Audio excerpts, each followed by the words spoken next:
Futures pointing to a higher open once again this morning as markets overall look to end a 3-week losing streak and 10 of the last 11 in negative territory here. We are positive on the week for all three U.S. indexes as we are set to start the day at least in positive territory here, coming off another pretty impressive rally or bounce back yesterday as we got from basically break even back to a nice gain at the end of the day for all three U.S. markets. More economic data coming up this morning. We'll get the University of Michigan sentiment numbers coming up at 10 a.m. this morning. That is a key number that the Fed uses to watch for inflation clues. So that will be an important number at 10 a.m. We'll also get new home sales. Been a big week for home builders, so that could move some of the individual names in that group. Consumer sentiment as well, as I said, at 10 a.m. Individually this morning, FedEx shares to the upside after a decent report and pretty good full year forecast for them. However, they failed to provide a 2023 forecast of any sort whatsoever. We'll have a look at some tech stocks again, showing all kinds of strength. Roblox shares showing all kinds of strength. What a week for RBLX. Hey, it's Friday, June 24th, 2022. TraderTV.live starts now.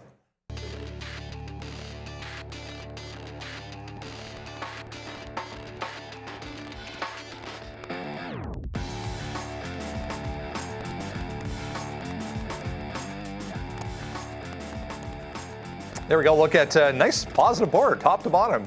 There you go. 0.7 for the S&P, the Dow, and the NASDAQ, all back in positive territory. As I said, looking to finally, maybe, possibly, sort of, kind of, break this 3-week losing streak.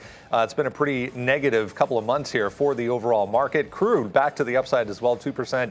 You can see Bitcoin and Ethereum having a nice day so far as well. 7.5% for ETH. Leading the way so far.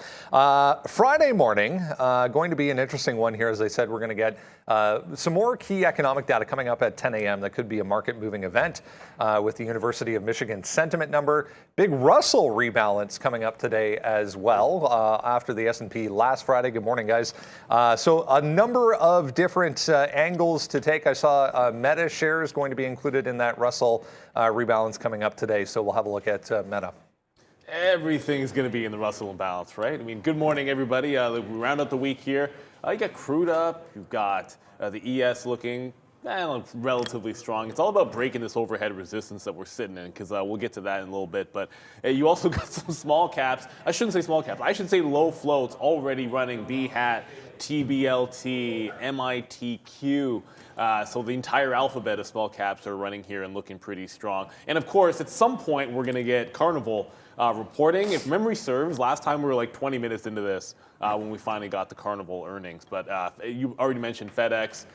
So there's definitely a lot to be looking at. And wow, if Roblox does it again, I mean, every single day this week, it has been a clean breakout and then run $2. Kind of feels like on a Friday, it's a bit of a trap to try and take that same trade. But I don't know if I've seen a more impressive stock.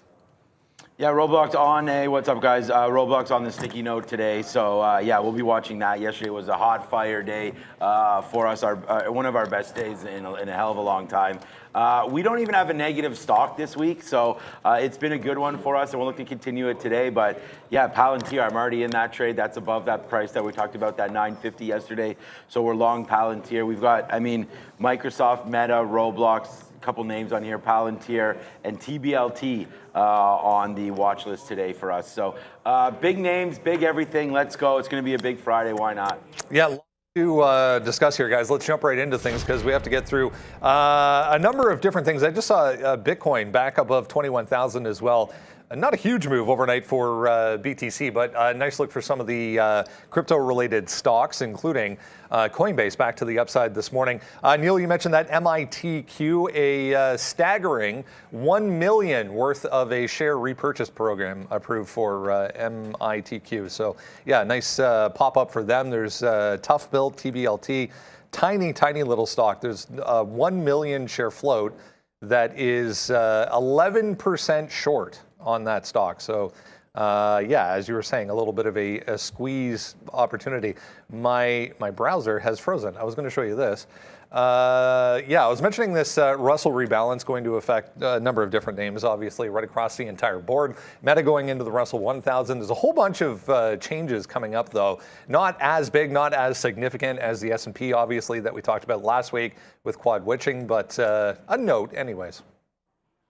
Yeah, for sure. I mean, the AMC is making some moves with the rebalances. A lot of the big names that you'll find for Russell or the big tech are actually getting down weighted. But yeah, Meta making some moves. We know a lot of people have been talking about AMC a heck of a lot, but remember a lot of these, when you have movement from one to another, you might actually have net sells even if you're expecting it to be a big ad. So I know this was one that people were pretty interested in. Just letting you know, like it got a late rally yesterday, but I think everything did at the close, and it's been very, very quiet this morning. And there's no guarantees when you get this index rebalancing that it's going to cause gigantic moves. However, at the close, when you guys come back for the afternoon show, in that last 15 to 20 minutes, certainly you can see some big moves. And you want to understand that the names that you're expected to see the big changes on, like a Meta, like potentially an AMC, I know I'll be looking at that. You might see some extra volume and extra volatility going into that final 10, 15 minutes. Not always a guarantee you're going to get it, but we'll be looking out for it to be sure. And we mentioned yesterday on AMC that 1150 has been absolutely gold. So we're gapping past that. It looked like at about 3:30 or so, like that was going to be in play for today's long. But obviously, the way the day that ended, kind of changed the litmus there. So we are a good, 60 cents away from that support level. Maybe 12 turns into early support, but like that 1150, just might not get a chance to trade off it today. Yeah, I don't feel like these imbalances are going to be anything today again. Like last week, it was just whatever, and it was a monster one. It's the S&P. So today you're going to get the Russell. So I'm not going to play anything off of that. I mean, we'll look at Meta today because I feel like it's strong again, up that 1.13%. We talked about swinging this trade a while ago at 155. It's up to 161. That's a good one. We talked about swinging Palantir. That's up 1% today as well. I just like Meta down here at 158. That's where we dipped down to yesterday. It was a weak close. And you went back into 158 right there, right? So, that could be an area for concern for me. So we're going to try to go long into Meta, into that level, right? I mean, it's on the sticky note there. We could start this at 160. That's what I'm trying to do. So I'm bidding already at 160. See if we could take a fill down there, and then let's just see what happens at this 158. Remember, we don't want to, like yesterday, we crushed everything. Amazon, Microsoft, Snowflake was huge. And thank you for all the love on social media. It was great to see all that. And I'm glad that most of you were able to take that and follow the trades that I'm doing. So that's an absolutely fantastic, benefit of the show, and it really means a lot to me. But, you got to watch out for this bad boy down here, the market. I mean, the NASDAQ is a nice little mover today, again, up 0.72. But remember, like, it's been such a good week, like Brendan was saying there. We're going to try to be positive this week. I hope we're going to be able to hold that. But it could still sell off on a Friday. So I think you got to be really careful with some of these bids, man. We have very, very key levels. We're going to see if they can hit. And if they hold, that's fantastic. But it's Friday. We're ready to rock and roll. We've got the hat on. We've got, good vibes about everything. We've been absolutely rocking. Like I said, we don't even have a negative day. Like, this week has been so much fire. It's crazy. We were 6 for 6 yesterday, 8 for 8 the day before. I don't even remember Tuesday now. It's so far in the past, but we're going to see if we can just keep that momentum going forward today. I don't know if today's going to be a complete risk on type of day, but we'll just wait to see where we go from here. So let's start this day off. TBLT as well. That's a name that Brendan and Neil was just mentioning there. Super low float. It's on the watch list and on the sticky note today. 11% short, 2 million market cap, and only a 1.1 million share float. So tough build as you get going today. Watch out for that 350 marker there. We bounced around on that level. Now you're coming back in. It's also been supported here around 280. So, you have a range to trade here in the pre-market. So we'll see from there where we go. But TBLT on my radar as well, and Palantir long. We'll discuss all of these, but it should be a really, really fun day here. Great show yesterday with Daniel Shea coming through. And I believe, don't we have Frank Caberna today? At some point? Dude, I just messaged Brendan. Yeah. He reminded me, Frank is coming in the afternoon. Yeah. It's in the calendar, by the way. Yeah, he's coming. Oh, yeah, I know. I just had forgotten to check this morning. So we get Frank this afternoon, obviously, yes, which is a lot of fun. Good. And then if any of you want to send in beer, you can do that, like last time. We'll be having that this afternoon if you want to send that in. Maybe I can convince Neil to have one. I wasn't here. I know, but maybe I can convince you to have one this time.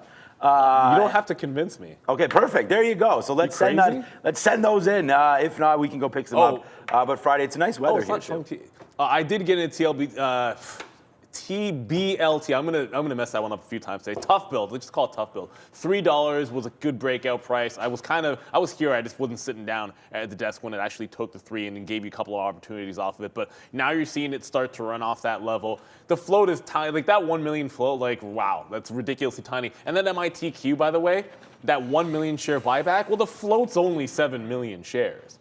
So I know it doesn't sound like a gigantic buyback, but it is pretty significant. 1 million shares into 7 in that case. TBLT, tough build. Sometimes the indication is these late day moves. Like that had a huge volume spike rally, and then when you get the gap up, you know there's going to be some interest in it. I just look at the fact that 250 held at 7 o'clock, clean $3 break, and then 350 to the upside. So every 50 cents is going to be a level for me, plain simple. So when it came down to 3, just to buy the dip at 3, play it to 350, 350 to 4. I think I had 410 as the level on the daily chart, and then $5. But you know, we're a while away from that. But I'm never writing any of these off. It's impossible to get to those prices. I apologize if I mentioned that. It's 1 million notional worth of MITQ. So. It's actually a little bit bigger. It's $1.50 or so in the pre-market. Here's the other note, worth reminder, anyways, for the Russell rebalance coming up at the end of the day. Mullen, everyone's new favorite EV stock, going into the 2,000 and the 3,000 today. So that was out beginning of the month or so. Just seeing Zendesk being acquired by investor group led by Hellman and Friedman. $10.2 billion. So Zen was up huge in the pre-market on speculation of this. Looks like the deal coming through here now. So Zen to be acquired and deal worth $10.2 billion. So we can have a look at Zendesk. Michael Noss coming up here in a few minutes. We're going to talk about some relative strength with Michael Noss in the Chinese sector, as we've been noting all week long. I wanted to mention this as well, guys. Day number 1 for Polestar. Talked about it all week long as well. PSNY on the NASDAQ, up 8% here this morning, $12-ish. Not really doing much, but decent volume here for Polestar on its debut.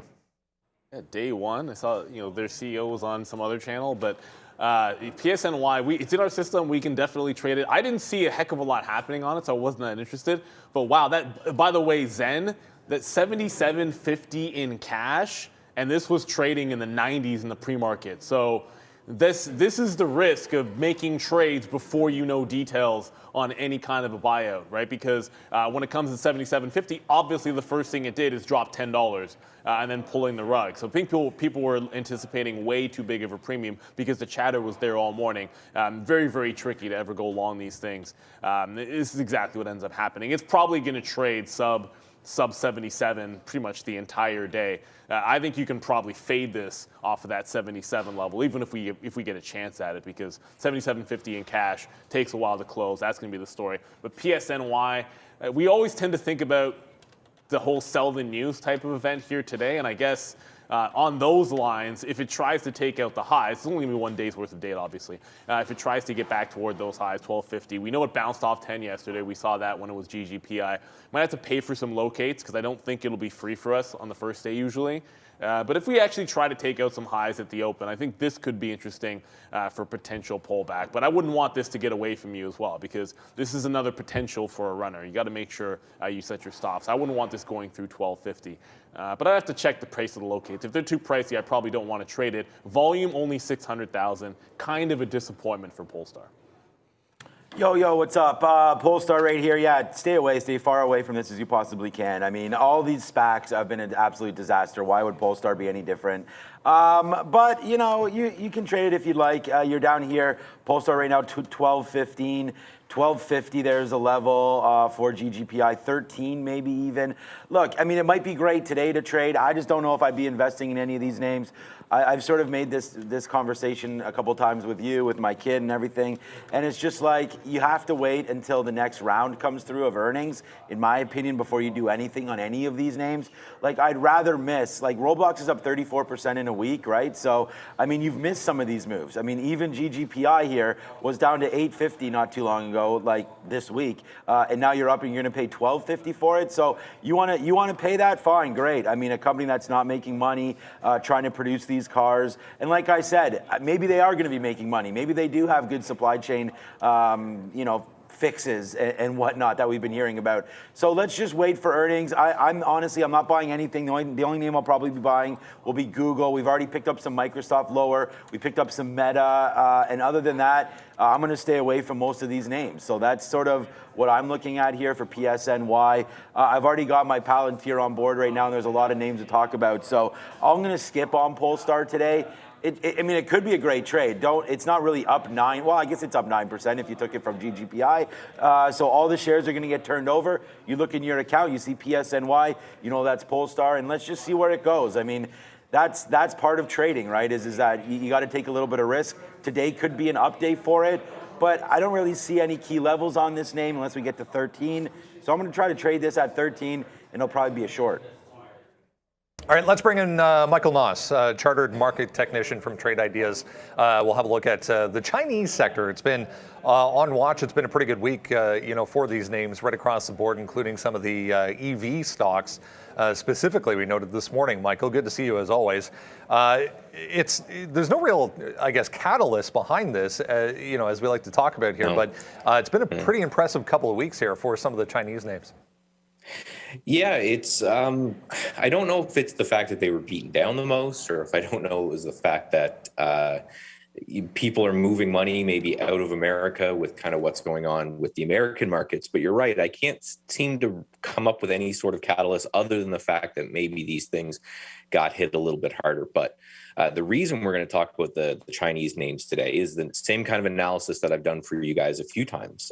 We did it on utilities and got a good move out of that. And we did it on oil and we got a good move out of that. So it all starts with relative strength. My style of trading, and I love hearing you guys talk about it even from an intraday point of view, because again, everything I talk about from a swing trading or investing point of view can be narrowed down to pretty much any time frame. And it's the same thing. So I take my watch list that I have of ETFs and I just sort it. So that's the first slide we have here is just me sorting my watch list of ETF names and figuring out what's on the top. We have something in Trade Ideas where we just call position and range. So this is just sorted by position in 20 days range. So what is the ETF that's been the strongest over the last 20 days? And it was KWEB. So I always start kind of macro and then I start to work my way down. So the next chart we have here actually shows it's a comparison chart, which is coming out really soon with Trade Ideas, where you can put more than one symbol on a chart and have them compared on a relative basis. So this is about the last month or so of data. And you can see with the sell-off in the SPY, KWEB didn't really participate in that. The SPY's been down for about the last month.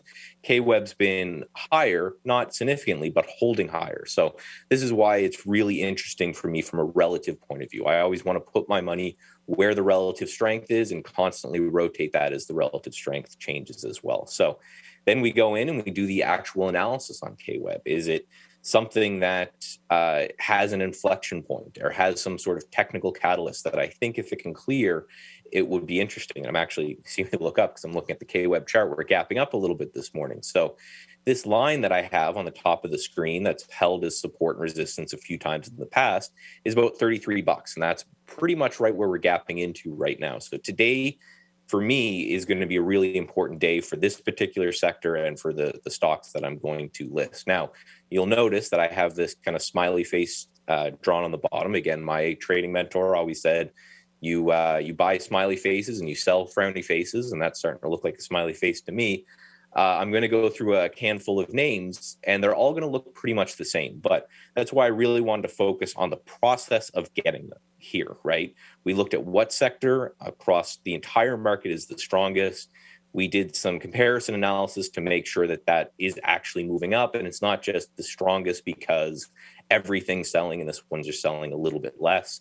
And then we did our technical analysis on the sectors. So now we can go through the individual names. So the first one here is FUTU. Maybe kind of hard to see the little faded yellow line on the chart, but that was the most recent gap and the most recent earnings.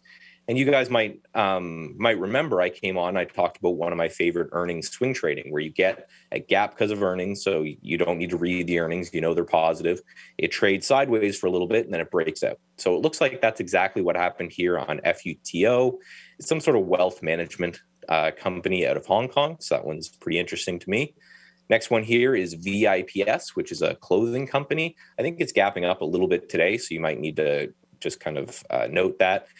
It's the strongest from the relative strength algorithm that I've made with trade ideas as well, trade TI strength. So that one's looking really good. About 1150, I think, is interesting there. Next down the list is YMM. This is a trucking company. Again, a lot of these have the same look, a nice rounded bottom and a support area. It's trying to break right on top, and that's about $9. And last but not least is PBD, which is a mobile app company. I like that this one actually has that same yellow line because of earnings, and that caused a nice big run up. And it's holding for a while now, a couple weeks right against this base. So if KWeb gets going, I think those are a couple names that you're going to want to add to your watch list. Yeah, very obvious relative strength coming into play there. It's a great look. When you actually take a second to step back and look at a higher time frame view, it becomes very obvious. You know, Neil and I were actually sitting here this morning talking about Li Auto and XPeng and NIO, even the daily charts on those stocks, all just very, very impressive over the past couple of months. Appreciate it. As always, Michael Moss, Chartered Market Technician at Trade Ideas. Have a great weekend. You too. Thank you very much. Some interesting ideas there, guys, for this Chinese group. Look, some of those names, and you mentioned Li Auto, we were talking about. It's just absolutely insane how strong it's been. But you like to find things in this kind of a market that have made it convincing bases, and then also offer breakout potential. I mean, I look at YMM here and say to myself, oh wow, I can't believe I haven't noticed that before. I know we've looked at the stock in the past, but look how clean like 10 might end up being for you as a potential day trader one of these days. You get a recent top at 10 at YMM. It's a trucking company. I've never heard of this company. You've heard of this company? Yeah. They came up a few months, was it a couple of months ago? I think it was this day when there was a big flush down. I forget what the news actually was, but it had something to do with it was a regulatory thing, and they were one of the crackdowns, and so we got discussed for that reason. Then we never looked at it again. At least I never looked at it again. Either way, I mean, the only reason I know it's that trucking company was because of that. But this $10, the 200 period moving average, which there aren't many names that are beat down like this that are retracing the 200 period that, from what I've checked, aren't these Chinese names. And Li Auto, you mentioned, this daily chart is easily the most impressive that I've seen in quite some time. This is only $9 or $8 away from its highs, which is insane to think about, right? Like when it broke the 200 period, it is now 30% on a break from the 200 period moving average. Like that's ridiculous strength on Li Auto. So this entire group has made convincing bottoms, broken its 50 period, shown you consolidations above major trend lines, and then just gone from there. So we're going to be watching Li Auto today, but YMM certainly one to watch as well. I did take a quick short on Zen. You'll probably see me trade that every chance I get to short pops. I'm probably going to do so, and if it breaks 77.50, I suppose I'll get run over. Tedrick Bonds, man, this is why I do this, and thanks for posting this. You made 2,500 on snow yesterday, man. I mean, that's awesome. That's exactly why I do this and why I put these ideas up and why I take the risk with you guys, right? So that's a great one there. Thanks, Tedrick Bonds, for posting that. That means a lot to me, for sure. So thank you on that. I mean, that's why I'm here. I want you guys to be able to see why I'm making trades. We put Microsoft on the board already. We're long at 261.10. Just printed 50s. Let's see how high this one can go upside. Now Microsoft and Palantir, but a few new names there for me today. We haven't been in Palantir for a while, so we'll see about if that can get going through that 950 area, and we'll talk about that as we go. So right now, I mean, this market, I was saying this yesterday, man, like, people are going to feel like they missed that bottom, and so you're going to get a little bit of a rip here in the next little while until the next Fed release comes through. So let's not even talk about Fed and not even worry about inflation, because right now this market's on fire, and there's so many stocks that are up huge. I mean, Softy was just at 240. Now you're at 262. The bank stocks are going to be in trouble now, but you want to pick up any weakness on those as well. I think a little bit further down, we start buying some of the bank stocks. But right now, we do have upgrades and downgrades. We have Altria on the other side today. It's an upgrade, Brendan.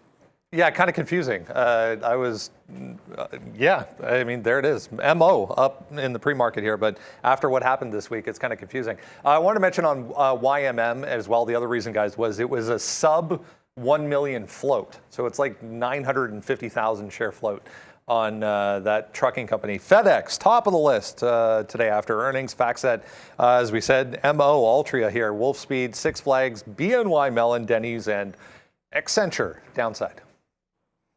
Accenture. Look, FedEx, they actually had pretty solid results. I mean, more or less in line with decent guide as well. They trade ex-dividend today, but maybe that's why you're not a little bit stronger than you might see. We talked about this right at actually with Daniel Shea mentioning this is a potential break. So you get that upgrade. It's also above that 200 period like cheap, because I know we were looking at that one before. I think that can potentially be a support area for it. This 228 to 230 level, the 230 simply being A round number, B your 200 period moving average as well. So I think that's the line where if we do get a dip in FedEx, if we can't hold that level, then you're probably going to start selling the news off there. They do have some concerns when it comes to rising prices and whether they can continue to post good quarters. And it wasn't a complete blowout in terms of earnings. I just feel like some of the way is going to be the ex-div as well. So 230 definitely be looking at for there. I'm surprised you by the Altria catching an upgrade.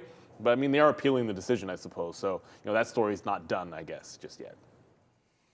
No, yeah, Altria. I mean, I like Altria. We've really traded that. We made money yesterday. We made money on the day the news came out, and then today it's up to 43.50 again. So we'll just wait to see where this one goes. Obviously, it's been a pretty dramatic fall down for many of these names, but they got hammered, and we know why. I mean, here's the short yesterday, and then here's the long the day before off 41. So we were longing 41s, but there's the drop down. It started at 45 when the news came out. So yeah, maybe it does get back to that 45, and maybe it was unruly and unjust to pull these guys from the shelves. So we'll see what happens there, but it's that 45, 50 or so area there that you're concerned with. And then you could see here, yeah, I mean, it's not too much volume, 45,000 shares today. 100,000 shares. So we'll just see where it goes. But I feel like it could still be a short in there. Let's just check out the imbalance locator to see what's going on that one. Not much, man. Oxy's there. I just looked at XOM. We actually traded XOM really well. With oil bouncing today over 2% to the upside now again. Oil continues to be a little bit of a tricky trade. But look at this, man. Nice little move up here. I feel like you can buy any dips here on XOM. Oil pretty strong. XOM's been really falling. The XLE has been really getting cranked as well, as CVX and XOM are 40% of the XLE. So that's create some issues there. Did I see, PSNY is going to come on the NASDAQ, so that's not going to be here again. There's XPEV, NEO. We talked about the strength in autos there, CLF as well. Obviously not autos there, but metals. And then going up Snapchat, there's my Palantir, 50,000 down there. So we'll wait to see, but XOM, I think that's going to be a really interesting trade as well coming through today. Maybe an 87 break right there where we sort of bounced off of 87 earlier, and then once we took it, downside moved to 83 yesterday. We hit that as oil was closing basically at 230, we started to get that little bit of a bounce back up here. So we'll wait to see. I mean, you could get a bottom here of 86-ish for XOM, but I don't mind an 87 break long here. So that's coming through very, very soon on XOM. But right now, eyes on Microsoft, eyes on Palantir for me. And we'll just continue this, amazing week that we've been having. And hopefully we can have it again today, man. I mean, let's just see where this luck goes. Revlon down to 675 right now. So that name's starting to die a little bit there. You're going to have to get Watch that. 650. Yeah, you're going to have to get that buyout. I mean, you're just going to have to get the guy coming in or somebody taking this name over. And I mean, even if it's at $7, I mean, here's Revlon right here. Even if you get it at $7, let's just say that's where it closes. Where's the buyout price going to be at that point? Like, do they pay 30% more and it gets to $10? Would Revlon shareholders accept a $10 buyout? Probably. I mean, you were just at $1 down there. But the thing is that you have to understand that most people are probably,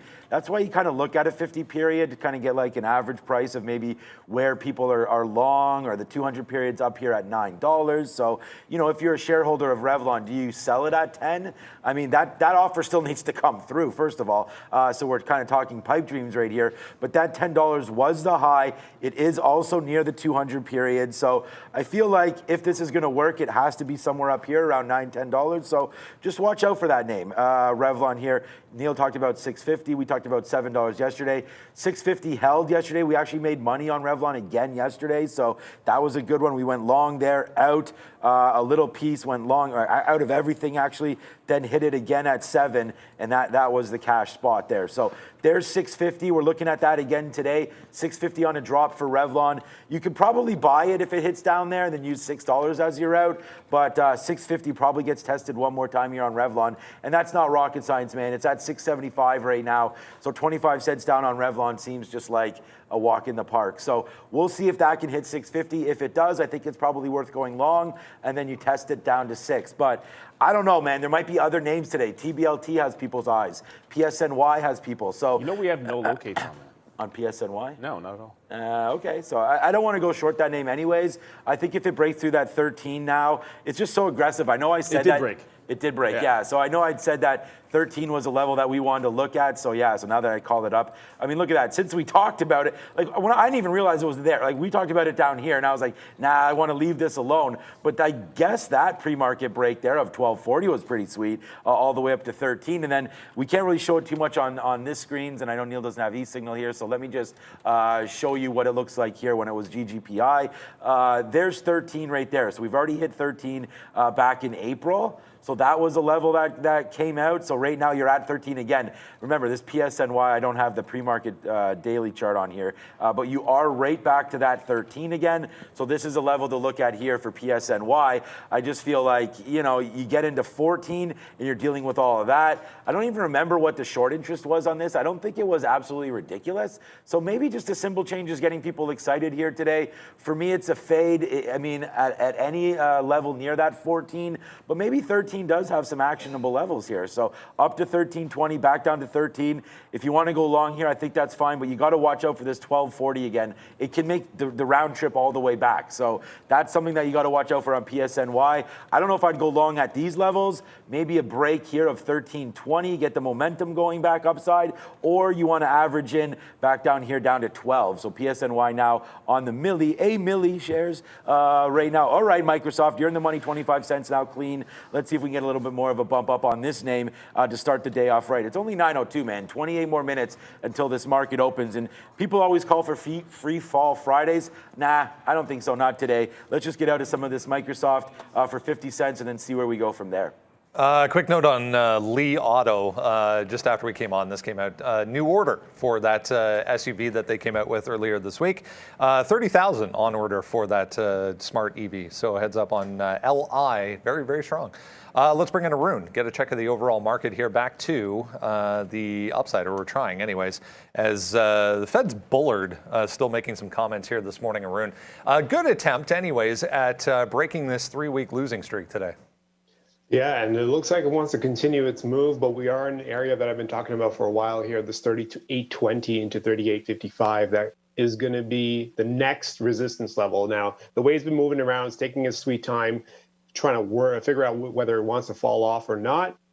If it wants to go through, we'll give it a chance. Let the market open before we decide on this. If it opens strong and goes up, obviously we're going to back away from the shorts. But if it ends up going down and actually withstand maybe after the first 5-10 minutes of selling, and we actually stay down below where we are right now, which is around 38.2750. So if we can get underneath 20 or so and stay underneath, I think there's a case to be made for the short against that 38.55.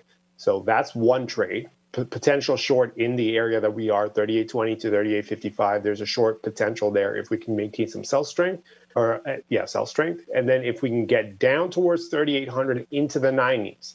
Now, this is where pricing matters on the short. So if you can get the short, you got to price it as close to 38.20 as possible, because once you get below 3,800, you are going to run into the support into the 90s. So there is a potential for a long there if you get underneath 3,800, fail to break, catch some bids, and then you set it up. If you can get a 90 long, 90, 95 long against 37.70. So you have the 37.70 as a potential support area using the 90s as a long option. And then on the flip side, you have the potential short where we are now in the 20s, 38.20, going up to 38.55. So that's the kind of area we're in, where there's two trades available, both on opposite directions here. With the market the way it's been moving, I think all week we've seen opening run-ups. Right? Tuesday, Wednesday, it was just been opening programs just taking off to the upside. So we're going to wait to see what this open brings, because if we get another one of those run-ups, then obviously going short is a bad idea. We're not going to take the short right away anyways, but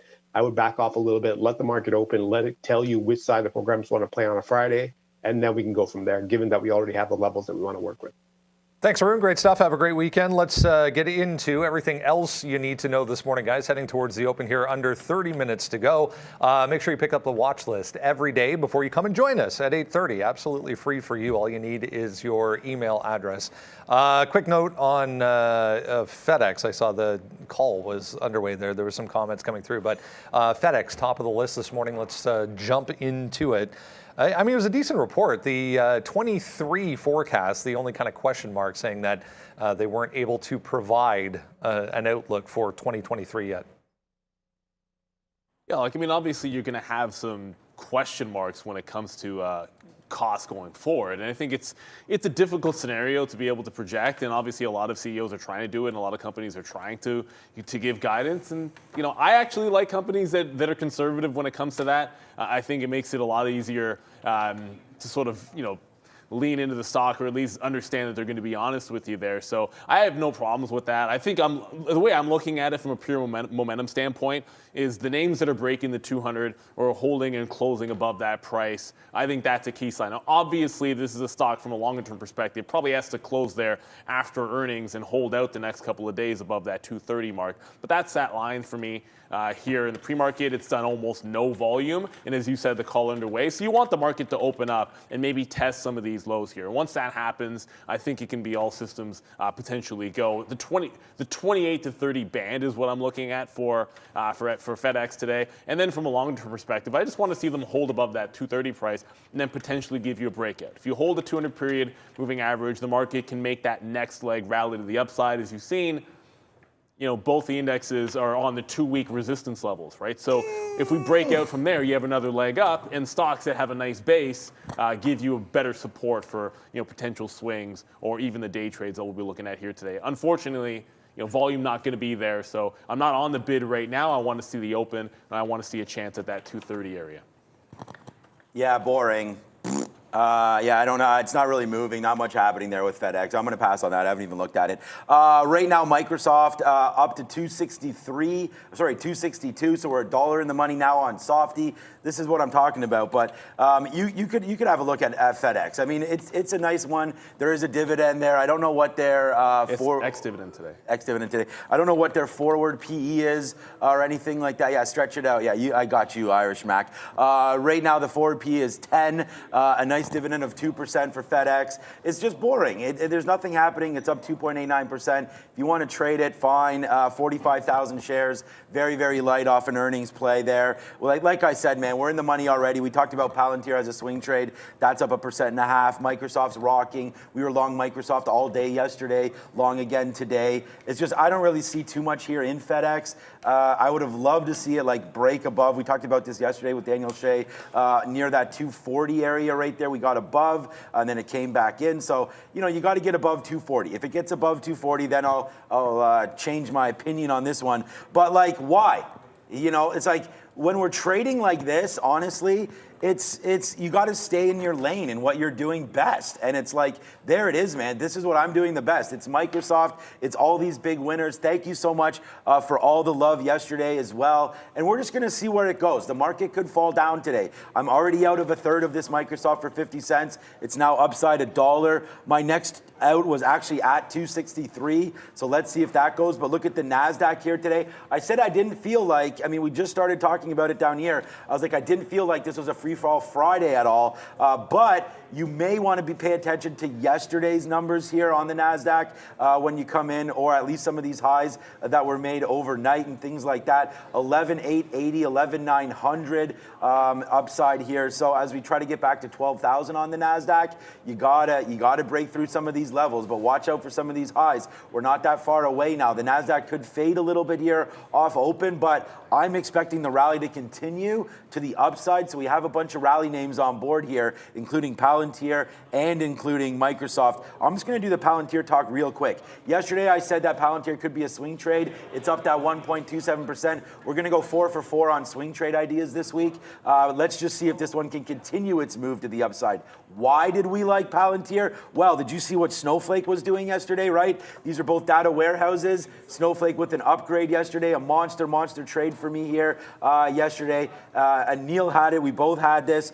We traded it quite differently, but there it is, Snowflake to the upside yesterday. Let's see if we can have the same kind of push through today on Palantir. Now, yesterday Snowflake got the upgrade, but there it is. This is what everyone's talking about. It's a nice little $10 smooth win there. Not that smooth here middle of the day. You had to believe in the name as it goes upside, and we did give up about $1.50 there by getting out, but you could see it really appreciated that 50-period moving average. So that brings me over to Palantir that we were just talking about, and here it is on the daily chart, just breaking above this 950. So, you know, you kind of get that whole smiley face thing here that Michael Noss was talking about from Trade Ideas, where you've cupped out this bottom, and now we'll just wait to see what happens on a break through the 50 period as well. That 50 period's down here at 930. We'll see if that can come into play one more time today. But hey, I like Palantir. We're only long at 55. It did dip down into 50 there. We do have a bid at 51 to triple our shares on this position. So we'll see if that can come through. But for now, it's Palantir long, it's Microsoft long, and we're rocking and rolling here to start the day. Let's get into some of these tech names. Amazon, I just noted, trying to get back to pre-market highs here. Amazon getting a negative note today from Evercore and a price target cut. Citigroup likes Microsoft today. And then we mentioned Meta, guys, going into the Russell. Yeah, I mean, the Meta thing, going into the Russell, that's something for either 350 or not, right? So you'll find out whether it's a bit of a trade there. Sometimes things can buy up leading into it, and I would have liked the long probably anyways at that 58 level. It just hadn't participated. However, you have something which has a chance to get back to upper resistance when the market is getting there right now. And we're at resistance on both major indexes. And Meta is simply just trying to break out its lower resistance at 160. And it's above that right now. I like 158. Been waiting at that price essentially forever. If it wants to hold 160 at the open, it's a bit of a different story. But I like this long in Meta just because it has so much room to potentially come down. You have a wipeout bottom, and then you put in the higher low. So on volume, you made a big gap down lows. You've been doing a lot of selling close to that 150 range, and now you're getting the gap up for potential break. And just in terms of risk to reward, you're a ways away from a level that I think would make all the sense in the world to be shorting, which is about that 170 to 172. Meta, let's go, guys. You guys want the sticky note names, and this is another big sticky note name right here. So we're going to have a quick look at it. And all we wrote down was pretty simple, man. If you're looking for the sticky note, it's at Trader TV, Sean there. Here we go. I just retweeted this, man. Who was this from here?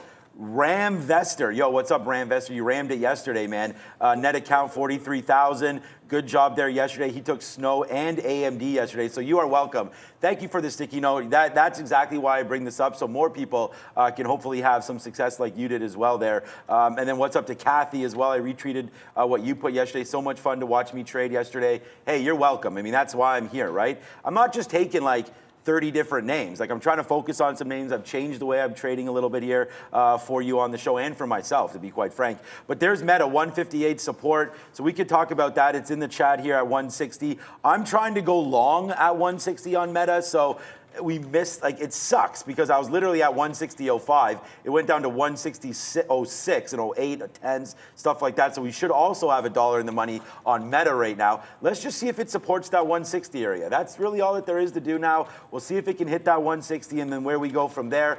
I said also that 158 down into here was a level that I liked for Meta. Neil's right about that, the move not really making that much of a difference into the Russell. I don't know if I'm going to put my hat a little bit higher here so I can see, maybe see my eyes. Yeah, so we'll wait for that 158 to come through. If that does break, then yeah, we'll have some further work to do. Remember, the NASDAQ can fall today. It's not like we've seen it have nasty moves like retracements, right? We had a complete fully retrace. I think it was, what day is today? I keep forgetting because we had the holiday. I think it was Wednesday. The market was up nicely, went all the way back down into the negative spot there, and then barely, I think, eked out a positive day, or it was one of those. Anyway, so the NASDAQ can fall back in, and if that does happen, I think you got to look at Meta. Forget about the daily chart. That's no good for us here because we still have that Facebook call. But there's 156, so it's this kind of a bottom.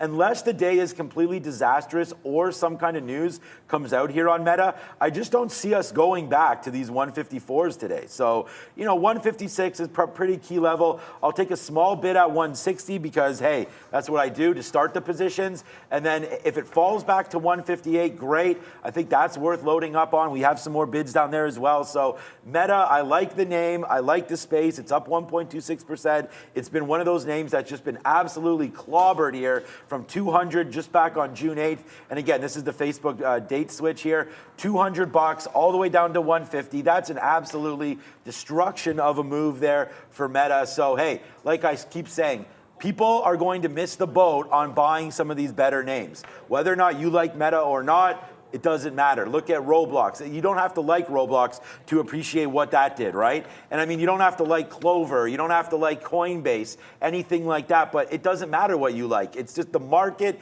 is going upside right now. Some of these names have been beat down. And it's just like, Roblox, $24 up to $35 in 5 days. I mean, it's ridiculous, some of these moves. I fully admit that, right? And Roblox, even the more I look at this right now, it's just running into this area right here, $37. I mean, we've already been up here. This is a level of concern for me now that I see this. I wrote down on Roblox to let's go long here, but we're talking about long 33s, 34s if it does come back. That's where I'm bidding right now. But wow, what a move up for Roblox. And you do have, so why are we bidding 33s? It's just down here, this little top from yesterday, and then before breaking up higher. But that little 33.80 is a good level. And then watch down for 33. But wow, 37 on Roblox. I'm glad I just sort of looked at that because honestly, I wasn't even there on Roblox yet. So you could see 37 might be a great little shorting opportunity for RBLX, especially if you think this market's overheated. See, so I play both ways, man. I'm long and short trader. It doesn't matter. I just trade to price action. So if Roblox gets to that 37, I think we got to go short just the same way that we were shorting XOM the other day. When it got to 90, that was a great trade. So let's watch out for that. XOM also looking to take out 87 that we talked about right there as well. So we'll see if that happens for XOM with oil dipping back down now, only up 1.8%. We just touched 107 there, back to 106. So let's wait to see on that XOM trade. Right now, Microsoft's rocking and rolling. I don't have that Zen. I know that was one that was moving around there. Okay, 75.50, so that's kind of holding out okay. That's that cash deal. I see some of you guys talking about that on the chat. 30% up. Basically that high of 76.50. I mean, if they're paying 77.50 cash, yeah, it's not going to be anywhere near there because time value of money now is more expensive, obviously with the interest rates going upside, right? Yeah. And so treasuries, everything's starting to go upside on the interest rate. So you're not expecting Zen to be anywhere near 77.50 unless, of course, there's another buyer or there's some and sort financing of gets a little regulatory. bit more. Financing gets a little more expensive, which can make things a little bit slower to close up. And regulatory has been the big thing all year long. Like every single one of these deals, it feels like there's no fast closing deals anymore. Can't remember the last time I saw a major deal close in a single quarter. Everything is 2 quarters minimum, and that's why the time value money is the thing. But hey, if it breaks 77.50, count me run over to be sure. But I've been trading BIOS for a long time, so it's one of those things that I'll usually do on the side there. But I have to say this about Roblox because I mentioned this in the chat to those of you that were here pretty early on, that Roblox has done quite possibly one of the most ridiculous, only because Sean mentioned it, every single day this week, you've had pretty much the exact same thing happen. And it's been this, it actually started last week where you had at the open a bit of a breakout, but really on Monday, pre-market actually dipped down, broke out the high. Next day, broke out the high, both times $2. Yesterday, break out the high, another $2 type move. So it's essentially been giving you these very, very strong, clean breakout trades all the way up. So when I look at something like this, I just sort of say to myself, the long that's worked every single time has been when it's taken out that top. And the difference is it's usually been sort of selling off at that open and then breaking out into 930. There's still time for that to happen here. It does feel like that's entirely too obvious a play. It's gotten to 35. It's made it to the next sort of option eligible price. So it's difficult to want to just simply take that clean break if it's hanging around the highs, almost trapping people into it. And if it does make a move to the downside, I feel it's breaking a trend. For this to actually get to 33, it feels like it's breaking a trend if it does that, and I'd want to be at least attempting to short it. And at least you know exactly where you'd be wrong. If it takes out the pre-market high. Every single day, that's been the turning point this week. And I don't see any reason why that can't be the same truth here. So 35, 36 is the current high. I don't even think you round it up. I think it's just a clean price level at that pre-market top, and then you play off of that one for Roblox. And if it makes it 4 out of 4, well, then an impressive rally gets even more impressive. $1.61 per share loss just coming through for Carnival Corporation finally. Deciding to report. They also said booking volumes for all future sailings during Q2 were double those of Q1. The forecast still a loss, it looks like, for the next quarter going forward as well. So CCL earnings just out there. Let's go to the EV space. Tesla getting a Credit Suisse price target cut this morning, saying current quarter delivery is going to fall short of expectations because of the China shutdown, continued China issues. They actually closed, I think it was this week, they closed the plant again to do some upgrades to increase the capacity once again. NIO and XPEV and Li Auto we discussed early on, but this whole group continues to be strong. Look, Tesla with some downgrades. The rest of the group is insanely strong, is a word. And we showed you the Li Auto chart. Like, give me a break. Li Auto up 200. It's more than doubled off of its lows, like $16 to 40 something there. You've had NIO essentially double. You've had XPeng do the same thing. And those are probably more sexy names today, to be honest with you, than compared to Tesla, which I feel like it's now in this like diddle range, 685. I like the 700 level, and I liked 680 yesterday. And you'll see it made a dip to 685 twice, so it never really got there. And then sort of found some support off of that. So I guess that's still pretty valid down at 680.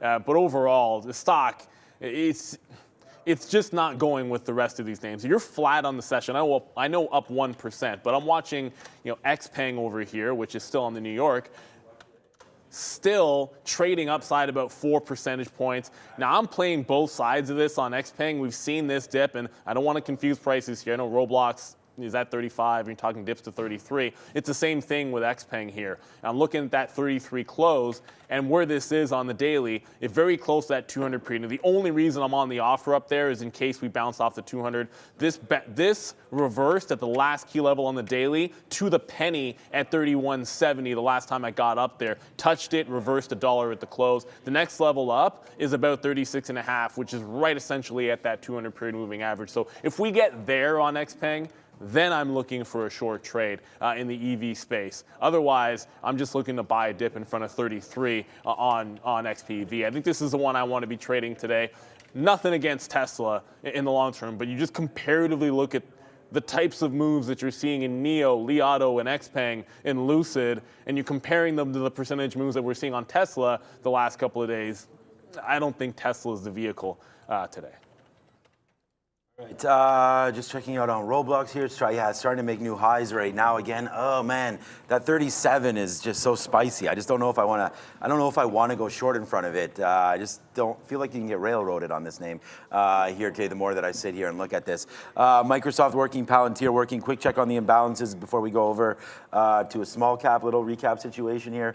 I guess it's not recap, small cap overview. I guess what is this little thing called that I'm going to throw to in a minute? Bank of America as a sell there. WFC as a buy. Okay, so banks battling out there. I believe when I just reloaded the coffee there, we probably missed CCL earnings. It just came out, and absolutely nothing. It's a I was going to say reverse bang. Does that make sense? That might sound bad. But right there, CCL to the downside a little bit, then up to the upside. So we'll hang out in the middle there. XPeng also a bid. Square a nice bid as well, down to $70 again. We'll see if it can take that out. 70 here. I don't know why my daily's not looking. There it is right there. That's that bottom of 70. That's a pretty key level for us to look at there. Nice little smiley face action. We just got to get through all this one more time. But wow, now that I see Square, this one's now on my radar radar, SQ. But let's go over to Brendan, and he's going to have a little bit of a small cap talk here with, it looks like BHAT, a name that a lot of you guys like. Let's hear what Brendan has to say. Yeah, monster yesterday for Blue Hat after they said the prior day after the close that they were revoking their share offering. So no offering yesterday. We go all the way up to 350. This is 350, top of the day yesterday. A bit of a pivot here in the pre-market. So watch what happens at 350. 375, 380 was that pre-market high. We stay below 350. This thing probably tests 250, which was support late in the day yesterday, guys. And the other, well, there's a bunch of small caps obviously today. BHAT, definitely one of them. TBLT, that's that 1 million floater. I'm still in it off $3. We did scalp most of it out up to about 3.25. It also has the 350 as a key level, just your pre-market tops there. And if it gets to $3, I'm looking at 280 to be the potential support. It is worth mentioning, you know, when this did make its rally recently, you know, it did fall from about this 320 to 350 area. So I think that's why you're going to see some chop, possibly on the way to $4. And it might actually need a pullback.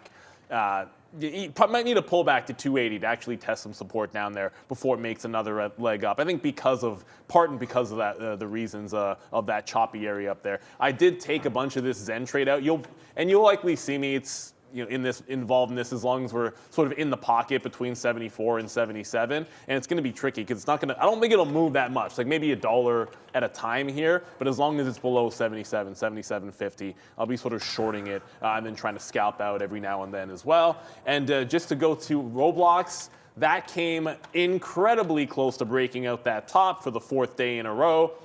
Looks like it got about 3 cents away.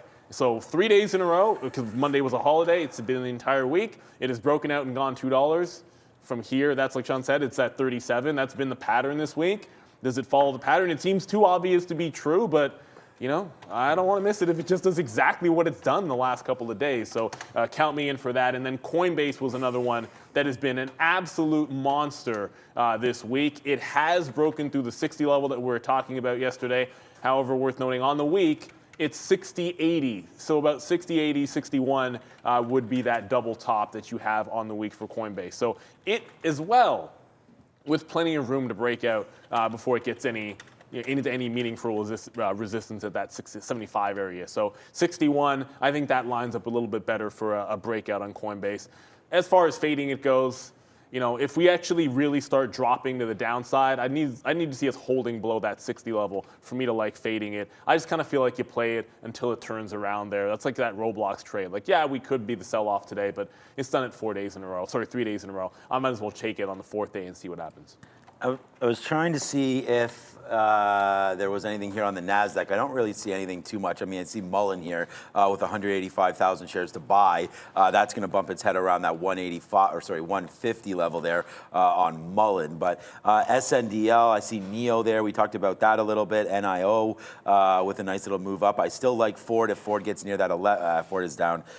Ford is up today, so we don't have that price action that we're looking for. Maybe Ford down to 1150 is going to be a trade as well. But I just put this on right now. I'm going to take a square break of 70, man. I mean, this name has a lot. I mean, you want to talk about a lot of room to the upside here. Square.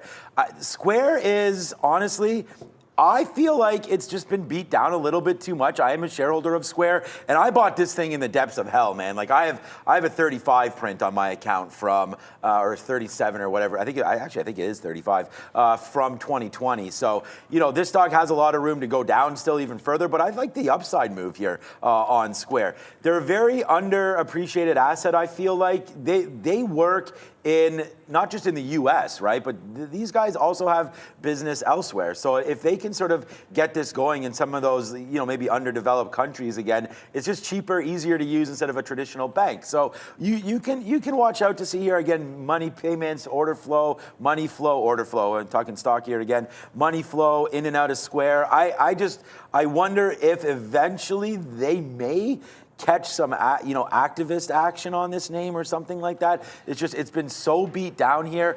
It's a 38 billion market cap, so that still is a little frothy for sure on Square. But it's just the movement down in the fintech space has been absolutely disastrous. So I'm looking at this, taking out that 70, and then we'll see if we can get back up into this 90 or so area for a long-term trade. I can't hate it here with a bottom of 60. I mean, you're at 68. There's a lot of upside move here. And again, I own Square, but I can't just keep saying that. I own pretty much every single stock. I own Palantir and Microsoft that I'm in right now, and pretty decent sizes as well. And I also own Roblox. Roblox not as big of a size on that one. I own Alibaba. I like that name today. There's so many things. Everything. I own Meta. Everything, single thing that I plan on trading today, I pretty much own except for TBLT. And let's just quickly check on that one here before we have to ring the bell, which is only now 30 seconds away. TBLT did fade back into that $3 area. So watch out for that high of 350 that we talked about. It takes that out, then I think it's giddy up time for TBLT. So here we go, man, with only 30 seconds to go. It should be a nice morning. It's already up that 1%. I do expect a little bit of a fade, and then hopefully a pop off that. We got Tony on the bell. He's locked and loaded in about 20 seconds. We're ending off a crazy week. Hopefully the market can hold it up today, ending that losing streak, I think, that Brendan was talking about, that weekly losing streak, or whatever you want to call it. Noting Roblox, by the way, pulling back here. Roku pulling back, 95, good support. It's been another strong one this week, but 2-1, Tony, ring it, let's go. Forgot about Roku. Always good when Tony's in the building. Thank you, Tony, for ringing that bell. Now let's see where we go from here. Oh, yeah, upside. Look at Softy, 220. I mean, Softy's really right now starting to go. So Microsoft up $1.50 now in the money and starting to go upside as the NASDAQ has opened up. Let's see where this market goes today, guys. Nice little upside move so far. There goes Softy, 262.50. Our out is 263. So let's see if we get that little bit of greed. Sometimes is good, sometimes is bad. Let's see how far up Softy goes. And there goes Palantir as well on the swing trade of the day. Up 1.7%. Let's see if Palantir wants to make some noise a little bit higher than this. We're double longs and we're double barreled right now. Bang for Microsoft right there. It's starting already, guys. Microsoft with a nice little move to the upside. We called this number one name on the sticky note one more time. Let's go, Microsoft. Let's go to the upside. Where do we get out? Nobody knows, except for 262 is where my offer's at. Yeah, I just got out for over $1 on Zen. I'll get back in if that thing tries to pop. It's going to be the easiest fade, I think, throughout the day. And I mentioned quickly Roku, guys. Roku has been on an absolute churn to 100. I think today, if we get an update, that's a day that it can possibly make that move. But I think 95s here. I'm on the bid 95s, trying to get a pullback on Roku. It just feels like it's been so incredibly strong. And that also is your 50-period moving average. So wanted to get over to Roku very quickly. Coinbase looks like it's failing its breakout. Roku still trying to hold on to it. Well, maybe not failing. It's still above that $60 level. But the double top on Coin could be proving too much to handle. XPeng, that is still, come on, market. This one is still in that pocket. It's not really sliding to the downside for the dip buy. It's still holding fort. I'm not chasing this stock. It has to break down for me to do the dip buy, or we have to fade off of that 200-period moving average. Not going to diddle in the middle on XPeng, even though I think it's the EV name to trade. So we did it again. I mean, this is the thing, right? Like, there's Microsoft. It's already $2 in the money. We gave this to you early, and there it is. We're doing it again on this name. We just took a piece out there. I told you at 263, and there it goes, man. Just a rip. Look at that. Look what is happening again, guys. Send those tweets forward, baby. I'll retweet these ones. If you guys are along with me on Softy, let's get that party started right now, man. Big time. And get the party started.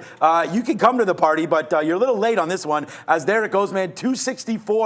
Upside on Softy. And like I said, when you're feeling it, you're feeling it. And we are right now in this market. It doesn't get much better than this. And then there's the reload as well on Palantir. That's now going to the upside. So yeah, I mean, everything that we're focusing on right now, and it's only these two names starting to work out for us. So we are long again at 52 here on Palantir. There we go. We'll take, oh no, we didn't get out yet. We are going to try to take a little piece out at 59 again. There we go. We were on a paid gateway, so we wanted them to pay us to take us out here. So let's just keep on going to the upside now with Palantir. Couple targets. I mean, honestly, $10. Like, let's just wait to see where we go now on PLTR. So this name's starting to work to the upside. But the big one here is Microsoft. This is $4 right now in the money. $3 in the money. We did this yesterday, back-to-back jacks on Microsoft, and we're doing it one more time right now. So let's go softy. Nice little trade here for us on this name as it's starting to go upside. $3 in the money from Microsoft. And I'll find out some more, man. Roblox, we'll look at that as well. Yeah, Coinbase just continued that breakout. Looks like we just got some out there for the first leg at about that quarter mark or past that quarter mark. TBLT, however, did come back down to $3. No 280 test, so it did dip. It just didn't dip very far. Still looking pretty strong for a potential breakout. I might just get on the bid in front of 3, thinking if that's the best price we can get for any kind of a reload, we'll just have to go there. I don't want to chase it too far, however. I did anticipate it could do a pull first. Coinbase did get to that 61, actually 61.66. I got some out in front of 50. It looks like it's still continuing that charge to the upside. And Roblox as well starting to make that. Oh, goodness. Every single time. If I get it right that it's on the NASDAQ just once, Neil. Sorry, the New York just once. I even said NASDAQ wrong there. It looks like it's going to be 4 days in a row for Roblox.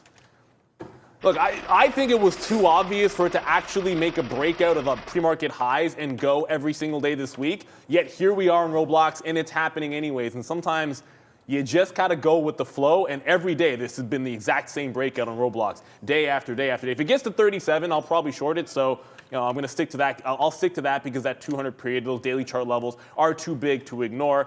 Here's 62 on Coinbase. Going to take some more shares out there as looks like we're another rocket ship to the upside. We're breaking some highs. Still haven't gotten any more of TBLT. But I kind of feel like that's one of those that you shouldn't chase too far anyways. Brendo? Not seeing anything significant on Rivian, guys, but huge volume off the open here to the upside, 2.5%, trying to break some daily highs here for Rivian starting to go as well.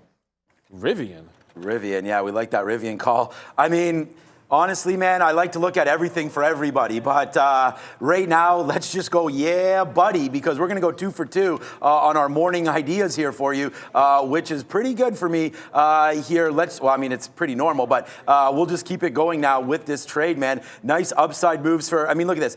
$450 now in the money. $450 in the money on Microsoft, guys. Palantir, a big 12 cents in the money, which is pretty good for Palantir. This was the swing trade that I gave everybody yesterday. We're going to go 4 for 4 on those ideas this week as Palantir continues to move upside. We'll take another piece out at, we just offered 66 and got ran over there. So let's go to the upside again here on PLTR. Lots of love for this name one more time here today. So we'll just continue to trade it. I like this name. It took out that 950 on the daily. So we're going to sit here, hold this trade. I gave the price target of 10. That might be a little frothy there, especially if this market doesn't want to go up. But right now, we are starting to head to the north side. So, hey, Palantir right now for the win, up nicely, man. Great reloads down there at 950. I told you I was sitting there, so let's just keep this party started, man. Up to 450 now in the money on MSFT. Oops, Brittany, we did it again, and there it is. It's a contractual thing for me. There's the money spinning right now again. Every day, man, that button is getting worn out, and I'm glad for it. Yeah, coin just hit 63, so it looks like it's still churning. There are no obvious levels, like I said, on Coinbase, so you get to like $70. 65 is going to stand in the way. That makes the most sense to me, 65 being a level. It is Friday, right? So Roblox as well continuing its breakout. It seems like every day. There we go once again. 37 is the level for me on Roblox, and we're at 36. We just got to 36.5. I see 36.5 on the way to 37, and I'm thinking I should be banking this. It's a $36 stock, right? And it's 4 days in a row. I just feel there would be profit takers up here. So we get back towards that high. Going to look to get some shares out there. That B hat that I know Brendan was talking about, the other of the small cap names, that just made a run at the high of the day pre-market, touched 380, did a wick off top, and is now falling back down. So that is a setup that I usually take to the short side, and I understand it's a long day and it's fine, I only got longs. But if I see a wick off top on a small cap like this, I'm going to try the short off the high of the day. High of the day, 386. I'll try to get short between 65 and 75, and then give it to the high of the day on BHAT. Ooh, Brendo. Vroom, guys, VRM, another beaten down name that was up yesterday on some earnings news. Back to the upside here. Big volume alert there for VRM. All right, B hat there. Yeah, Maggie on the ones and twos. Thank you, Maggie, for doing that one. Wow, what a cute baby Fahad has, man. I don't know if you guys saw that on Twitter yesterday for me posting that there, but I love those babies, man. Yeah, so shout out to Fahad as well. Shout out to Lucas. Shout out to our whole team here. I don't know if you're noticing what's on my screen right here, but there goes Palantir, man. Mad love for you, Palantir, to the upside right now. Just wants to continue to go. Like, this is now 25 cents in the money. I don't know if you guys thought I was crazy or not when I gave you that price target for PLTR of $10, but there it is, man. The swing trade of the day. I hope some of you took this in your portfolios, but there it is right there. What is people saying Square? Yeah, I mean, I was on Square. I'm not on it right now, but I was looking for that trade on Square. Okay, it's still there now. It still hasn't gone anywhere yet. We'll wait to see where Square wants to go, but for now, I'm looking at 70 break. So we are already long, man. We're $54. I mean, maybe we'll look to take it out on Microsoft here, but look at the NASDAQ still continuing to rock right here, right? So I'm happy with this trade. Just want to see this go a little bit further here for Softy. Still 420 in the money. And then right now we do have our Palantir trade, which, yeah, that's one that's a little nerve-wracking here, but you're just bouncing off this 75. So the reason why I say that it's a bit nerve-wracking for me is just that, like, we're kind of at some key levels now. There's TBLT. Obviously, we're not shorting that name, as that just breaks above that level there. TBLT just broke the highs. Yeah, breaking above the high. So we are now long on TBLT. Let's see where that goes from here.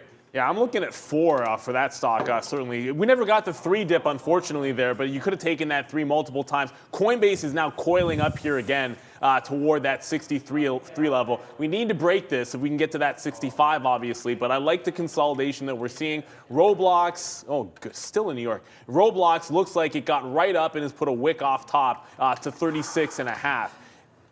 That's definitely close enough to that 37 level that I think if we get up there again. Roblox is just, that's the one that almost feels like it's come too far too fast. But you mentioned TBLT. I don't want to run the risk of this turning into a wick off top of its own. So you want to see it hold above that breakout price. I think any dips could be that 32. Right now the bids are looking pretty strong on TBLT, but I have to cancel that $3 buy. Now if I got $3, it's a much different scenario than getting at the open before that breakout. I don't want to catch that bid because that would almost be a fail break if I got the fill. Brendo? No significant news, guys, on cryptocurrency stocks other than the fact that we got above 21,000 on Bitcoin again, as we were saying in the pre-market there. RIOT, however, significant volume here so far this morning. A nice move up about 5% for Riot. All right. Ooh. We're just going to tweet this out about Microsoft because we are doing it again right now on this name. So shout out to Sticky Note Nation right now. But it's MSFT here as the trade of the day. We're up monstrous now, man. 261. This is now $5 in the money and still going for us here on Microsoft. So another big time trade here getting on the board for me. Only 3 trades, man. Microsoft, Palantir, and we're just being patient with it. We're waiting for these trades to happen. Let's wait to see what Square's saying to us right now, bouncing off 69. Maybe it doesn't have 70 in the cards here. I'm not sure, but there goes TBLT. We just took some out at 56, trying to be patient with this name, and let's just see. Wow, Palantir, spin it again. Let's go, man. This is exactly what we're talking about. We also gave you guys Roblox for the longs, right? But that's bouncing off that 37. So it's getting close, man. You know what? Roblox is whatever. I looked at the 37 and I say to myself, if that's going to be the level to short, I got to get out of it. It just made that push to 36.5 another time here. So that's it. I'm out of Roblox. I'm still going to hold on to Coinbase, but I'm looking for that opportunity for a curl on RBLX. And I believe Coin can still go. It looks pretty strong. And watch out Roku. If there is one that's going to haunt me, it is going to be Roku. Talk about that Roku dip 95. Roku went to 95.65. That's the one that got away. Now it's on the road to $100 Roku. Yeah, so I know Kathy Wood, she's definitely happy about that. Her number one holding, well, I think it's still the number one holding in ARK, but either way, a lot of people are going to be happy with some of these longs. You're getting close to 37 on Roblox. TBLT is starting to run out of steam. I don't want to say run out of steam. I should say slow down on the tape. On that 350 or 340 break that it made in the pre-market. It still looks good to that $4 level, but I think we're going to be due for a bit of a pullback. What you'd like to see is hold to 75, pull back, and then See this 340, that breakout price. I would love to see a consolidation there because that would give you a place to at least add to the position, which is what I'm looking to do. Coinbase, this looks like it's about to make another consolidation, put a flag in, break 63 hopefully, and get us to that 65 target. But that's been a clean breakout as well. And looks like it's not really looking back at all. And I don't want to ignore two things. One, Tesla 726. So I guess it is finally strong. And Meta. So I'll just do that. Straight to the upside. Now, realistically, you're either in a position pre-market or you're looking at some of the breaks. The dip buys, only one of them came close, and that was Roku. Every other one, you've just been churning to the upside and now just going absolutely bonkers. If Meta goes crazier, 170 was the level I was looking at, and it was the same number that if we get there on NVIDIA, that's big resistance on NVIDIA. That's also churning, although worth noting, the chips, strong like the market is, not quite as strong as everything else, as usual. Brendo? Just digging into this Carnival report a little bit further, guys. Actually not a bad report. Smaller loss than expected. Bookings, as I said, doubled quarter over quarter, so demand definitely there. Nice move here so far, up 5.5% for Carnival. Wow. I don't even have anything to say anymore about some of these calls, man. Like Palantir's at 990.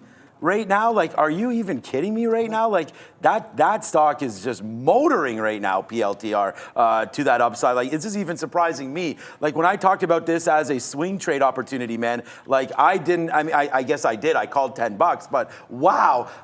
Yeah, sometimes this crystal ball is working. And today, yesterday, this whole week, for a long time, has definitely been working, man. We had our best year last year here. I keep saying we, but I get in trouble for that. You know, Neil and I trade differently. We trade our own accounts. So, you know, we're both like some of these similar names, though. There goes Square right now, breaking through 70.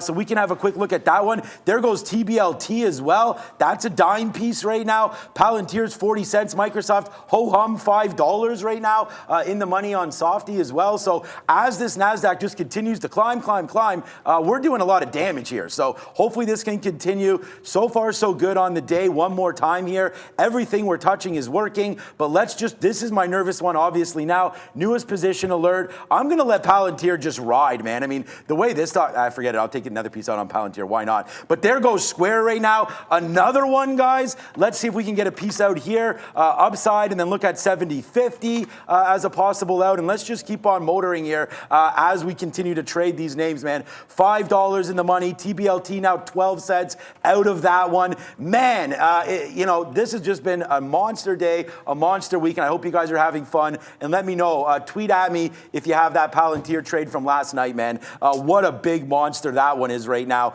You've got to be kidding. Palantir up 5%. Do you want to say that, or do you want to go over to Brendan? No, guess what? 36.89 on Roblox. Yes. I just pulled back 50 cents. So, like, that was... Yeah, that was it. the I'm trade. on the offer. That was I'm right there. I was right at 90. I'm just gonna cancel the order. But sometimes you miss the turn, right? Like I didn't want to get run over by it. So admittedly, I was kind of waiting for it to get to 37 before that turn. But Roblox going to plan. Brendo?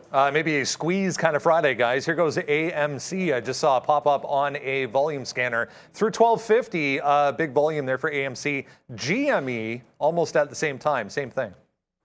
Yeah, AMC GB, we did talk a little bit about that, but like right now, guys, we are going to go 4 for 4, man. Softy, Palantir, Square, and look at TBLT. We don't have, again, guys, this is not a reverse bang. This is a full out bang right there, as there it goes right there for Square to the upside. What's up, Randy? Nice haircut, my man. Here we go, nice little upside moves. TBLT is just ripping off faces, man. Your boy is here and not going anywhere one more time. So there it is. We're back. Oh, actually, I do have a day off. Hey, what's up, Randy? How's it going? PayPal. We'll watch PayPal for sure. Well, we are into Square.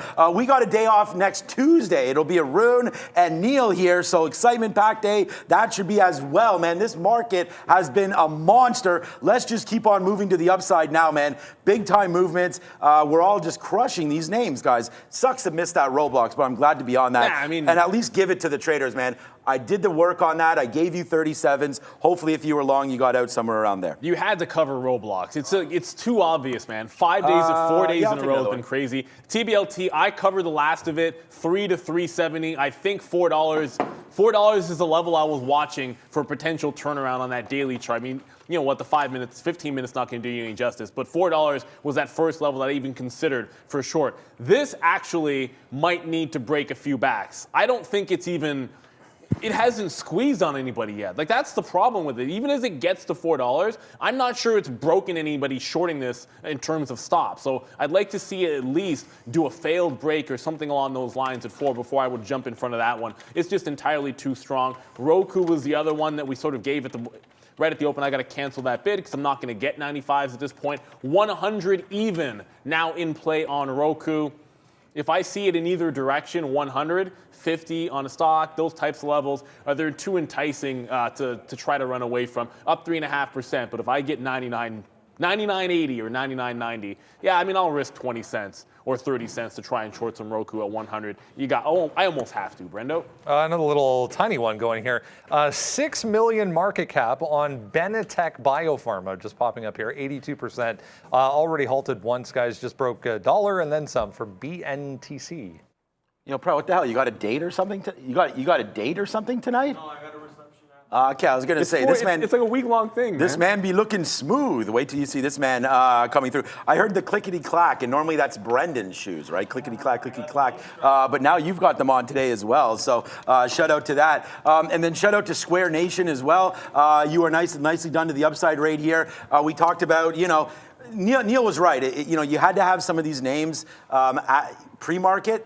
Nah, but not Square. Square, we gave you this 70 call, man. I talked about this one, so we're going to hold Square as well. Wow, things just really working out for us today. We're almost out of everything here on Palantir. You know, it made our target, so $10 target. By the way, Palantir yesterday there, Prad, we talked about that as a swing play, and now today you're up 5% on that one, so pretty happy with PLTR. And see you later, Square, man. Like, we're not taking pennies, man. Hopefully this can continue to go back up to the upside now. Watch out for 71. Hopefully that'll go. And then TBLT, we got a piece out there at 90, 85, which was decent. But now there's that pullback. It's kind of as expected, like Neil said. Watch out for that $4 mark here on this name here, TBLT. Yeah, and it looks like Coinbase can't quite get to that 65. It's still pretty solid. I mean, I'm not going to complain about it. The 61 break was clean. It never really threatened you too much there. And now it's trying to make a pull off of this VWAP here at 62s. I just want to continue the trend. It hasn't really broken that trend. I can tell you Roku, the first time I'm long Microsoft, just 261. made the break. It got to 124. So it couldn't get past a quarter. But if I'm going to short something like that, we're just going to get out of it right away at that high. If it cannot take a fresh high, I'll take another shot. This 100 level certainly looking like it's at least a little bit of resistance. As the market still churns to the upside, you might still have a chance at some of these semi names. I don't think you talked about AMD just yet, but I want to quickly jump over to it. The chart wants to load. This one also on a break, up now 3%. Come on, chart. Come on, chart. Up now 3%. I'm looking at this 85 potential break, and then all of this failure that's been happening at that 86 level. It's 86. That's probably your first line in the sand for AMD. Support into resistance. 86, huge level on AMD. Still a chance that you can get a $1 break on an 85, but do not sleep on how significant 86 was when it was on the bid. Now it's going to be on the offer in about $1 from now on AMD. NVIDIA 170 is the key price. Okay, yeah. And I actually have not looked at AMD yet today, so that could be something definitely to look at. All right, Square, I see you, buddy. Let's just take 65 cents on this name if we can get it here. 66 cents. Actually, there's 65 right there. We could get some out here on Square. Let's just see where we go on this name right now. Square trying to make moves back up to the upside there. We just missed that big move, so that sucks. But right now, Square, yep, trying to make some moves. Brendan, what's up, bud?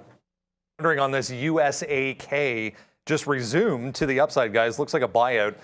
So USA Trucking, $31.72 per share for USAK. So it was halted pre-market, but up huge, obviously, on that news. And you had mentioned that the Carnival call was ongoing, right? Like, just to get maybe you can throw it in the chat for us, Brandon, but Carnival is absolutely, I mean, everything is going up. So I guess I shouldn't be like, oh my goodness, Carnival's up 9%. Oh, good. Thank you, Randy, so much for that. Salute. Appreciate it, brother. Andy's got the shorts on. I almost wore shorts today, by the way. Are they jorts? No, I don't know. He didn't wear the jorts. No, he didn't wear And I should have worn shorts today because it's hot out. But Carnival is it's just gone crazy. It broke $10. We're looking at all these different breakouts, and it's because I hate the fact that Carnival reports pre-market then as their call as you're doing your prep, because it forces you to focus on other things. When look at the $10 break on Carnival, just as good as everything else, but you can't complain about that. Like, you have to understand preparation is part of the game, and it's a different set of prep for something like a Carnival when you didn't have the numbers out, and then you had to do this on the fly. The huge level for this stock was at $11 when it broke it. It was an absolute flush city trade, so I think if it gets to 11, it might find some resistance. And it's not to crap on the stock or anything like that or the move, but TBLT was sort of the same thing. Like, you got into that chop. I thought if it got to $4, it could turn. I didn't short it. Usually that's a short that I would take. It is pulling back. I think it needed to do this, by the way, and now it can potentially hold out at that breakout price, like that pre-market high break at 340. If it can then go sideways off that, great. If it goes off $3, that's even better. I'd love to be buying $3 on a consolidation, but if it's 340, it's 340. Brendo? There was a note yesterday, guys, you remember about the wind industry, and clean energy names popped up on that. From the White House late in the day, saying they were looking to bolster some of the wind side of clean energy. Apparently, they're talking the same this morning about lithium, and it was lithium and cobalt. So they want to bolster their supplies of lithium and cobalt. So I just saw some of the lithium type stocks pop up. Revlon got to 840. Neil just like telling me, look at Revlon. I'm like, what the hell's going on with Revlon? And then the answer is everything. Yeah, you're right. Everything right now if going on something with is down Revlon. today, it sucks. I actually want to see. Square, though, stack up that cash right now as that's still making some moves here to the upside. We just took out some more there. That was a good idea for us so far today. And then, yeah, Palantir, Microsoft. Okay, so Microsoft's an interesting name, as always, for us. This one just continues to climb a little bit, but it is fading back here into VWAP. So I do have a little bit of concern with Microsoft because the market's still going upside, but Microsoft seems to be like, nah, I don't really want to go anymore. So that's a little bit of a concern for me, but hey, we're still holding it out to see if we can get something for Microsoft, even a further push here on that name. Anything near this 266 again, like 266.50, I think is going to be pretty damn good for us. So we'll wait to see if there's anything coming out from Microsoft on that, but that's going to be a level for me, 266.50 if we're lucky enough to get it. I told you we were getting very, very light on Palantir right now. We are, man. We only have like 5% of this stock left. We cash it out as we get up to that $10 target. Brendan with another one. Nice day, guys, so far. Market now at day highs, essentially S&P up 1.5%.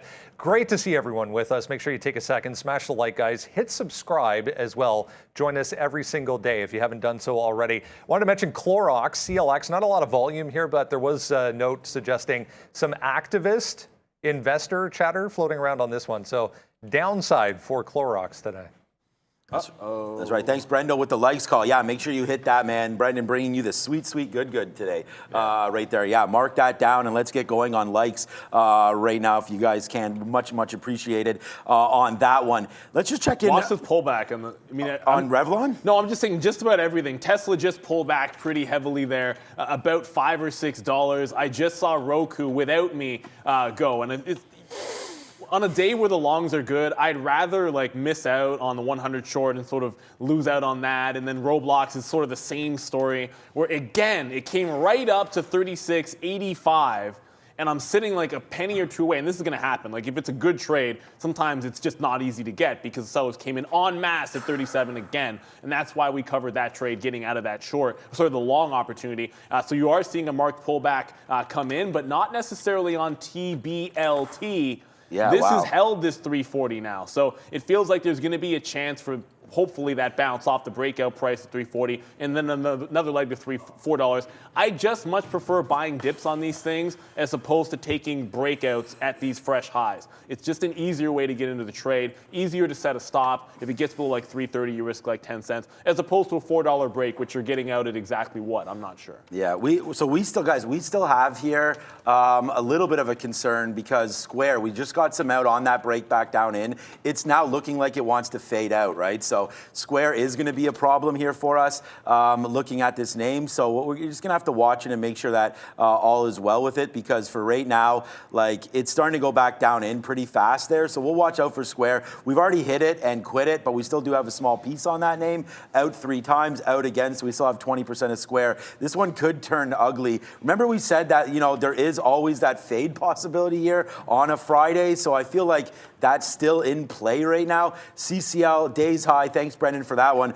We can have a quick look. The call starting at right now at 10 o'clock. So, wow, nice little 10% move up. It's so funny. This is another name that I was talking about with Baxter. It was like, what do you think is going to happen here with some of these travel names? Because they've been so beat down. And I'm really interested to hear more about what they had to say there, what they're going to have to say in their call. You know, with fuel prices and everything just getting out of control there, I am surprised at the CCL move here, but again, without knowing much, I'm not overly surprised. That's the other thing. That's why I was wanting to look at it. It's been getting clapped like so hard. So CCL, nice little downside move, and then now back up. So yeah, go ahead. There was somebody selling, we showed this in the afternoon show, that at the close, someone had a 1 million share offer sitting on the offer at the close at $9.65.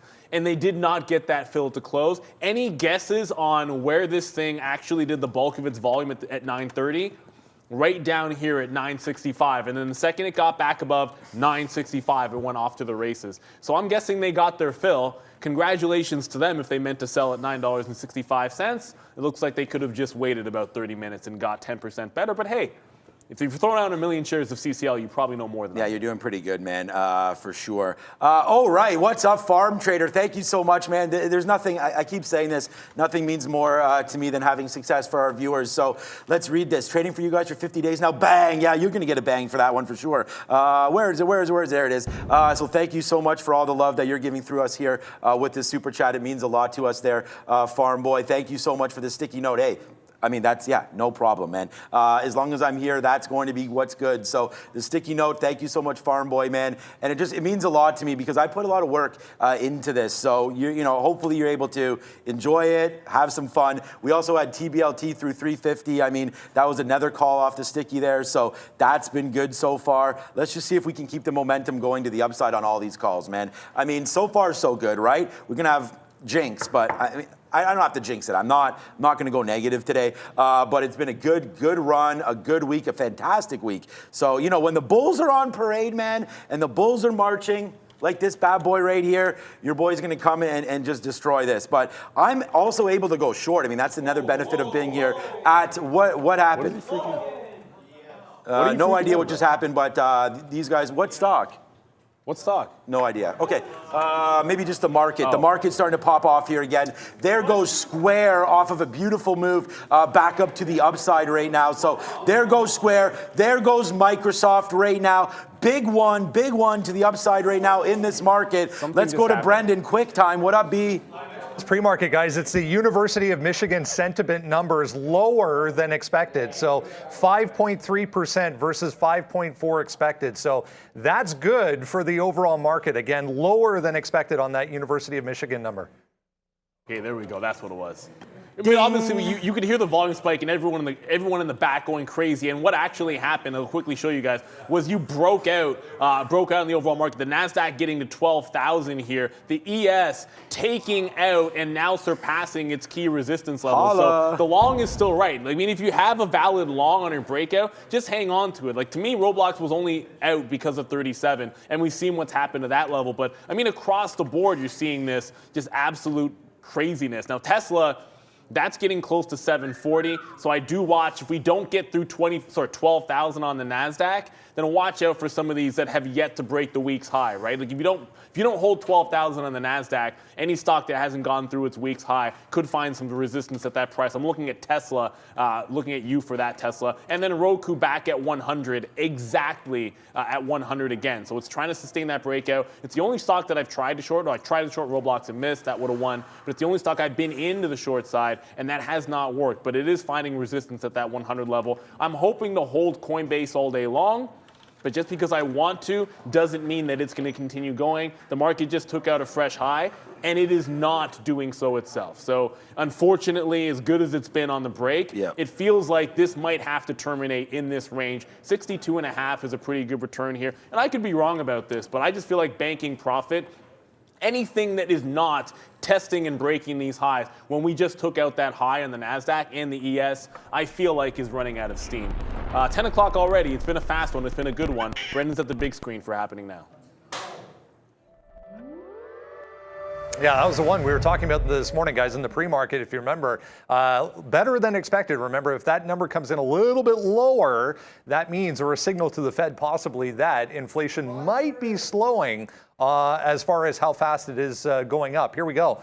Big moves right across the board here. 2% now for the S&P, 2.15. In fact, the Dow almost 1.9 there. Russell having a nice day as well. All of them higher on the day. It is the NASDAQ, though, here leading the way. 2.6, 2.56 for the composite, and the 100 getting a boost off of that as well. Here goes FedEx. Wow, what a move for FedEx. 7% now.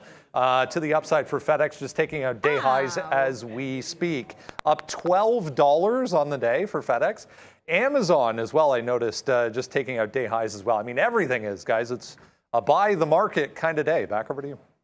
Yeah, a little bit. And we'll ring register again. We talked about reloading on TBLT at that 340, the breakout price. It just bounced off it almost precisely. Bit of a wick top. So the second I see this, wick through the recent high and then immediately coming back to 350. He's going to bank that 10 cents. It might need to pull back to $3. So this one will be a relatively tight stop, as I did mention. If we can't hold that 340 level, I think we should just be looking back a little bit deeper. I'd love to see this run toward that high of the day. To be sure, there's so many names that are moving, guys. As I said, I got out of Coinbase. If it wasn't taking the highs, I wanted to bank the profit on it. But someone just mentioned in the chat, CRM. Look, great run for CRM. I love it. I'm happy for them. I like the stock. Certainly you couldn't have had every single break, but that's as good as it gets as well. And I love that you guys are seeing things like this. Look for breakouts into vacuums. This was below this 175, run away to the upside from that price. When it pivots, you can see the kind of damage that a stock can do. This is what Roblox was telling you. This is what Coin was telling you. This is what some of those bigger type moves are going to give you. Palantir was a similar stock as well. You know, you're going to see a million of these, but you've got to be able to capture them and see them in advance. If we do push higher on CRM, you guys can see the upward resistance at 190, obviously, so that's a bit of a target. And I always keep coming back to, for some reason, this 100 level on Roku. It has now failed 3 times. Well, I'll call it actually 4 times at 100 on Roku. If it's not breaking the highs right now, I think at some point there's going to be a flush to be had. It's a difficult short to put on when the market is still churning to the upside. I'll grant you that, but 100 has been significant resistance. I don't want to miss it if this market turns. No, yeah, good call on that one for sure. But yeah, just a quick update there. We did get out of Square there. It made me a little nervous on that dip down, so we'll take the profits there at 30, and then we'll now just reevaluate SQ as we move forward now, because Square, yeah, is a name there that, hey, it's violent to the upside. There's absolutely no doubt about that. But at the same time, you know, we do have to protect some of the downside. I'm already long $5 now in the money as Microsoft goes right back up to the upside. That's going to hurt me getting out of Square for sure. But hopefully we'll be able to hold out that trade and not worry too much about it. But there goes Square right now, upside as well. Darn it. We had that 70 long.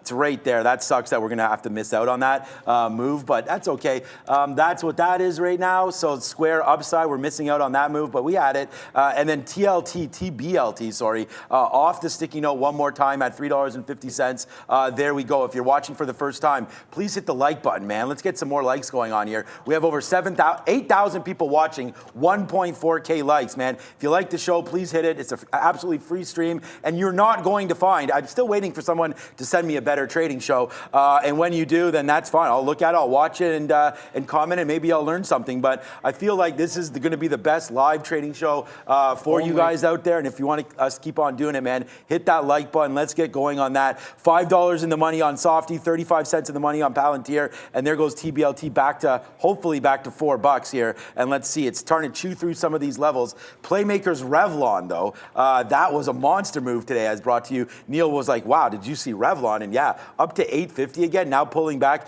Feels like it has like certain like pegs to this thing, right? Like it wants to trade near these even dollars. Again, a move down to 7 here, a move back to 8. Now it's just hovering around this $8 mark. So Revlon continues to be a tricky one to trade, I feel like, unless you're just long and buying all these dips. It seems to be working out for everybody right now. But what's going on, Brendo? Huge move in the market there, guys. Just a quick recap on that number. 50 even on the University of Michigan Sentiment Index versus 50.2 expected. But it's this number down here that I was mentioning. 5.3% versus 5.4 prior on the 1-year inflation final number from the University of Michigan Sentiment. So that is the first kind of indication of maybe kind of sort of this ramp up in inflation is starting to slow a bit. Be kind of sort of, I love it. And one thing you'll also not find anywhere is, I'm going to quickly tell you, this BNTC that just halted for the 3rd time, it looks like. So this has been one of the wilder stocks today, up 84%. Watch out, super slow, low float, but indicated open of $1.25. So this now halted after making a successive breaks to the upside and is halted down, indicating a 125 open. Just always take profit on these. I think that the rug pulls that can happen to you on these can be very, very quick. And BNTC, I mean, obviously this is now my daily chart is a complete gong show. You know, this is a stock which has an ugly, ugly daily. Obviously, it's churned at a pretty key level at that 150 already. So 125 makes some sense, but that should be open in about 3 minutes or so. And Roblox, by the way, this stock cannot seem to get. Market continuing to take highs. What do you think Roblox can't do? Yeah, you guessed it. Roblox cannot seem to take out that 37 level. It still has a chance to go, don't get me wrong. But this is now a double top at 37. It feels like if it gets through that, it'll take a hero's effort at this rate, but certainly still has a chance to do so. I still haven't gotten a short off of that, and every time I look at it, all I want to do is short that 37 level. Feels like I'm going to get my chance because the market is not stopping. No, it's not. I mean, and that's why, man, the last couple of days, all we've been talking about is the bull case here. Like, you're not going to hear me talk negatively about this market right now. I do think, though, that we could curl back and make different kind of lows coming up here. I mean, I don't know about new lows, but you know, I don't necessarily think that this move is completely done to the downside. But this is definitely a nice little relief rally here. That's for sure coming through on the market right now. So big time trading happening to the long side. And I'm looking at Softy right now because we're right back to day's high. We're now $5.50 in the money, soon to be $6 in the money on this name. We hit it yesterday. We hit it pretty damn good. And then now today, again, it's happening one more time for us here on Microsoft. So a nice move to the upside here for MSFT. Let's just see how far we can go now and just hold on to this. We've got the good news, man. Everything's kind of baked in on this. So let's just wait to see how far we can go here on Microsoft. I think it can go a hell of a lot higher than this. Watch out for 270. I mean, that's been a key level. This market's not stopping and we're long. So far so good on that. Just the Roblox is the interesting one, not breaking through that 37. But TBLT now, 3 cents, not doing much. We got the piece out there. Palantir kind of not floating around here at that $10. We already hit our target on that one. And then Square, we got out of that. But look, Square's not really working too much either to the upside. Maybe it's Apple. We're gonna, yeah, Coinbase, Apple. You're 21.4 now for Bitcoin. That's a nice little move for Bitcoin as well. So yeah, things starting to rock and roll here a bit. NEO's, I mean, I saw you guys talking about NEO, a few people in the chat mentioning NEO. This is still looking to make that break on the daily. It's about $24.50, so it's got some room to churn, but it does still have a double top on it here, which, hey, I like double tops. That's a good pattern. They're always good for some breakouts. That'll be at $24.30. Just notice the overhead resistance about 30 cents higher, which can be a little bit of trouble for you.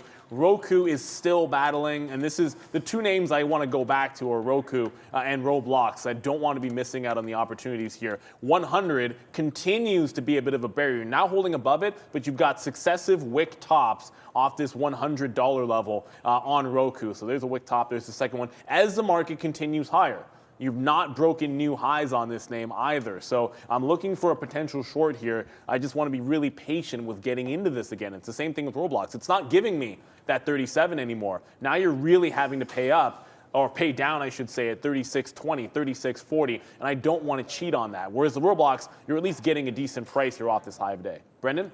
There was a big move in some energy names on this overall market move as well. I'll show you Oxy here now up 3.5%. You can see when that number came out. But look at crude oil as well. Crude oil straight to the upside now up 2%, going 104 up to 106.5, guys.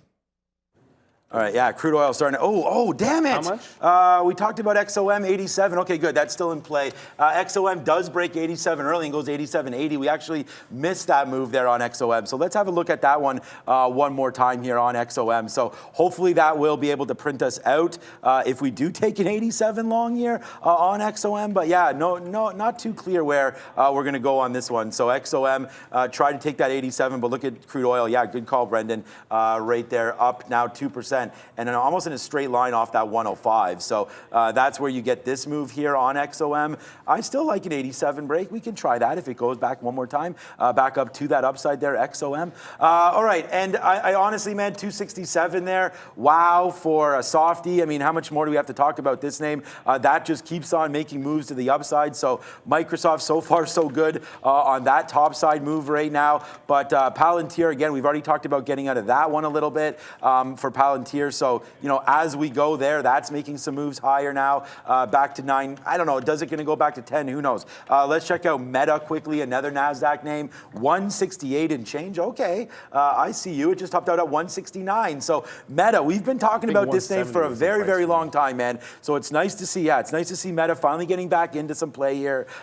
It's been a runner, obviously. I don't need to tell you guys that, but nice move up 6% today for Meta, man. And again, another name that's on here. We talked about the 160 long. I mean, it's right on here, 160 long. But like we mentioned, if you don't have it early, you don't have it at all. We missed it by 3 cents taking that long. So right now, yeah, Meta, we don't have it, but it's a monster and it's a mover here. Nice little upside move for META, man. Up 6%. Wow. We could do a little bit more work on this. 170 has been pretty key, but watch out for 172. I feel like a lot of these names aren't done. The NASDAQ, though, up 3%. That might be a little overcooked.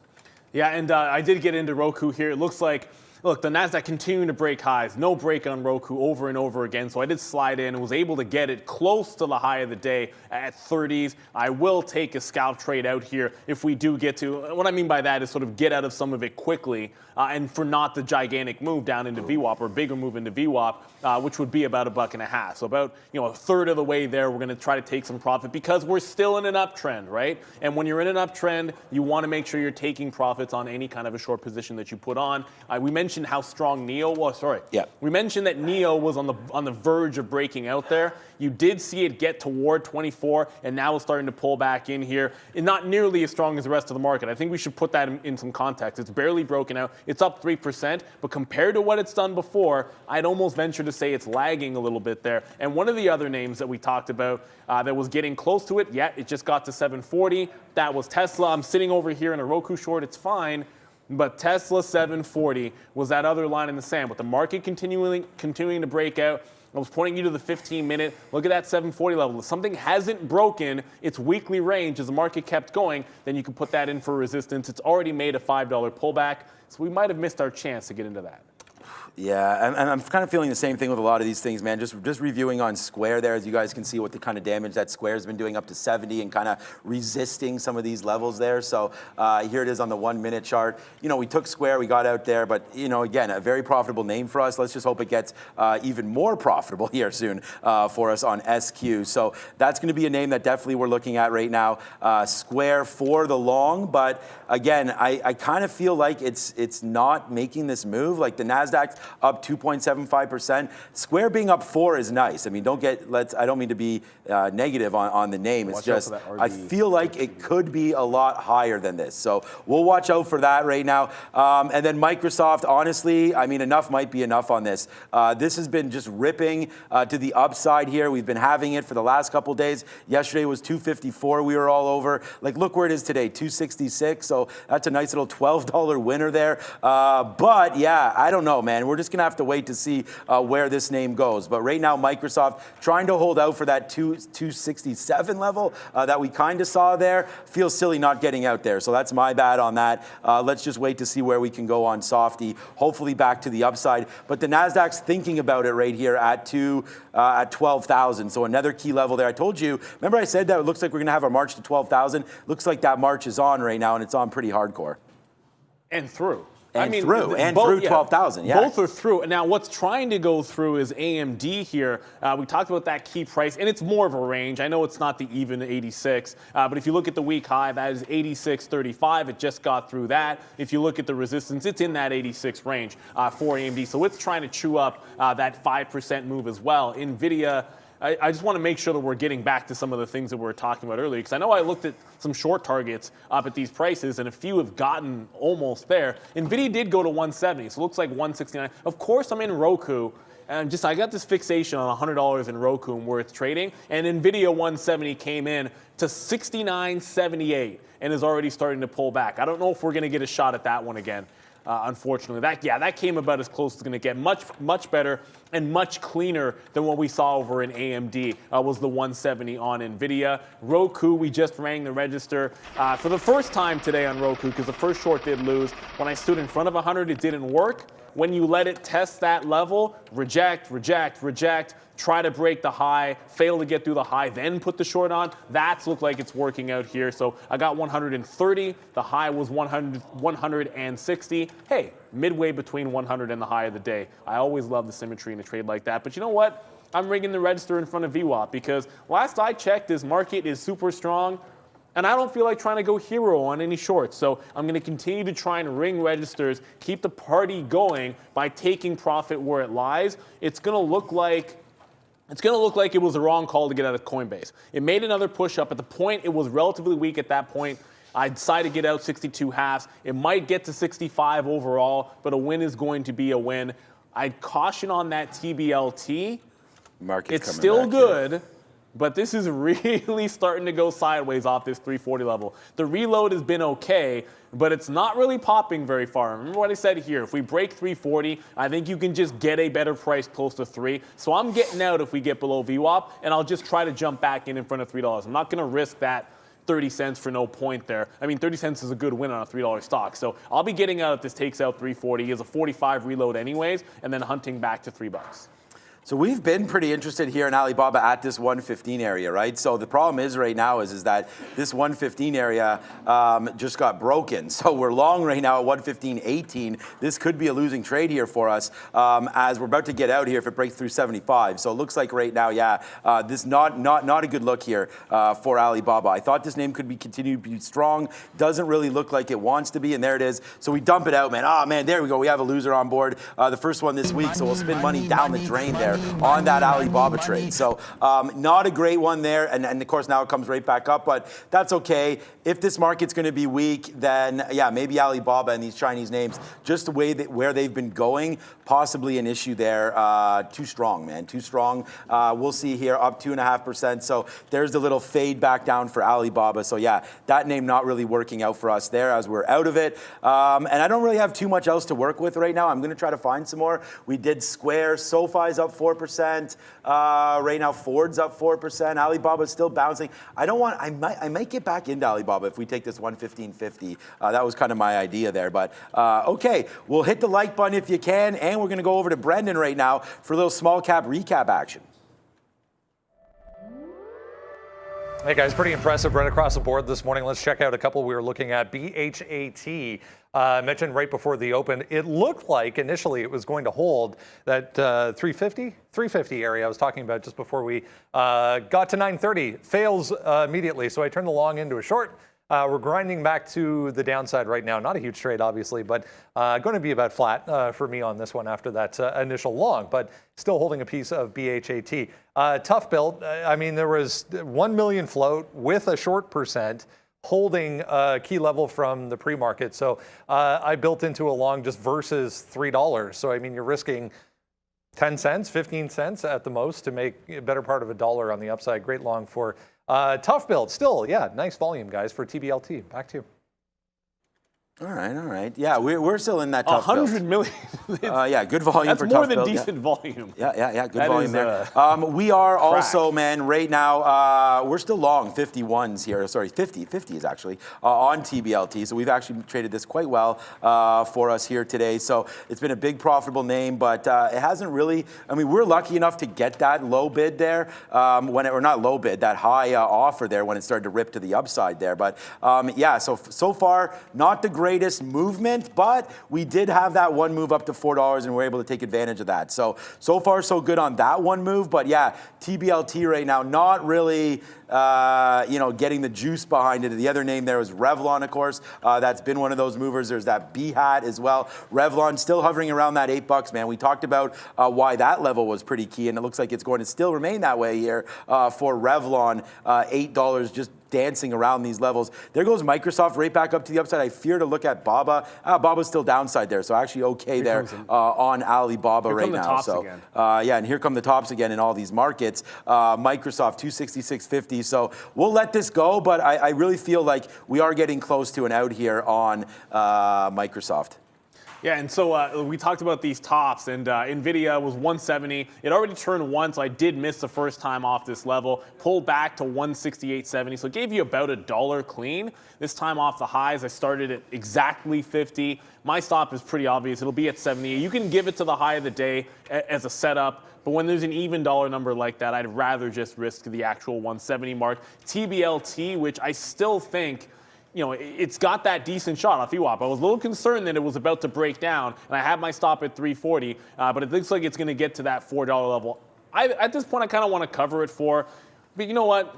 I think we should be holding on to this and reloading at 340 every chance we get. Scalps them out. I don't like the breakout at that price. I just feel breaks at 4. I'd rather be faded into it, which means in this case, not faded into it, I guess long in front of the level instead of waiting for that breakout at a high like that. But I'm going to get back on these bids in front of that 340. The longer it holds, the better it is, but I still don't want to be carrying it through that price. I feel like you want to be taking your profit if you can. As I said, NVIDIA, the only new trade as I got out of the short on Roku, NVIDIA off that 170 level. If you just sort of track what's going on in the overall space, AMD is taking out the highs. If this gets through 87, I seriously doubt NVIDIA is going to hold below that 170 mark. So there is that chance that these shorts continue to get blown out. Just make sure you have your stops. If you're watching Tesla and NEO, which I said is relatively weak, it's up 3%. But notice, as the market again takes out highs, what's happening to NIO? It's just not there yet. So it's still lagging just a little bit. I think at some point, if the market keeps turning, you almost feel like it has to catch up. But the longer it doesn't do this, if the market makes a significant turn and NEO gives you short off the highs, then you know where your out's going to be at least. Yeah, and that's knowing is half the battle. G.I. Joe. Right there, yeah, G.I. Joe. Shout out to G.I. Joe in the building there. If you're a G.I. Joe fan, then you know what's good there, as well as He-Man, also very, very popular there. Why don't they remake G.I.? Never mind. I don't know. They did G.I. Jane, didn't they? I don't know. Demi Moore or something like that? That's like 20 years old. I know, yeah, at least. I don't even know if Demi Moore is still around. I don't know. I never heard of her in a while. But there it is right now. A nice little upside move here for Softy, back to 266.50. We're going to watch out for that 267 marker there, but at the same time, the NASDAQ, if this breaks back down below 266, we're out of this name. So I just wanted to give that to you guys as a quick little update. If we break back down below 266 here on Microsoft, we'll put $5 in our pocket and call it a day. Not call it a day, but call it a trade. And then we'll be back again on Microsoft at some point for sure. But if it breaks back down below, it's held this 265.70. Could it hold again? Yeah, sure. But let's just take the profit. Like the same thing we did on Square there, where we noticed that maybe Square, there it is. So yes, sir, that's fine, man. We'll roll the dice, get out of this one, see if we can't find it a little bit better. But hey, man, all we're doing is doing this at this point. We had a small piece left, actually a third left, not a small piece, a third. So that was pretty good for us, holding that to the backside there for Softy. And I feel the same thing about Square, right? And it's just like Palantir, the same thing. Look, we got a piece out at 85. We now have like 3% left, not even of Palantir left. So that's a nice downside move there for Palantir. And I was bringing it up for Square because look, stocks go up, but they also go down. So sometimes you got to understand that like some of these levels that we're talking about or that maybe you're looking at, it's very, very possible that they break. And we said that on a downside move in the market, it could get violent. And I don't know about like super violent. It's just that right now, this market, I feel like it's a little tipsy. It's been a huge move up. It's having a problem right now at 12,000. So let's see if it can hold higher. If it does, I like it. Meta also break. Oops, METAS. Meta right there. Oops, and of course it's a NASDAQ name. Oh my God, fumble. There it is right now. I was gonna say, because it's kind of absorbing that 170 area a little bit there on the 1 minute. So it went up to 169.50, now pulling back in. I like to get longer, but it has to come down a bit. Like, I can't just buy every single price under the sun here. So we need to make sure that we come back in like a 167 bid, 166 bid here on FB, aka Meta. Should be something that we like. I shouldn't do this. I don't want the market to flush down the toilet. However, I did want that 170 level to hold on at NVIDIA. It did to the dime. 169.99. I'm telling you, sometimes the markets are hilarious. No, that's just a bunch of traders shorting in front of 170, to be honest with you. Like, that's the reason why that happens, is because you see people load up on a level like that. But always, when in doubt, zoom out. NVIDIA has been on this channel for a while now, that 170 level, and you can't ignore those types of things. It broke. We missed some of the longs on the chip space because, quite frankly, the chips sucked yesterday. Yep. So you're not going to go to them as your first look for the longs today. But once you start getting to these highs, you're either sitting holding some of your longs that are still working for you, or if they've turned around, or you're looking for new trade opportunities, oftentimes they are going to be shorts off of highs of day, like that one just there. And TBLT, which I'm going to keep coming back to this, I don't think this is done yet. And until we get a test of $4, you're not convincing, or you break $3. You're not convincing me that this thing doesn't have another run in it. But it is starting to slow down. It keeps going 15, 20 cents in the money, which does make some sense to take. But I'm staring that gift horse in the mouth this time to hang on. We've already had the 3 to 370 trade, and I think we can do a little bit more. NEO is now starting to get closer to that high. So the closer we get to this without the market, and I keep looking over to see if the market is continuing to break tops. If it's not breaking tops when we get to 24, rejecting those highs, I think a scalp trade off that level will make some sense. If it takes out the top, then get out of NEO's way at 24. All right, yeah, I'm looking at this 115.50 here for Alibaba, and just thinking like, hey, if this market does want to fall, we've already been on Alibaba today and noticed obviously that it was weak for us, although right now it's basically back to flat. We were long at 115.12 or something like that. But now you can see it's starting to fade out a little bit here, so we'll wait to see where we go now on this name, but I like Alibaba, possibly to the downside, but we got to get up to 15.50 to look at that name one more time here. So Alibaba, that's something that I'm looking at here at that 15.50 level. Oh man, we were long, and now it's starting to go back up to the upside. Check back on our softy out. So far, so good. That's still remaining okay there on that outside. So that's so far good. But yeah, right now the market just dancing around. JP Morgan, some of these financials have battled back nicely today. JP Morgan up that 2% now. On a nice move up off the open, like 112, almost straight fire to that 116.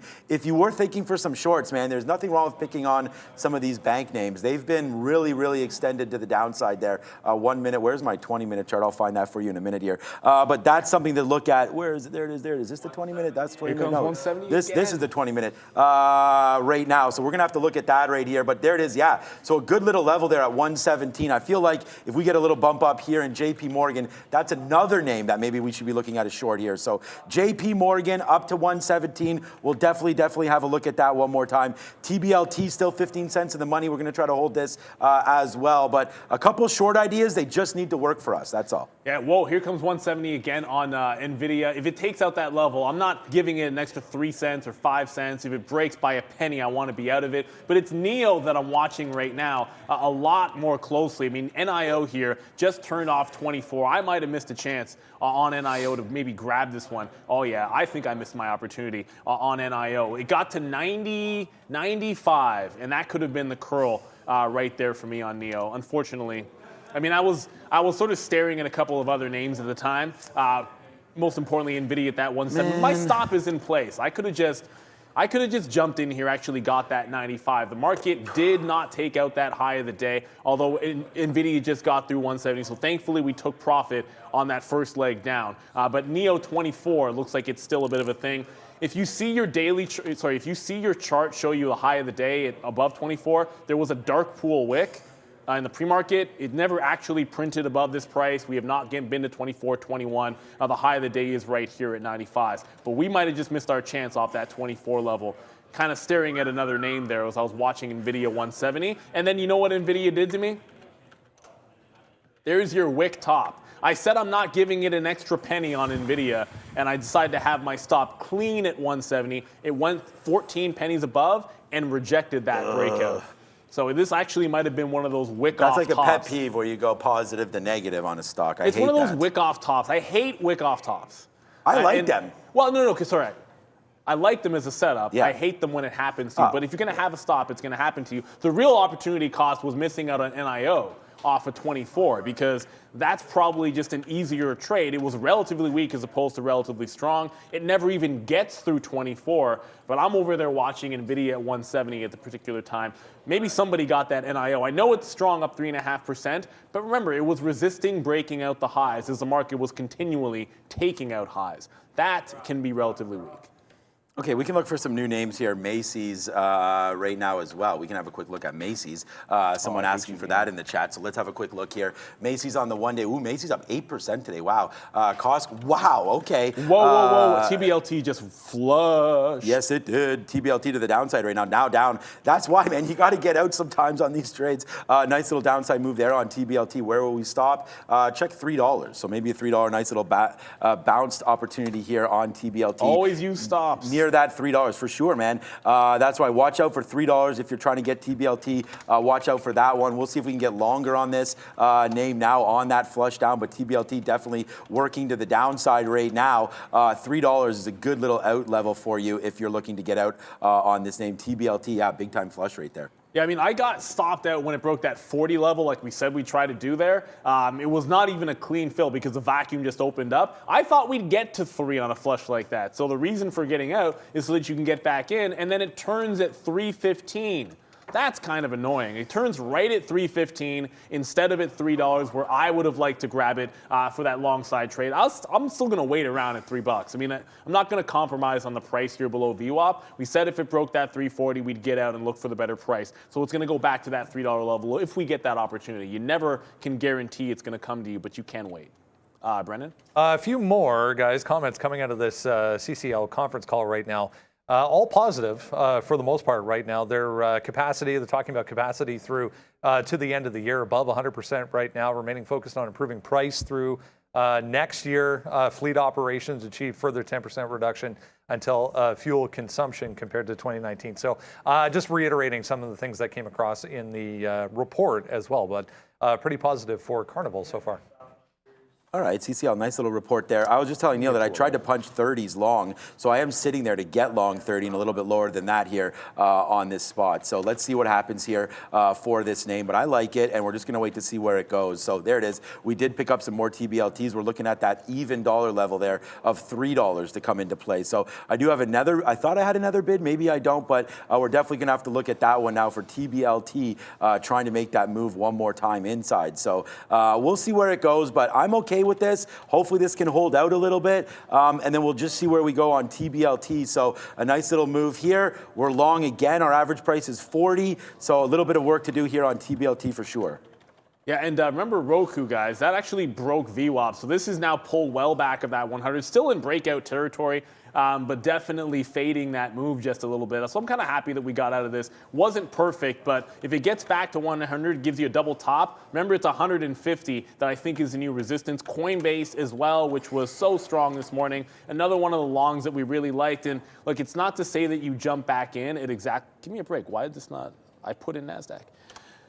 There we go. It's not to say that this is done on the day, but we've also broken VWAP here. The trend now almost completely gone here on Coinbase. If it gets back down to about 60, look for that potential support. It was a 61 break, but it's 60 support that could come in for you on Coinbase. I might not get TBLT. It kind of feels like that might have come and gone. Like in 315 could be the only price. I'm still waiting for NEO here at that high.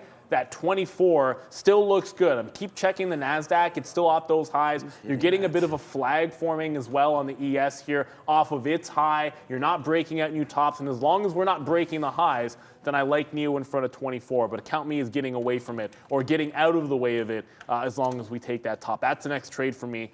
Likely, I shouldn't say for sure because I am on the bid of TBLT in front of 3. Tesla holding up pretty much as well as some of these other high-flying names, not close to VWAP, still not breaking that 740 level. So I think the resistance hasn't changed on Tesla.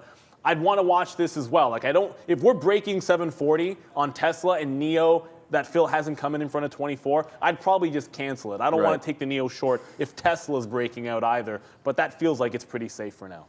Yeah, we're still looking at TBLT, man. We're going to get out if it goes back up to 50. I did want to, because you're mentioning Tesla there and NIO and all these names, yesterday we really liked Lucid at 18 bucks, man. And today it's not really moving around, so I don't really have too much to trade on this name. But, kind of calmed down, only 0.78 right now for Lucid. So that's a little bit of a surprise level there for me, and sort of what's been happening there with this name. Thought it would maybe move a little bit more than that, but it doesn't look like it. I did want to check back in on Alibaba. I still feel like I want to trade this name. There's that 115.50 again, so it does bounce pretty hardcore there off that 115.50. So that's a little level there that we should probably be looking at. Okay, TBLT does come back in. We did get another bid there, 23s or 21s. Giving me 22s was the price, giving me an average price now of 31. So this is much more reasonable now on this price point here for TBLT. So let's see where we go now on this name. Looks like it wants to continue its move higher, but we have our out. So that's like one of the best things here about trading and how I trade is that we got an out now for this. So if it can come back up to 340 or so, then that'll be good. But averaging in, being very, very patient with TBLT here. So happy so far, but let's see where it goes now. It doesn't mean that there's not more upside here or downside, but we have our $3 mark for TBLT, so up to 350 is what I'm looking at. So I said this yesterday, and I didn't give a concrete example for it, which was do not short linear moves. And I was like, I couldn't really find anything in the heat of the moment in the afternoon show. This would be what I mean by it. AMD here. And this is why the second half of that NVIDIA trade didn't work, is because AMD is so bloody strong. So pretty strong linear move up. It's not really like it's having some healthy pullbacks, but you're not really pulling back to VWAP. You're actually now starting to extend away from it, but it's all about the breakout off of the bottom end of the range here on AMD. So if you don't like buying high, sometimes you just have to knuckle up and do it. And I didn't take it at 86 when it went. If it gets to 90, 91, that would be the equivalent of the 170 on NVIDIA, which did work the first time. We get to that price, the market's probably cruising, but it is starting to pull back, and NIO got away from me. Hopefully somebody got the NIO short. 95's already back at 73. That is a pretty sweet-looking board up there, so you guys are going to enjoy this one. Sector Watch, I'm not even sure what those pockets of red are. A glowing green board to show you so far today. Still 2.13 for the S&P or thereabouts. A lot of positivity, a lot of stocks, as we've been saying, that have been beaten down so much, getting much needed relief today, including these cruise lines here, front and center, consumer discretionary names, travel names specifically, very, very strong. RCL, NCLH, 11% to the upside today for both, 9% there for CCL, and they were the ones that reported. MGM, Wynn, Penn, they're all there. Casinos, hotels, cruise lines, as I said, even the airlines catching a bit today. Banks back in positive territory as well. We had those stress tests yesterday. Doesn't seem to matter so far today. They're buying them all right across the board. The semiconductor group in the tech sector participating a little bit more than we've seen over the past couple of days. So lots of strength coming through in these names. There's AMD, 5+% to the upside for AMD. I saw a negative note on Intel this morning, 3% upside, even with, they were talking about an Ohio manufacturing facility not working up to its capacity. STX, Annette, and Western Digital there, all 3% to the upside. Here's the industrial group. So there's FedEx, 8.5%, and then the rest of these are all the airlines, 3.5 to 4% in positive territory. The red over here is healthcare. So some of the healthcare equipment makers, very positive so far this week, catching a bit of or a little bit of profit taking so far today to the downside, but everything else really nice so far. 2%, guys, for the S&P.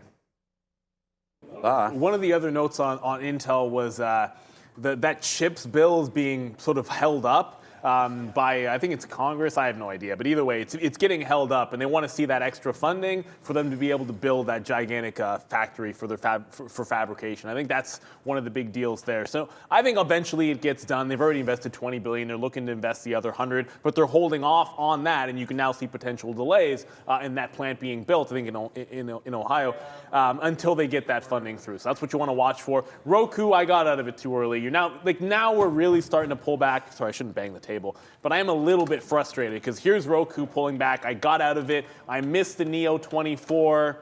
That's already back into VWAP. I'm just looking, even NVIDIA, which is now starting to get, that's gotten away, but it's back below 170. It's being dragged up by AMD, which is finally starting to put a bit of a turn on. However, this hasn't even broken its downward trend just yet, so AMD still looking relatively strong as far as I'm concerned. Tesla, which we'll check back in on, that's now come back into VWAP.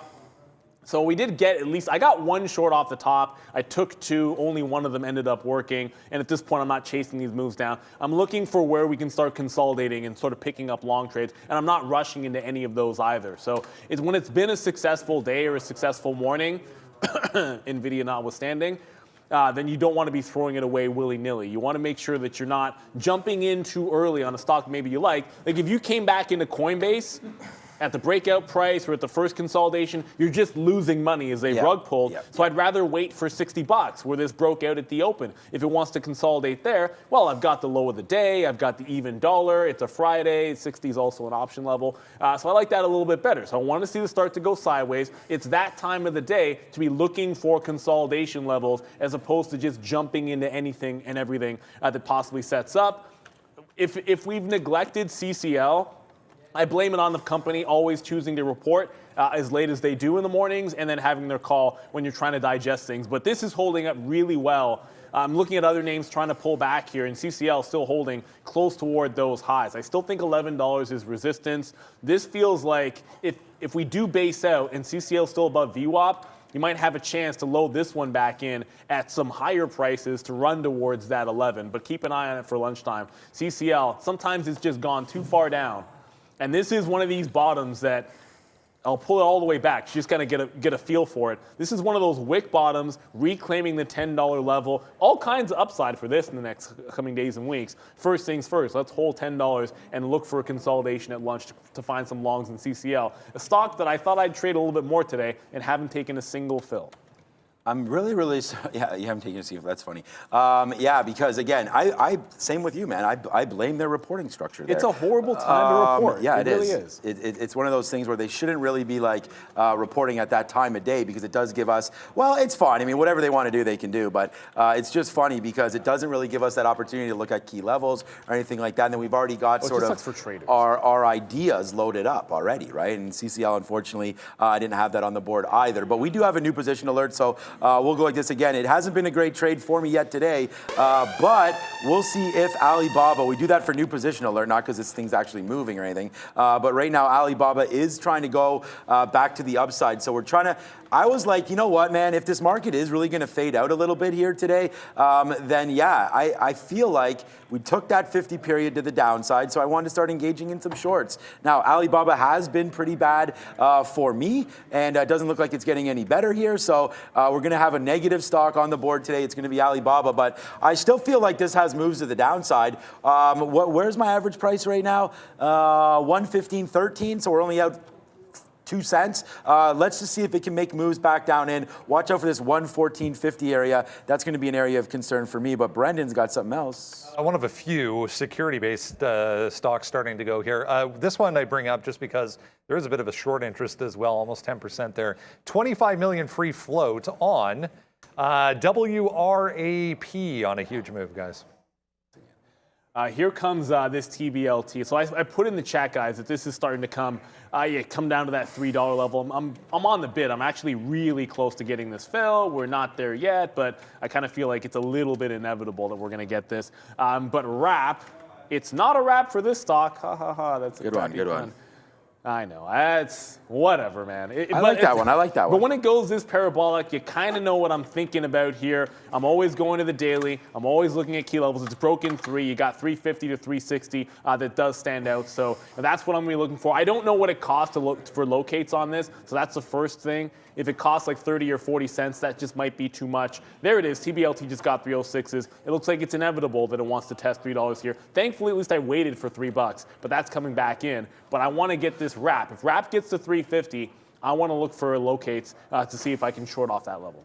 Yeah, that's hilarious because, okay, darn it. Alibaba, as you were talking there, I was actually looking for other short opportunities, and Alibaba went down, and I didn't have any bids down there. It went down into the 80s there for Alibaba. So yeah, mistake alert for me on that one. So now we're sitting in the 80s to see about getting some out. We are now 12 cents. You know what? I mean, we can get some out at flat here if it goes back to 115 flat. There it is. We'll take another piece out. I'm trying to turn this one, and again, it's kind of like, it's not really like vengeance or anything like that. I'm just trying to see about a short here on Alibaba, trying to take it up to that 116 level. So let's see if that comes into play here, 116 on Alibaba. But I'm hoping that a little bit of a fall down here, especially if this market wants to fade out a bit. Let's see if Alibaba wants to continue to move down. Darn it, we missed that opportunity in the 80s there. I'm still short. We're still okay on this trade. And by that I mean like we're not in trouble with it. There's really nothing happening here for Alibaba. So up to 115.50 is a good level there. Averaging a little bit to 115.80. Something like that if we pop, but then I'm going to respect 116. So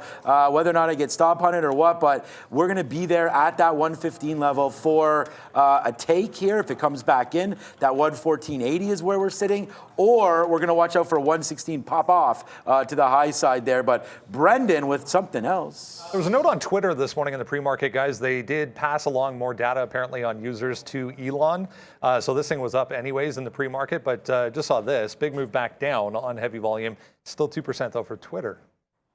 Well, I just double checked, and I'm going to thank you in advance, Brankles, Brandon, because wrap is so low liquidity that it is blocked in our system. If something does so little volume on a regular basis that it's too risky for day traders who can leverage up to trade, it'll be blocked until we get it unblocked. It's doing enough volume now, but it's just a matter of putting a ticket in, which thankfully will get done pretty quickly. One name that we did just mention, so I got into TBLT. It's holding 3 for now, so on to the next. And then next might be NIO, guys. So back below VWAP. It's trying to hold a higher low here as the market's attempting to make a bit of a bounce. And I know this was, sort of that failure on my part to be able to get that short at 24 even. But until we actually break down this first level of dip support at 23.40, it's still in a bit of an upward trend. So if this can find itself a channel, it's probably a scalpable trade between 40s and VWAP here. And of course, if it can break VWAP, that's a pretty good sign. So it is on my radar. I still think if the market makes another run to the high of the day, you want to try catching some of these dips, guys. TBLT, I'll zoom in so you guys can see a little bit better here. Back in at 3. I'm going to get some out in the teens. I'm going to get some out in front of 330, I should say, and then some out in front of VWAP on the way, potentially back up on TBLT. Tesla, which if you're watching NEO, you better be watching some Tesla as well. This is also holding VWAP. And another reason why I kind of like that chance at NEO off those 40s is because Tesla's managing to hold this 725, hold its first level of dip support. And when something's holding dip support in a trend, you look for those opportunities to get back in and then back out. Oh, there we go. That didn't take very long. We'll do this one. Winner chicken dinner. TBLT just got back up to 318. So quick little scalp trade off $3, 306 to 318 was my out. Now looking for those 20s. Yeah, keep those chicken dinners coming, man. Good winner there for you on that one. TBLT not doing much. Alibaba did go back down into 115 there, so that's a level there to look at if it comes back through. Come on, futures. I'm actually cheering for them to go to the downside. Palantir, we're so light on it doesn't even matter. But yeah, it's this Alibaba trade that we're trying to get through here, back down through 115. So let's get to the downside now. Only 10 minutes left in the day, which means it's time for money talks. Let's check out some currencies and some crypto with the big dog at the big screen. Hey guys, yeah, decent move so far in currency markets today as well. I brought up the Canadian dollar over there. That's an hourly chart. If you go to a daily chart, it's still down huge after the interest rates moves in the U.S. going back to a couple weeks ago. But we're back to this level from a couple days ago on the CAD, 77.5, strengthening as yields coming off. So big move in yields today. Back to the downside. We're going to have Frank Caberna this afternoon. He's going to talk about that. Make sure you're with us. 245, but there it is, 0.6%. for the Canadian dollar to the upside today. DXY to the downside 0.3. Everything else relatively strong versus it as a result, including Australia and New Zealand. They have both had a pretty rough week, with the Aussie going back below that 70 level for the first time in quite some time. But full percent almost back to the upside there. Japanese yen, Swiss franc. Swiss franc was lower initially, but huge move up. As same story, the yields coming off so far today. Japanese yen struggling a bit, but trying to get back to break even. Yeah, crypto's positive nicely. There it is, 21,000 holdings so far for Bitcoin on a Friday, guys. Back to you. Yeah, bills foreign, Swiss francs. Before I die, I want my money in a Swiss bank. Oh, yeah. The next line is, I can see you right through these haters' fish tanks, but I think it's a cheesy line, so I always stop there. There was a good question on the chat, and I got some good news for you. I forget who it was, and they said, why do we leave at 11? Leave? I mean, look, Sean and I, we get a break for the middle of the day, eat lunch, come back at 2 o'clock. Take But no the show breaks. is all day long, baby. Yeah, baby. You got Trader Prad, you got Luca, you got Show must Ian. go on. The show is all day because the market is moving all day long. So we're going to be here, a day trade. Look, we're here all day day trading, and that's the reality, and that's why we went to the all-day format, because truth be told, the market doesn't stop at 11 o'clock anymore. What? Things don't always slow down. There's still key price levels to be traded. There's got great consolidation opportunities here for a second move to the upside. I see, like, even this TBLT is going. This wrap stock got to 350, and oh my goodness, I missed my chance. Didn't quite get the opportunity to get it unblocked and get the locates on this, but it went right to 350 and is now pulling back to 328. There are moves abound here in the market. So as far as I'm concerned, we're not going anywhere, and that was for you guys. We got constantly asked to have the channel be up all day long, so we got some other traders, and we accommodated you guys. Simple as that. And all we ever ask is hit that like, hit that subscribe. It's free. And all of us trade here for you guys, giving you the benefit of what we see and our expertise to the best of our abilities every day, guys. And sorry, not sorry for this one, but what did I tell you guys about Polestar? I mean, I don't know what else I could do. I was like, stay as far away from this name as possible. I told you guys, and there it is to the downside there. You don't want to be involved in any of these SPACs, man. They've been an absolute nightmare. And I don't care what you think about the company. It's just, let's just tell it like it is, man. I mean, there it is. It's a move to the downside. We called that move. We didn't have any shortable shares or anything, so there's nothing we could do about it. So nice little downside move there on PSNY now, making that call. And what else has happened here? Okay, Alibaba, we did get that 80. So yeah, buddy, we'll go. Might be the end. I don't know, is the NHL tonight or tomorrow? But it might be the end of you see the draft of Tampa Bay's run. Yeah, that guy Panchero there, Paolo Banchero. I love his game. Goes number 1 there. It was actually flipped around overnight. Something got leaked out there that he was probably going to go number 1. It was supposed to be Jabari Smith. It was, and he got a gift there for Houston at number 3, apparently, with some of that skill. So, yeah, I did see the draft. That was a very, very interesting draft for sure. Oh, Canada, by the way. Yeah, 6 and 7. 2 Canadians in the lottery, and then 4 Canadians in the top 40 picks. Team Canada's... Canada's coming at you, man. Like, I mean, Wiggins. I mean, there's a bunch of guys that were drafted extremely high from Canada. So shout out to them. But don't look up Anthony Bennett. That's all. Or, ouch. Was that his name? Yeah, I think that ouch, that's cold. It's not cold. I mean, it's whatever. He's a bust. You know what, though? Hey, man, if you're good enough to at least go number 1, yeah, you've that's done great, man. Right. You got one paycheck, and that's that. So that's good, man. I'll take it, man. Cold-blooded. That's not cold-blooded. I mean, we're talking about sports here. It's just like Kwame Brown. Is that cold-blooded? I mean, you know, there's a lot of stuff here where... He had a good career. It's not his fault he went first overall. Right. Not his fault. He actually lasted in the league. Bennett didn't. But did he have a good career, Kwame Brown? If you could I have to look up his numbers. If you go more than 5 or 6 years in the NBA or past 1 contract, congratulations to you, man. Like, that's all I got to say. Like, you're still in the best of the best, and it's not your fault for where you got picked. That's the GM's fault. The player did what they had to do, which is get picked as high as you can and make as much money as you can. Yeah, that's so I what it's all about. congratulate Kwame Brown for doing everything he did. And of course, it didn't pan out, but that's not his. You know, it is what it is. He got overrated by somebody else. Yeah. New Orleans had a horrible pick. I don't know. We'll have to find out. Our guy was pretty good too. Cameroon in the house there to match with Pascal Siakam. So, okay. So far, so good. Let's get back to the market here just quickly. Alibaba, that's the short we have. TBLT is going to come out once we break 3. So, you know what? Actually, we just turned red on this stock. So, holding this against us so far has given us a little bit of red feels right now. So, we are red on this stock if and when again, if we were to get out at this level, I still think we could have a little bit of a higher move here. So hopefully that can come through right now for that. But so far, not the greatest move here for TBLT. It was a great move early. We took advantage of that, hence why we're positive on it. But right now, yeah, TBLT making that move back down. Watch out for the $3 mark, man.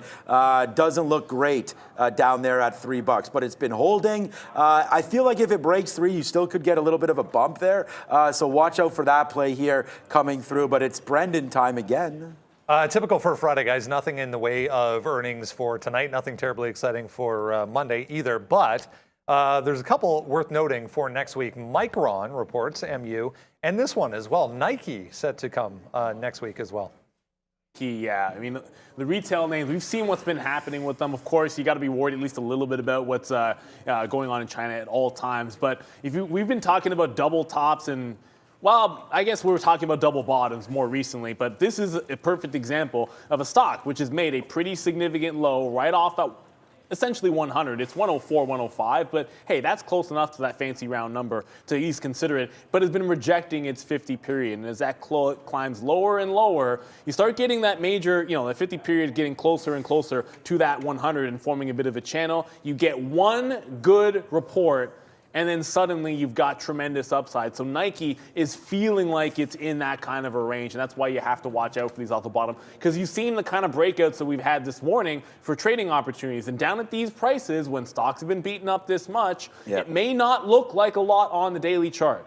And trust me, it's not, because the stock is from its highs down, like 70 or 40%.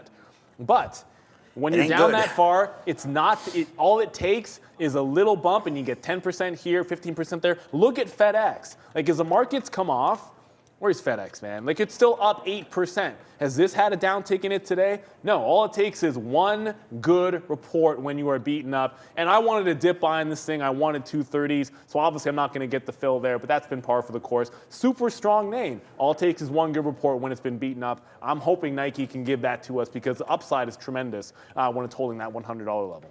Yeah, hard to disagree, man. I do like Nike there. We are now loaded up here. Alibaba's going to take out this 116. So, yeah, looks like we're going to have the negative name stay negative for us here as it wants to take this out. So, there it goes, man. A nice little move to the upside. Oops, that's P. Diddy. There's Alibaba right here. A nice little move to the upside as it's trying to go, man. 116 and change right now coming up for Alibaba. So, watch out for that one as it's trying to get to the downside. Yeah, Neo's running. Oh, Ford is at the high of the day. Oh, shout out to you, Frank Jones, for that one. Oh, we liked Ford a lot the other day. So, yeah, Ford was a good trade for us, man. But wow. We called that move as well. But, hey, the market's blowing up. So it's not like the ES is up 2.24%. And the funny thing is, man, I said the panic's going to come to the buy side on some of these names, right? But a nice little move now for Ford. Nice move to the upside there as it continues its march higher. And guess what? Held 3. TBLT held 3. So you're going to go to Pratt and Luca, and they're going to talk about all these names as well. But right now, it looks like that's going to be a good little level for us here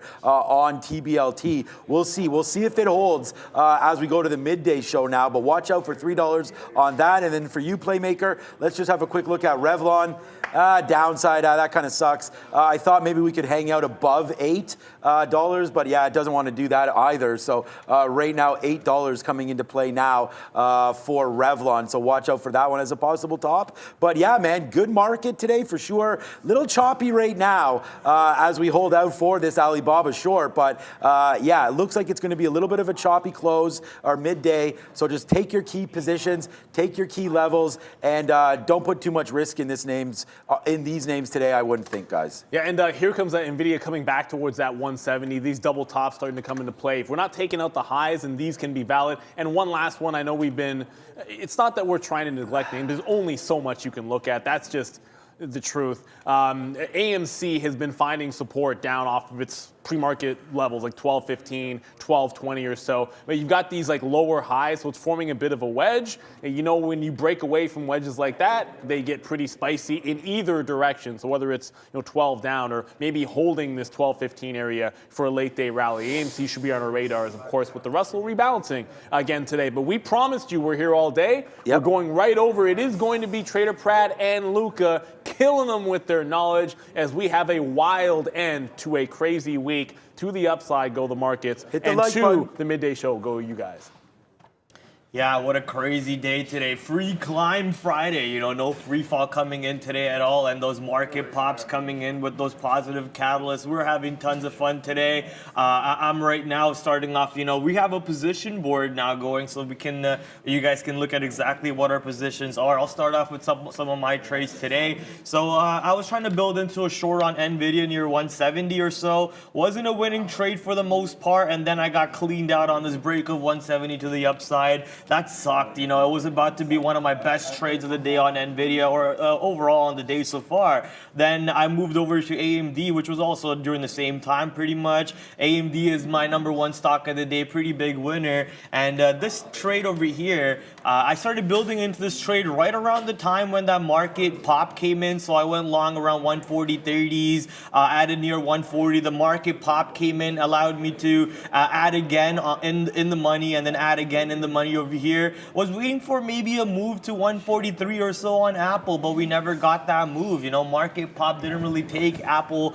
all the way to the sky high levels that I wanted to see. Covered some of my trade, not enough of it to make it worth my time, but covered some of it. Coming back down, I'm adding pretty much the same levels, same areas almost for my trade, giving it to the break of 139.80 to the bottom. If that ends up happening, we'll take the loss and we'll move on. But right now, we're slightly out of the money, 15 cents out of the money on Apple, waiting for to see how the market will behave. NASDAQ up 2 beautiful percents today, or 2.5% right now actually for NASDAQ. S&P 500 2.24% up. So with the overall market trying to push back over here without even touching VWAP for NASDAQ especially, and S&P 500, which is already near the high of day. So here's your S&P 500 a chart or levels to see. Supposedly your mic is not. It sounds like you're in a box. It sounds like I'm in a box. Yeah, Hamster says you sound like Post Malone. Jada, maybe we'll keep that then. But Jada Jazz says sounds like he's in a box. I don't know what that means. Hopefully my mic's working pretty well. And yeah, Pratt over here with the fresh black shirt, looking good. And yeah, try it again. See if. How about this one now? Let's see if putting it at a higher spot helps out. So S&P 500 over here trying to break out the high of day. NASDAQ getting ready to climb back to maybe high of day, most likely bouncing off the 12K level. I'm expecting Apple to not really give me my fill near 140. Where's my order? 140.11. I'm expecting Apple to not give me any fills and start climbing to the upside. At which point, our average being 140.44, we're about to start making some money again on Apple position just to add to my day over here. We're having a great time so far. I'm going to send it on to Luca, and I'm going to read the chat to see if the mic sounds better or not. Yeah, I think everybody's saying you're sounding a lot better. Awesome. And good things. Yeah, much love for the shirt. And yeah, I wanted to ask, how was yesterday? Man, it was hot, boy. Those Indian clothes, we were weighing like so much, and it was hot. Hats off to all the ladies, though, because the women's clothing weighed like 10 times more than the men's clothing. And these girls were like dancing in this 23, 40 degree temperatures in the country club outside. I'm just sitting there like, yo, I might as well bought my golf club and just went golfing instead. But it was great fun. Thank you for asking that question. More fun to be having tonight. Sadly, I won't be able to come out with you boys today, maybe for a beer or two, but I got a jet right after from here. Hence, I'm in this a little bit of a overly extra dress on a Friday, casual Fridays and whatnot. And is today's, if I'm not mistaken, today is the party. Last day, please God, no more events. No more events. That's it. Good to hear. Good to hear. But yeah, guys. So some things I traded today. I was actually looking at NEO, and we spoke about this yesterday. NEO kind of ranging between the 22, 23 area, and today gapped up right off the open. I didn't really trade this the way that I wanted to trade it. I had a nice nice top short over here, and just covered a little portion. And then I thought we were really going to flush down and break 23. So I got too aggressive too quickly.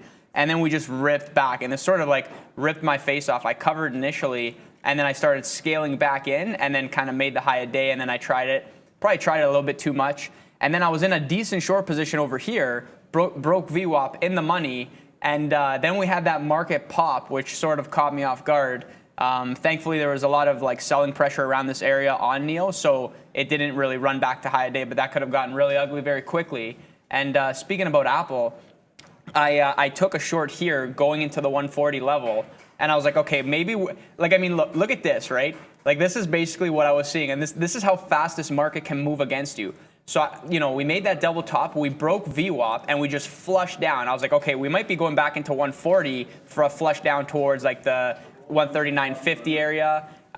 So, you know, took an initial short and then added to the short on the 140 break, and it just stopped. It instantly stopped and held.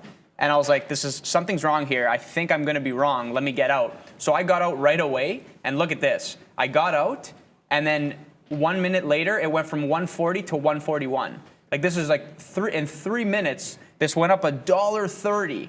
So like with the size that I had, I could have got destroyed. So I'm pretty proud about that. That's basically a flat trade overall on Apple.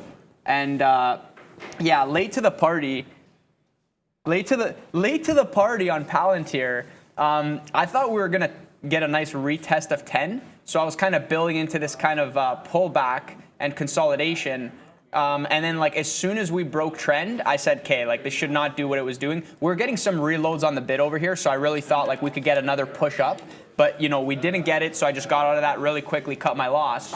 And yeah, now we're back down to, you know, or back to VWAP, but like look how low this went, right? Like back down to 950. But yeah, guys, keep Palantir 10 on your radar. Like this could be solid if it sets itself up for, let's say, sometime next week. And Palantir, if you pull up the daily, like it has not been above 10 for the longest time. And the last time that it broke through 10 to the downside, it stayed below 10. It did not retest. So if we break 10 to the upside next week, this will be like a recent high break of 10. And yeah, you know, 997 being the most recent high.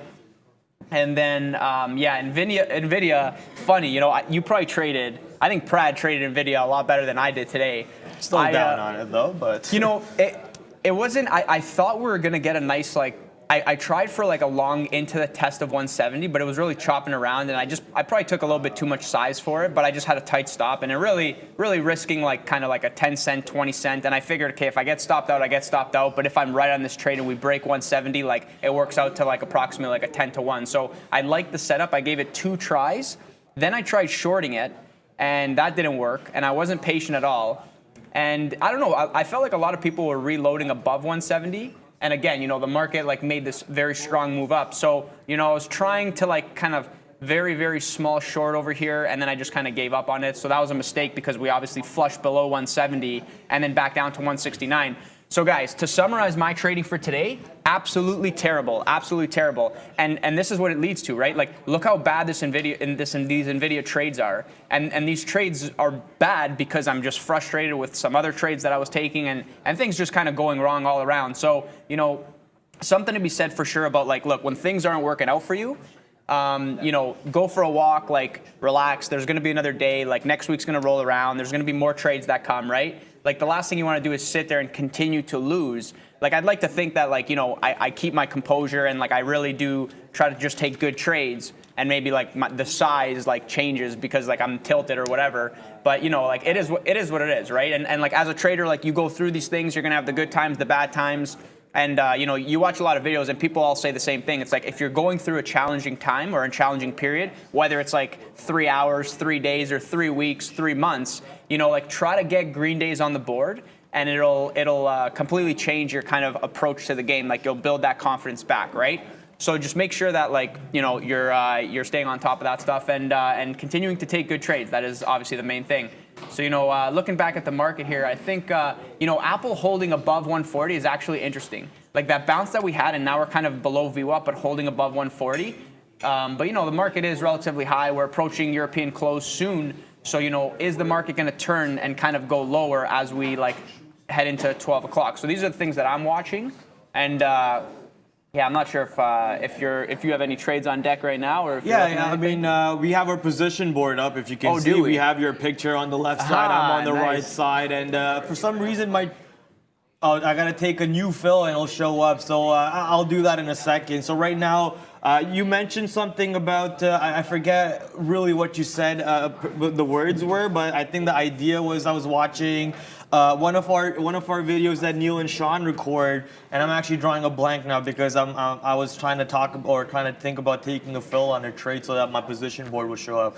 But if that train of thought comes back to my head, I'll for sure talk about it again. So let's head back to the market then in that case, because Apple over here, which I am in a position, might just give me my fill to the downside near 140. So we'll wait for that fill to show up. When that fill comes in, as you guys can see, Lucas long apple shows up, and we're just waiting. So AMD too. AMD moved back to that 87, above 87. I was waiting for that fill near 87.48. Never got that fill. Right back to the downside goes the market. Looks like S&P 500 is rejecting off of the high a day and is getting pushed back down over here. This day still looks like a long day for me. So I'm not really, prepared to start hammering the shorts as the market's coming back down here. I'm more, even though I did hammer some shorts on AMD and Nvidia today, I'm not really thinking about doing that again. I'm thinking about when these stocks come back down over here to buy a dip buy area once the market comes back down too. Look for a dip buy area across the board on stocks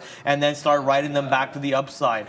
Today is actually another rebalance day. So today happens to be the Russell small cap rebalance stocks, I believe.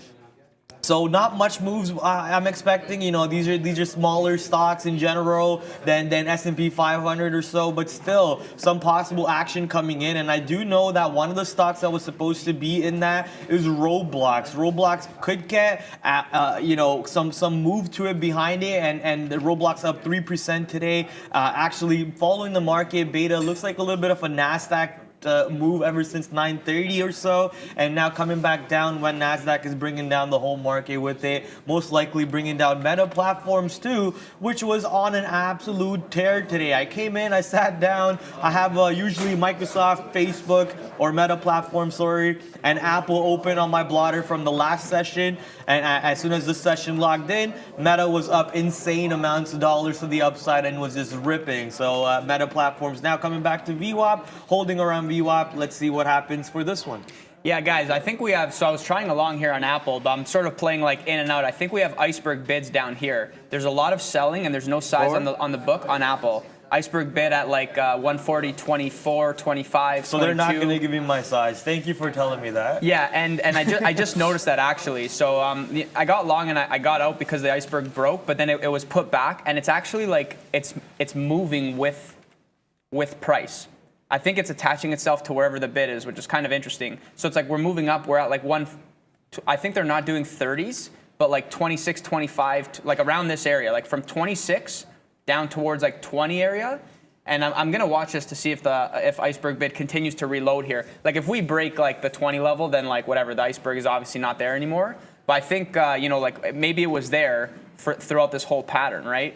Kind of channeling here. It's just seems that it's not getting below this level.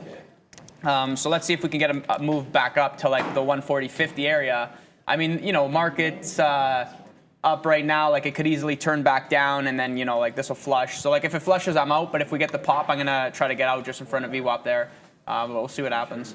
Apparently Dare popping up on right now. Let's see what this one's moving around. It's pushing back to the downside. Looks like maybe I'm frozen on my end. No, there's no trading coming in actually. But the Dare actually going back to the downside now, breaking VWAP. Just gotta wait to see what ends up happening with this one. CENX climbing up right now. Let's go to CENX coming in from the chat. Up 10%. New high a day for CENX near $7.92. I want to go quick take a look on how the stock is doing on the daily. CENX. Here's the daily chart. Not too long ago, we broke that support near $11, $12, pushing the stock to $6.93 low. So $7 area coming in as a support, giving you an opportunity to go long near the same $7 again and pre-market and off the open and ride the stock all the way to almost $8 over here. So that risk to reward possibilities, we always talk about it.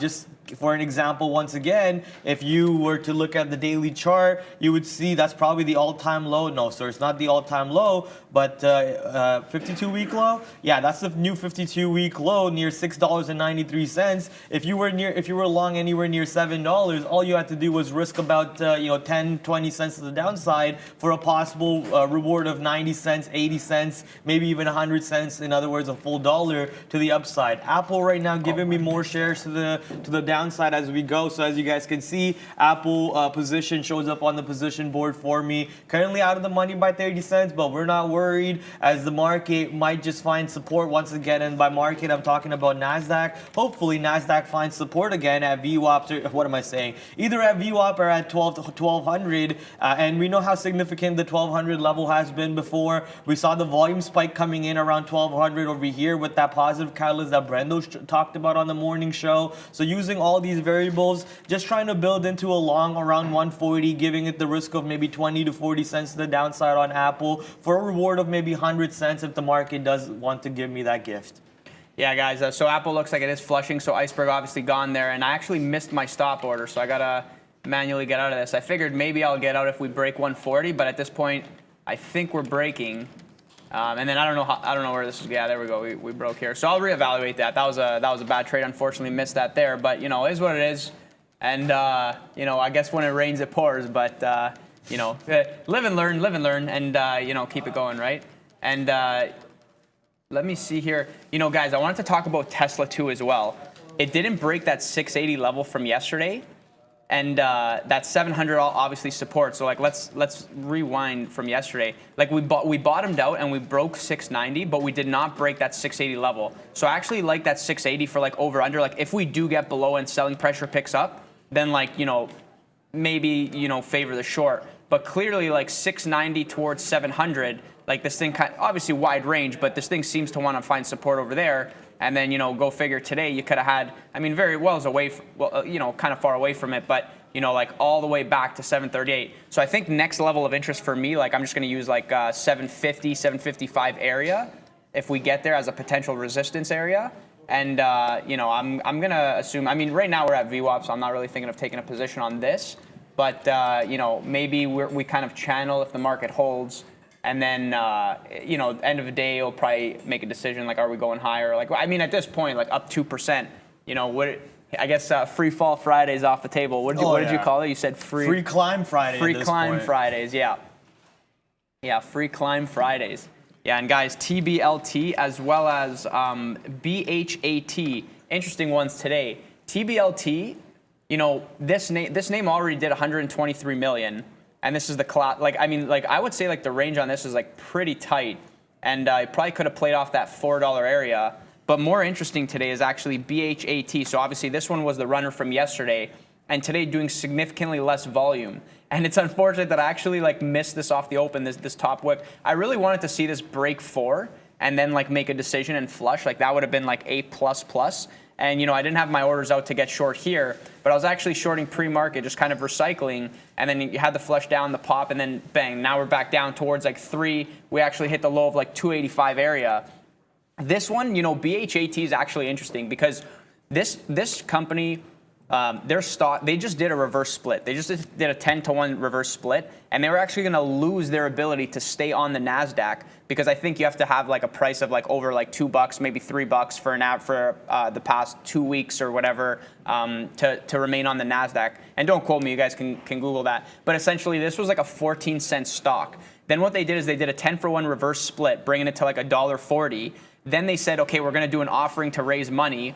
And then 2 days later, or 4 days later, they're like, oh, by the way, we're not going to do that offering anymore. And that, I guess that caused the spike yesterday. And so, the $4 to $5 level on this was A++ for me. I said to myself, if we can get above 4 and pop to 450 area, and then do a lot of volume, this thing is A++. I'm going to go for a 30% retracement, and that would have been amazing. So we didn't get there, and I had an alert in case we got over 4. We did not get there.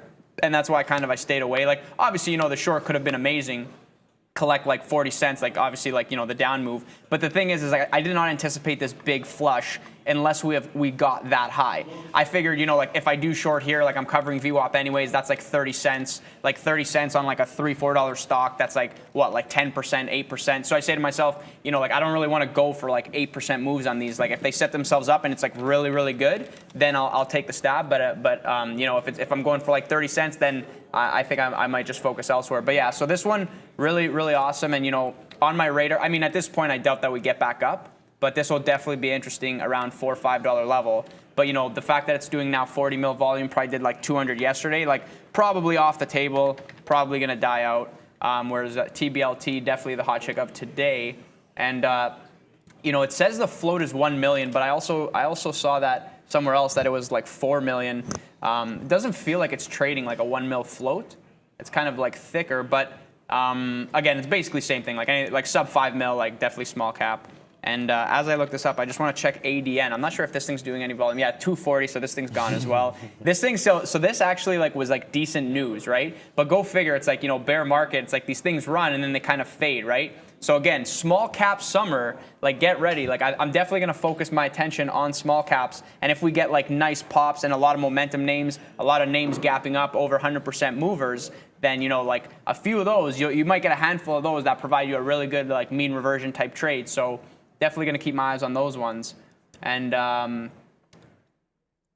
let's see what else here. Yeah, guys. So, you know, Apple below 140 again. I mean, I wouldn't be surprised if this comes back up to 140 for a retest, but maybe the short is good now. Like it's interesting how like you have the iceberg bids that are holding it, but there's a lot of selling pressure that's like very, very aggressive into those levels. And then now that we broke that level, like is this going to act as a sort of resistance area? So like 140 to 140.20 area in the short term for the next leg down, especially if this market wants to make a move lower before it. I'm thinking that maybe like looking at the ES here. And actually I have SPY up, but looking basically same thing. I wouldn't be surprised if we dip down and kind of touch VWAP and then kind of push back towards high of day. And maybe that happens at some point after Europe close. So these are just basically things that I'm watching. Yeah, NASDAQ, pretty much the same thing what you're saying on ES over there happened on NASDAQ. So I'm waiting to go long near VWAP, pretty much the consolidation area right before that pop happened. So I don't think the market breaks that pop over there after the amount of volume that came in, you know, highest volume candle of the day for the futures over there. I'm just going to go try long around there and give it the risk of a couple points to the downside.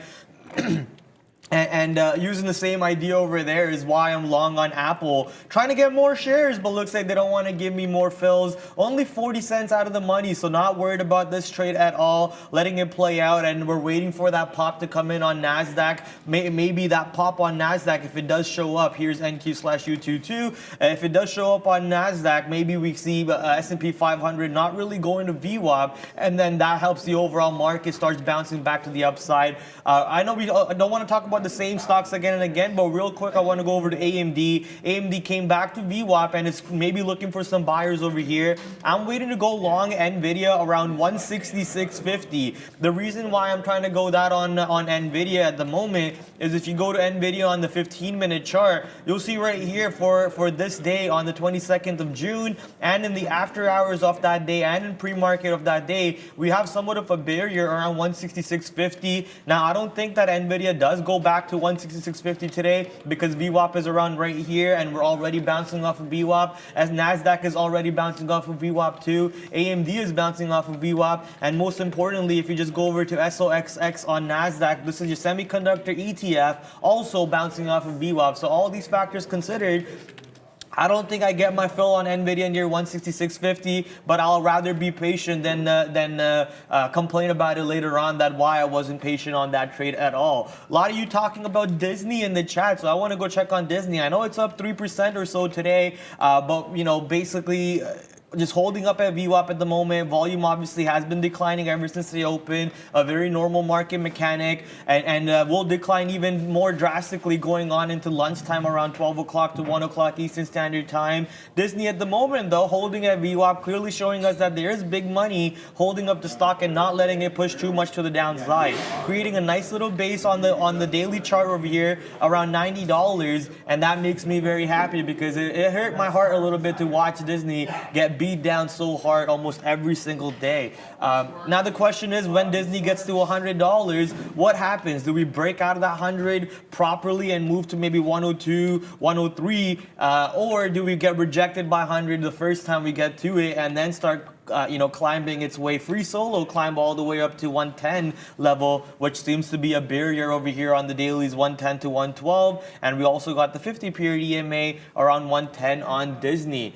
You guys are also talking about Revlon, that's Playmaker. I know you tagged me on Twitter this morning along with Sean about the Revlon long at $6.66. The low of the day is $6.60. I'm guessing that was in pre-market. So you got basically the low of the day in pre-market for the stock and multiple dollars in the money for yourself. I'm glad you're enjoying your day trading today. To wrap off your week over here, Playmaker, congratulations on a crazy call out, my friend. Revlon once again back to its shenanigans. It is on SSR. That means we're gonna free climb on the stock to the upside. I gotta start thinking about another word instead of saying free climb because it doesn't have the same ring to it. It doesn't. It doesn't have the same ring. Yeah. So yeah. I want a better word for it.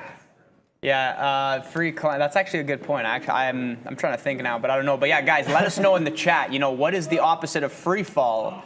Like, what could be like a kind of like a go-to? But it's got to go with the Friday, like free fall Friday. So it's got to go with the F, like Tony Tuesdays, free fall Fridays. So it's got to go something F and F.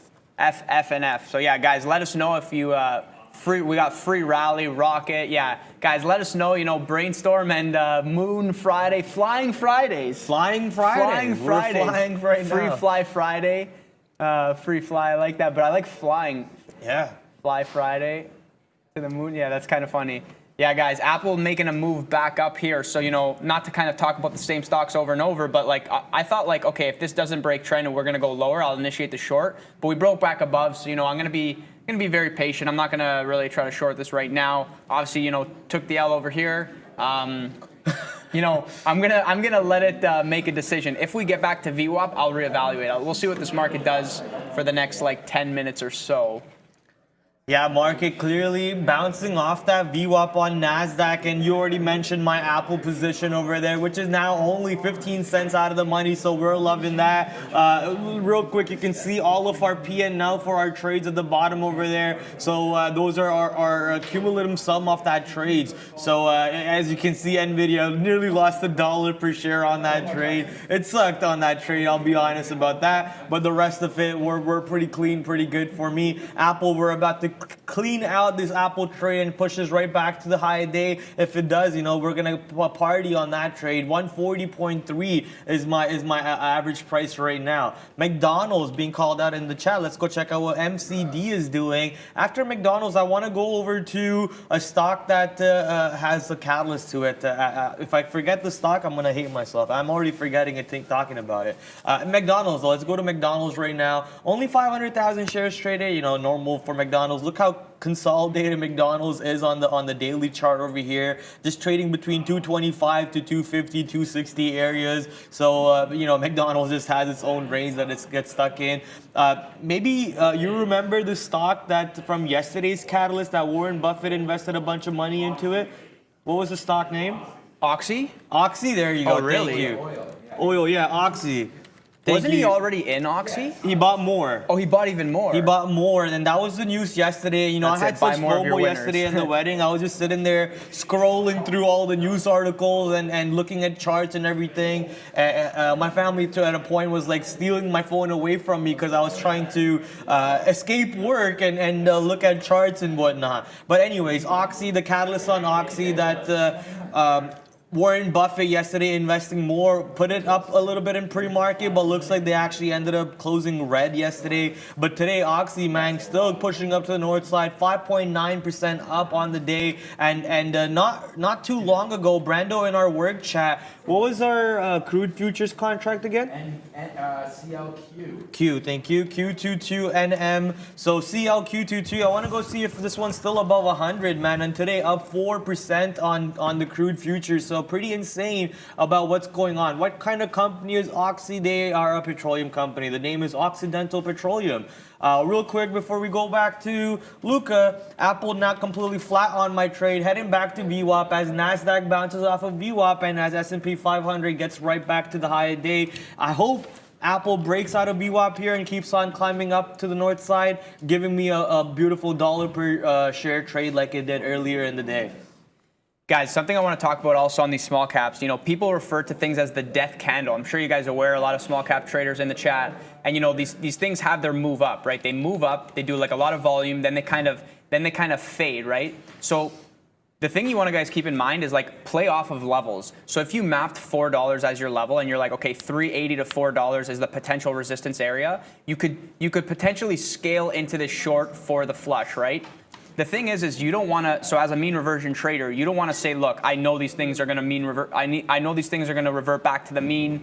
So I'm going to try to predict. You definitely want to, participate, don't anticipate, right? So as you're scaling into this short here, and then it kind of flushes, you definitely want to cover in these areas, and then potentially add back for confirmation. On this sideways action, you're potentially like recycling, risking off of the high, right?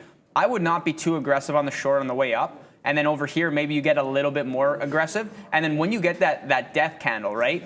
Like this right here, clear death candle. And now like we're just lower here. Like we're probably not going back to 340. And a lot of the times when you're looking at these things, it's like it does a lot of volume. A lot of players are involved. And then as soon as they're done, it kind of dies off, right? So like if it is dead, if this thing is now like done for the day, and this looks like a potential kind of low area here. I mean, obviously you have this action, but this is like extra early in the day. You have a potential low area here. Maybe we test 3, right? But at this point, if I'm short selling this type of thing and I don't get it here, I definitely don't want it here. Like I'm not slamming bottoms on this. So I just wanted to cover that. That's something that I forgot to say. If it does get back up, maybe it gives another opportunity to get short, like above around this area. But, definitely don't slam the lows on these things. Don't slam the lows. I've done that way too many times and took way too many repetitive mistakes to learn that. So obviously don't repeat the same mistakes. That's the number one thing in this game. You keep repeating the same mistakes, you're not growing, you're stagnating, and that's the worst thing you can do. I want to go find out what's happening on, I think this is the volume leaderboard or social volume leaderboard.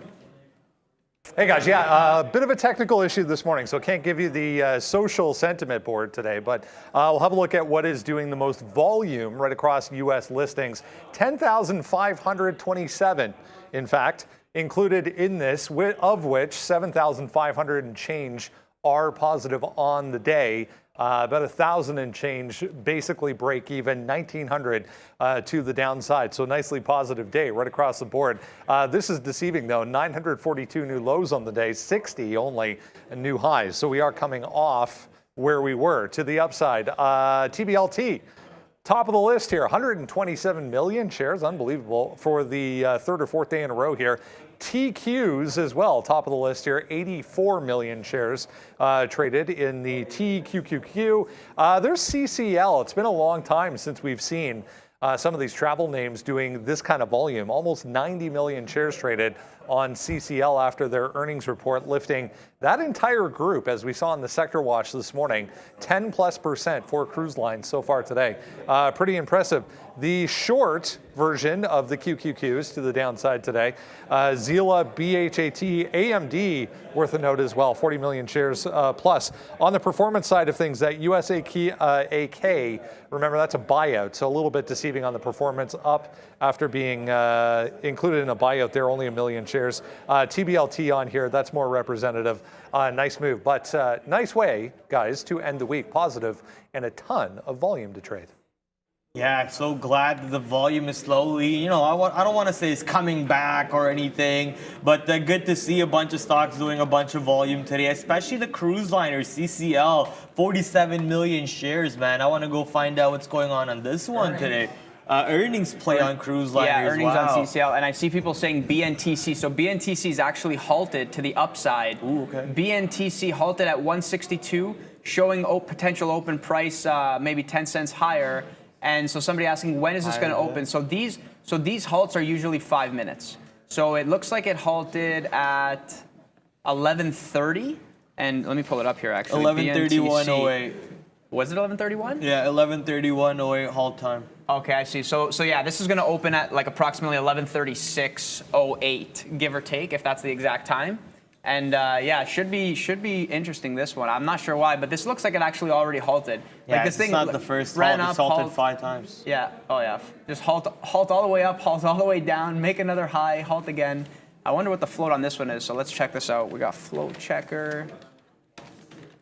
And for anybody who's new in the chat, you know, free website, always good, free stuff. Float checker.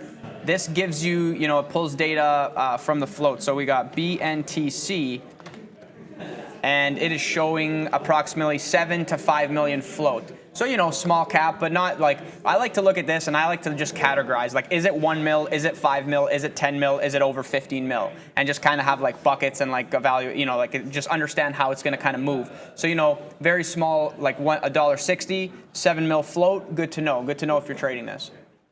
Yeah, so CCL earnings play. What a beautiful move on this one today, 8% to the upside. I want to go see if other cruise liners got any traction off of this one. So we know we have RCL over here. RCL also getting elevated, 12% on RCL, and actually a way cleaner and better move on RCL than CCL today. Maybe off that catalyst, you know, the tandem move catalyst coming in. I can't think of the other one. I think it's NCLA. The Norwegian cruise liners, hey, I can't think about it. And even this one jumping up 10%. So the one with the catalyst kind of just hanging out at VWAP and not really doing much after the initial pop-up. And then the partner in crimes are the ones who really moved up to the north side, expecting, I guess people are expecting these cruise liners to come out with their earnings reports soon. Greater numbers coming in. On the nail over there, I always look at airliners every time I do cruise liners. So I want to go take a look at American Airlines. Right away, I noticed about a 18,000 order on American Airlines on $13.75. Oh, instantly got taken out, that 13,000 share order, and it was on an inverse order too. So it was a little bit of a what's going on over here type of question on this stock. Waiting for my chart to load up, but you know, while we're waiting for that, we can just go over here instead. American Airlines up 5.9% today, ripping. Wild. So you have something, go for it. BNT's absolutely going wild. So this thing opened about 10 cents higher. It actually did push to 182 area, and then somebody just slammed it down, slammed it down into a halt, and then that actually got taken. This thing's doing an extreme amount of volume right now. Yeah, this is definitely interesting, and you know, playing off of that $2 level.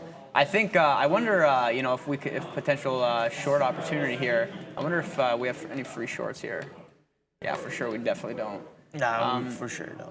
Yeah, this one, so guys, I'm just looking at this one and the fact that there's like a lot of volume being done over here, and like seems to be a lot of selling pressure. So potential play off that two area. I mean, I'm not really sure. I mean, this thing halted like crazy. Like I'm not, you know, maybe I'll stay away from this. But this is actually super exciting to watch. And yeah, exactly, Kai. Tighten those stops. You know, you get into a position, it's looking good, you're in the money. Just put that stop in, because you never know. This thing might flip back around and then halt again, rip your face off, and maybe you don't get a chance to get out of that one. So yeah, tighten those stops and just be very careful on this one. And I see somebody else saying, Luca, please check out Snow. So we can have a look here at Snow. Just give me 1 second. SNO. I know Snow was moving yesterday, but today I'm not really sure if this thing's moving that much. Yesterday, oh wow, tested the 150 level. I wonder what the high on this, 149.95. I'm not sure if there's any size there, but guys, again, it's huge psychological level, 150 area. If you had that top wick short and just kind of held for a VWAP move, that was actually super solid. And you know, yesterday extra strong, I think was at 130. Yeah, so yesterday we had this kind of dip towards 133, and then that 135 area seems to have held. This was a sort of like a pre-market high area, and then broke back above and made the run towards like 142.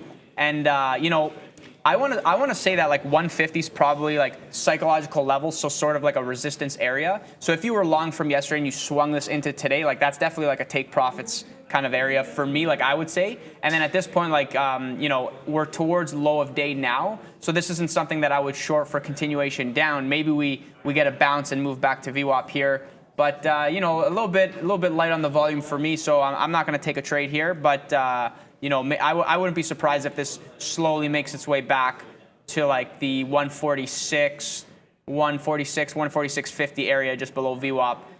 Like clearly here we kind of bounced at like around low of day, then made the move. Now we're back down again. Like, are we going to make that move back up? I think the odds that we go higher are probably a little bit higher than going lower, just based on the fact that we are closer towards low of day and that 144 level. Again, using levels based on yesterday, it did not break 144, right? And then kind of gapped above 144 run. So is this now the bounce area? And then we go back up. So that's kind of my take on snow. But again, from a day trading perspective, I think I'm going to stay away from this one. I saw someone in the chat earlier in the day, right before the show, or right as the show was starting, asking me, how's my toe doing? Yeah, it's hurdy. It's a little boo-boo on it.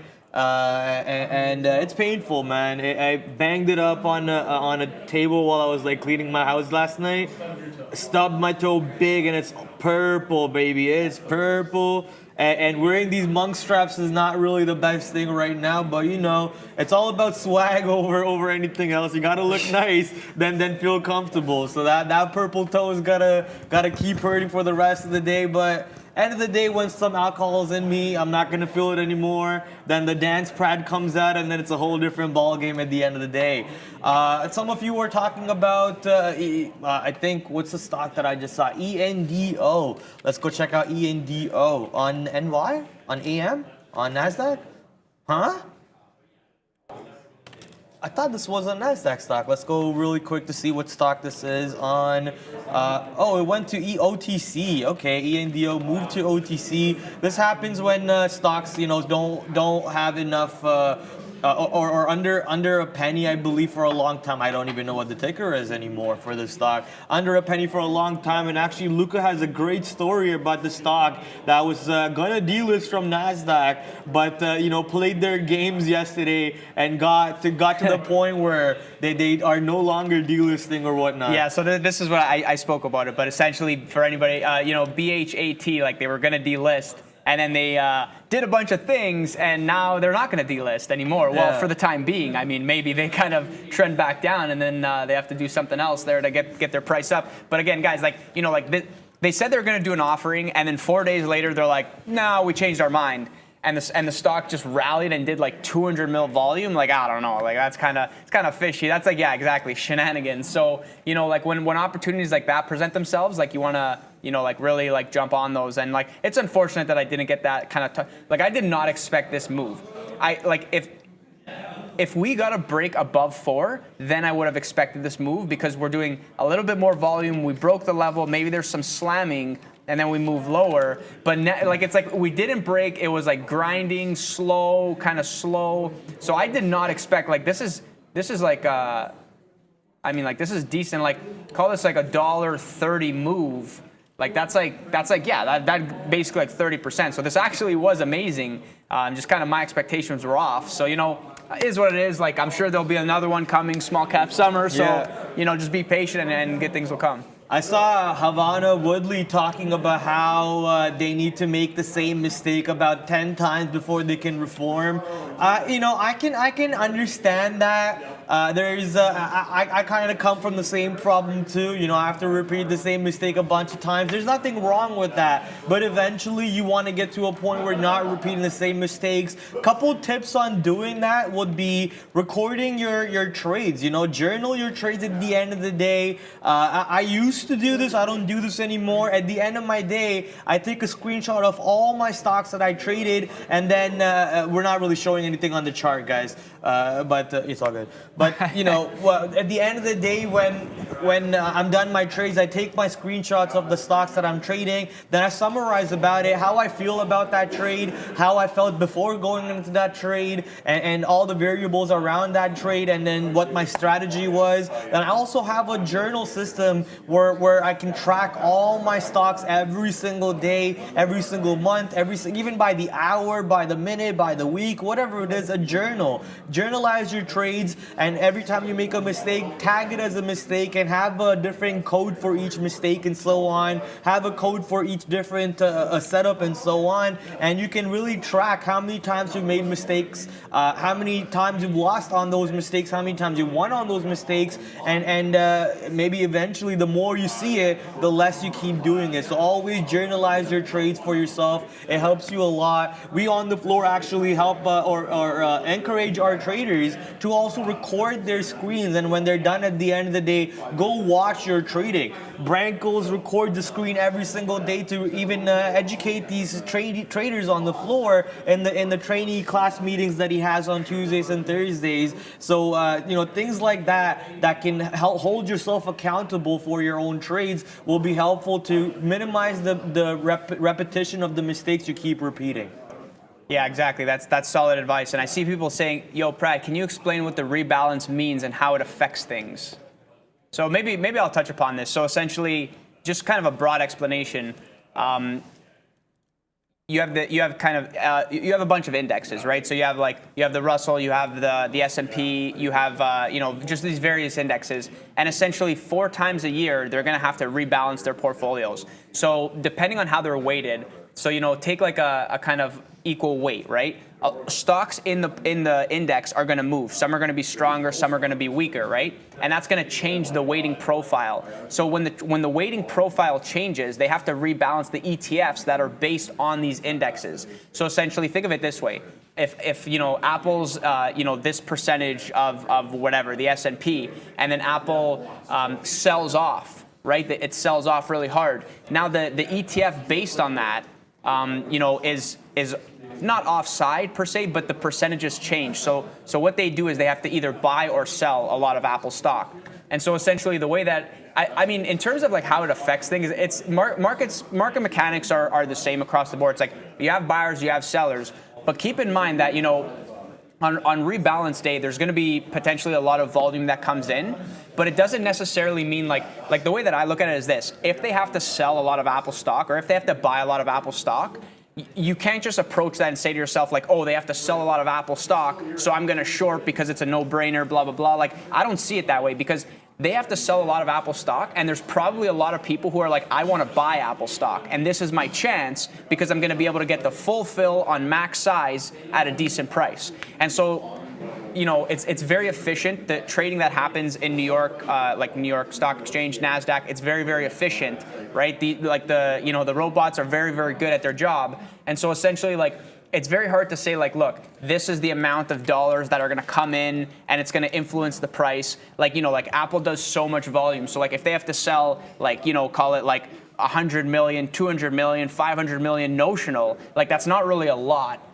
On a name like Apple, right? So it's rebalancing, it could have an influence, right? It could, but at the same time, there's a lot of volume that's taking place. There's probably a lot of offset. So unless it's something crazy, unless, and this is just pure speculation, but let's say towards the end of the year, we get a massive move in the summer, a massive surprise move to the downside, and all these prices get cut by 70% from where they are right now. Then obviously everybody everywhere will be offside, and once this rebalance comes around, they'll be new to everybody. They'll be completely new levels. Nobody will know what they're doing. It'll be just a bunch of fireworks, a bunch of things happening. It doesn't mean things are going up or down. That's not really the way that I look at it. I just say to myself, there's a lot of stuff happening. What is my plan and how am I going to potentially make money off this? But in terms of I think the influence is a little bit less. That would be my guess. The influence, because it's doing a lot of volume. But yeah, so a lot of big money is just basically rebalancing. Yeah, thank you, Luca, for explaining that what's going on the rebalance, or what kind of happens on rebalance over there. I want to talk about CarMax. CarMax had earnings, I believe. Yeah, they had earnings, they beat earnings, and they were up by about 1% in pre-market. This was around 8 o'clock or so. But now they're up 7 full % on CarMax off of that report. Clearly, people like the news or the dissemination of the report over there overall. Market accepts the report and helping the stock push up 7% today, almost up to $100. The 100 period EMA around $100. We also looks like we have a little bit of a barrier near 103 to 104 over here on the daily chart for KMX. I think that's got to be on watch coming into the for the next few days to see how the stock plays out, or at least next week. I mean, right? We got a great weekend coming up for us to enjoy the beautiful weather. The Toronto weather has been a little hot. You know, even though I'm not in India, I do for sure feel like I am in India right now. But today's pretty good. Today is like good wind, nice hot sun, and so on. I like that weather a little bit more. But yesterday was just death. FedEx over here coming in with another rally today. You know, last time FedEx rallied was because of their bump in their dividend boost, I believe. And this right here on the daily chart, you can see on the June 14th, they just moonshot to the right back to the upside, breaking that barrier around $223 or so, and creating that barrier into a support now. But another catalyst coming in today was the earnings report for FedEx, pushing it to almost $250. But now, sadly, we are coming down a little bit with the overall market move. You know, NASDAQ still not able to get past the 1200 level. It looks like we keep getting rejected by 1200, but we're not going too far under VWAP either, or even close to VWAP yet. So that's a good thing for NASDAQ. S&P 500 just fiddling with the high a day, not really pushing to the downside, but not breaking out to the high side either. So just people are just waiting, I guess, to see what happens with the overall market. Only 10 minutes left for lunchtime, and you know what happens from 12 o'clock to 1 o'clock. The market volume dies out even more. So I'm expecting the possibility of a breakout to the high side on the market to be a little bit lower around 12 o'clock to 1 o'clock. That means most likely a move to VWAP, and be careful for your longs. Guys, BNTC, I see halted again. This thing halted at 156, now to the downside. And, you know, like these halts are actually pretty interesting. But yeah, halted to the downside. So again, guys, going to be a 5-minute halt. And I think the halt price on this, or the timing, is 11:49.47. So basically 11:54.47 is when this is going to open. And I guess the question everybody's asking themselves is this now the end? Is this now going back down? And let me actually pull up volume here. Just give me a moment just to kind of see how much volume, kind of get a reference point here. Yeah, so look at this, right? We pop up, and we're obviously like doing, like, I mean, there was a significant amount of volume here on this kind of what I thought might, like, I mean, if I looked at this, I would have thought this is the death candle for sure. But, you know, kind of pop back up, then drop. But look at the volume. The volume is kind of relatively low, right? Then we went for the high of day. We halted again. And look how much volume, like relatively speaking, like relative to over here, look how much volume was done from 170 to like 185. And somebody slammed it down. Like we spoke about this. Somebody slammed this down into a potential halt, but then it got taken and then could not get back above. Went for the high of day push. Looks like it tested it. It tested 185, could not even break that, and then back down, and now like 156 halt. Like who knows where this opens? And you know, like is this going to open below VWAP and just kind of complete destruction into a potential another halt? So definitely keep this one. Keep this one, you know, on your radar. Like definitely, you know, interesting. Like 42 mil volume today. Wouldn't be surprised if that number inches up, unless this is, of course, dead. But, you know, something here, like this thing halted so many times and continues to go for high of day push. And, you know, but, you know, float is, I think I said 5 to 7 million. So, you know, if this was, the way I look at it is this. If this was like a 2 mil float, then like I wouldn't be surprised if it goes for another high of day push. But because it's like maybe 7 mil, you know, maybe now things kind of slow down and it's kind of the end of this. So I guess we'll see where this opens. It's going to open in the next approximately 2 minutes. So that'll be interesting. And yeah, TBLT. Let's check this one out here. Somebody's saying TBLT flush. TBLT, oh, secondary flush, yeah. So, you know, you have that initial death candle and now boom, flush again. And where's this in relative to low of day here? Yeah, you know, approaching maybe somewhat of support around like 270, 260 area in terms of like where people are thinking of taking their profits on this. But yeah, interesting. Kind of just flush. And guys, you know, as you're trading this, like this is the move, right? This is the move. You don't want to be caught up in these things, right? I mean, obviously, like you could be like recycling shares, like getting short covering, just being proactive with your covers. But like I would say, like obviously everybody's going for this, right? You're going for the meat of the move. So like if you're like proactively shorting, covering, just keep in mind to keep a portion of that for the flush down. because that's going to really pay you, right? Scaling, this kind of, yeah? Yeah, exactly. I'm just saying, like, you know, like when you have like these kind of setups, obviously everybody's going for like the meat of the move, which is like this, but like you don't know when it's coming. So like as you short over here, just, you know, cover a portion. Like simple numbers here, like you short 10, you cover 1. You short 9, you know, you add it back, like cover 1, 2. Like just cover like some of the position and hold for the move. And then when you get these flushes, like if I was short this and I got this flush, like I'll be covering here with the anticipation that we're now gonna do some more sideways action again.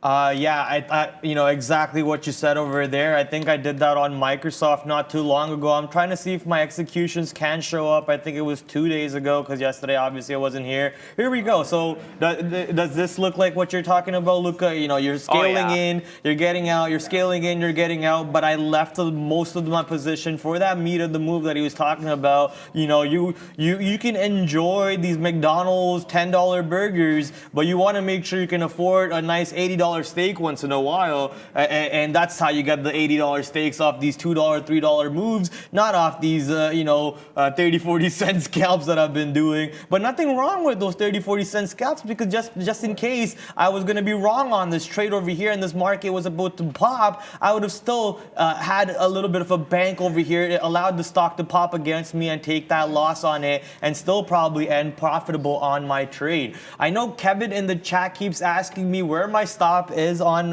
Apple. I'm not going to mention that, but you know, you'll see when that trade closes, and I will mention it too, that I closed it for a loss without a problem. I'll mention it, and you just have to wait for that position. Apple right now not really doing anything. You know, Apple just flirting under VWAP as the market's flirting under 12K. Every time I say market, I'm talking about NASDAQ. So market is flirting with 12K, and the S&P 500 is just not able to break the high a day. And as I mentioned, I don't think it'll break the high a day for another, you know, probably an hour or so, as we're heading into lunchtime over here very soon.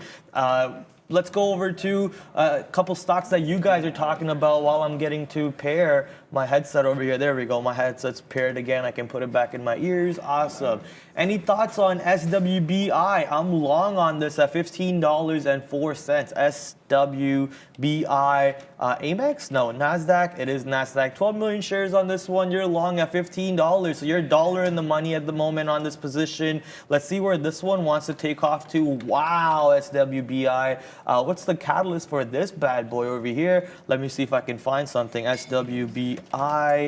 And as you look for that, quickly, BNTC opened at 147, and now doing that sort of sideways action. And guys, something I always look at where it halted. It halted at 156, and it touched the high of 156. So wherever it halted, there might be some like residual size that sits on the book there. And so if you didn't initially get the short there, if you wanted it to be aggressive, if you did not get it, sometimes you can still get wicked into the potential short there, but just keep in mind that like if this blows through that level, then obviously it's not a level, right? Like sometimes it might be a level, sometimes it might not, but like I wouldn't be surprised if like this is like kind of like now a resistance area, and you know, and don't be surprised if it breaks and then comes back below either, but maybe a potential recycle zone here.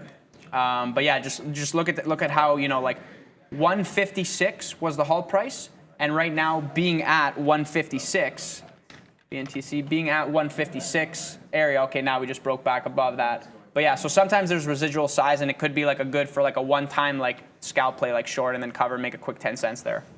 Why you won't mention the stops? So I don't get stop hunted. It's that simple, period. Smith & Wesson, so SWBI Smith & Wesson, earnings report coming in, and clearly a banger of an earnings report. Every time I say banger now, I just think about that Skrillex song, Bangarang. But yeah, anyways, enough headbang over there for today. SWBI, though, it's headbanging all the way to the moon, man. New high day coming in not too long ago, near $16.19. I think Kai was thinking about a profit target. I think Kai right here would be the perfect way to execute it. At least this is how I would do it. Notice this consolidation for almost a week or two from $15 to $15.80. I think if the stock goes back below $15.80, that's when you capture your profit of this trade and you move on. Without that, you just let the stock run. Let it do what it wants to do. Clearly, the market moves does not matter for SWBI today. The earnings report helps it out enough to just keep on on moonshotting. Another thing you could also do, Kai, is maybe, you know, I would do this too, is just draw a trend line. If this trend line was to break to the downside, you know, have your stop in profit. You could also have it over here in your 1580, like I said, or you could just have it simple on the way back through $16. I personally don't like the way back to $16 stop on this one because it's only 5 to like 7 cents to the downside for that to happen. Could very easily happen. So for myself, I like this break of 1580, 1570 for profit, take-in profit stop loss, or even the break of this trend line, which would most likely be 1585, 1580 once again. That's what I would do. Obviously, this is your trade. Trade with your own book. Trade with your own levels over there that you want to do. My new name, Kai. Oh, was that TradeX Freedom who said it? I'm sorry. I thought it was your logos kind of look the same, so I just blended in the name without properly looking at it. That's my fault. But you know what's not my fault right now? I don't even know why am I saying it like that. But what I'm having fun right now, watch is NASDAQ break past through 12K. Finally, NASDAQ is able to get put through 12K again over here for the second time of the day. And now I'm expecting Apple to start moving north. NVIDIA didn't really come back to 166.50 as I said. I don't expect it to. Constant support coming in around VWAP for NVIDIA, and AMD pretty much doing the same thing.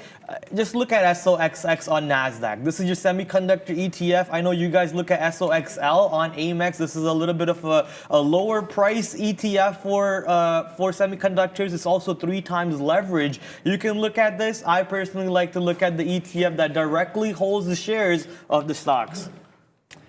Yeah, guys, and you know, I see somebody saying levels matter for sure, 100% levels matter. There's a good saying like, you know, retail waits for confirmation to size up, but institutional traders definitely trade on levels. So, you know, like do yourself a favor and wait for those levels, be patient, trade on those levels, the same place that, you know, big money is trading, and then potentially add a little bit more size on confirmation, you know, like going back to kind of this ideology, you know, on small caps when market makers have like active shelf that they have to sell for these companies because the company, you know, sold the shelf, whatever. Real quick, I saw this question last time when I think Ian was saying, so, you know, shelf and whatnot. So I know what a shelf is, but just for the viewers, like if you mind explaining that term a little bit. Sure. So basically, you know, companies obviously issue shares, right? They can IPO. And there was actually a question as well that somebody asked, how do they determine the IPO price? So there's different ways that you bring this to market, but to keep things simple, essentially what companies will do is they will sell, most of the time they will sell the entire offering to investment banks, and then investment banks do road shows and they try to figure out, you know, like what price can I sell this to my clients, right? So, you know, you have sell-side investment banks that are buying the whole offering for $10, and then they're turning around and saying like, okay, we think we can offer this to multiple clients for a total sum of $30, right? Like our hedge funds, mutual funds, and et cetera, and they sell, and depending on what the market can handle will determine the price at which they then kind of IPO at. And then going back to shelf, if you guys are talking about small caps, right? Small caps will do secondary offerings. They'll do multiple secondary offerings. And so, you know, you have a company that, you know, they have to raise money, so they issue, you know, shares. So there's sorry, what's the word of this? Shares. So there's an amount of shares. When you incorporate and go public, you basically tell the public, you say, you know, I'm only going to sell 100 million shares. Or you can just set that number to be unlimited, right? So what you tend to see in a lot of these kind of garbage companies is they just have unlimited shares that they can authorize. And so essentially they can raise money anytime, all the time, whenever they want, right?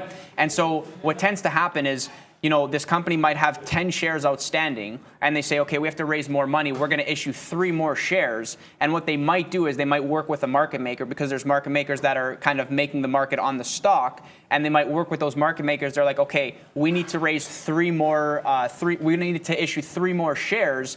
Can you guys help us with this, right? So basically, active shelf is like, my understanding is they sell these shares, these 3 shares, to the market maker, and then the market maker will kind of work out of them. And so essentially, you can actually pay for a service. There's some websites that offer to show you the active shelf on some of these names. And you know, if the active shelf is relatively large, like let's say the active shelf is like 300 million notional, it doesn't mean that they're gonna use it on a given day, but you have to kind of have the expectation that, look, if the stock is up 300% and it never moved, and now it's up 300% and it's doing like 200 million volume, like they're definitely going to use that shelf because that is the best time to issue those shares. So, the company, they want to obviously raise money at the highest price possible. That's why you see stocks go up 100, 200, 300%, and then they say, okay, we're doing an offering now. But basically, active shelf is, look, they have shares ready to sell. They're not selling them as soon as the stock pops. At any moment, those can come on the market. So that's why you tend to see these kind of pops, halt, and a lot of size being sold down. Like the majority of this volume is if the company has an active shelf, like they're selling all those shares at this price. They're not selling them down here. They're using the volume to get out because volume is more important when you have all this size behind you as opposed to price. Thank you, Luca. Yeah, beautiful explanation. So for anyone who did not understand that, you could always go over to Google and real quick and look at the websites such as investopedia.com and so on for more. And also use our beautiful channel, which I will talk about more in a second. But first, I want to go find out what's happening now at the big screen. Hey guys, yeah, quick update for you as we head into lunch hour here. Nice positive board to show you. A lot of twos on this board, in fact. It's a 2% plus kind of day, top to bottom here. 2.4 for the S&P currently, the Dow 2.18. Even the Russell in focus today with this rebalance at the end of the day, but about 2.5% there for the 1,000, 2,000, 3,000. NASDAQ was leading early on, coming off a little bit, but hey, 2.4%, really great way to end off what is going to be, I'm going to say it now, a positive week. FedEx back in a little bit here, but we're coming into this aftermarket high. I noticed on the daily chart from the earnings report that came out yesterday, but great day for them, up more than 7-8% at one point off of earnings for FedEx. Amazon as well. We had Amazon on the list this morning in the tech group. Tried to get back up to 115, even with a negative note on Amazon today, guys. Back to you. I like the freeze frame of this of this thing that I stopped on my screen. Randomly paused the stream and Luca's just like phasing off in the distance over there, enjoying his profits that are pouring in on his Zen long on that I see. Let's go talk about the YouTube spiel. It's 12 o'clock. We haven't done it for an hour. I think it's a good time to do it over here. Only 2.2K likes today. I'm not gonna complain about that too much because usually we only are around 2K with like 4K people watching. Right now we're at 3.6K with already 2.3. I think we can still just push the number a little bit higher than this. So let's get this number going. Share our channel with your friends and family if you haven't done so already. And just by clicking this like button and subscribe button, we know 40% of you are not subscribed. Just by doing these simple two actions helps YouTube push out our channel to everyone out there who's like Googling how to trade stocks. How does a VWAP work? And I know a bunch of you in the chat today were actually asking how does VWAP work and so on. We weren't ignoring your questions. I was just saving it for this time of the day over here. We have so much educational content on our channel for free, absolutely free. Put in the amount of work that Sean, Neo, and Brando have put in over here for even us to be at this spot right now, for Luca and I to be here is ridiculous. So make use of that tools out there. All you have to do is go to our homepage. There's a little search button right here. Click on that search button, type in VWAP, type in level 2, type in trade of the day. Oh, sorry, instead of even typing trade of the day, just go to playlist and look at the 257 different trade of the day videos that Neil, Sean, and Brendo record themselves talking about, and their explanation behind that trade, their thinking process. All of this is completely free, and all we ever ask for you is to hit that like and subscribe button. Now, obviously, if you want to spend some money on us, shower us with some dollar bills, y'all, you could do so by becoming a member to our channel.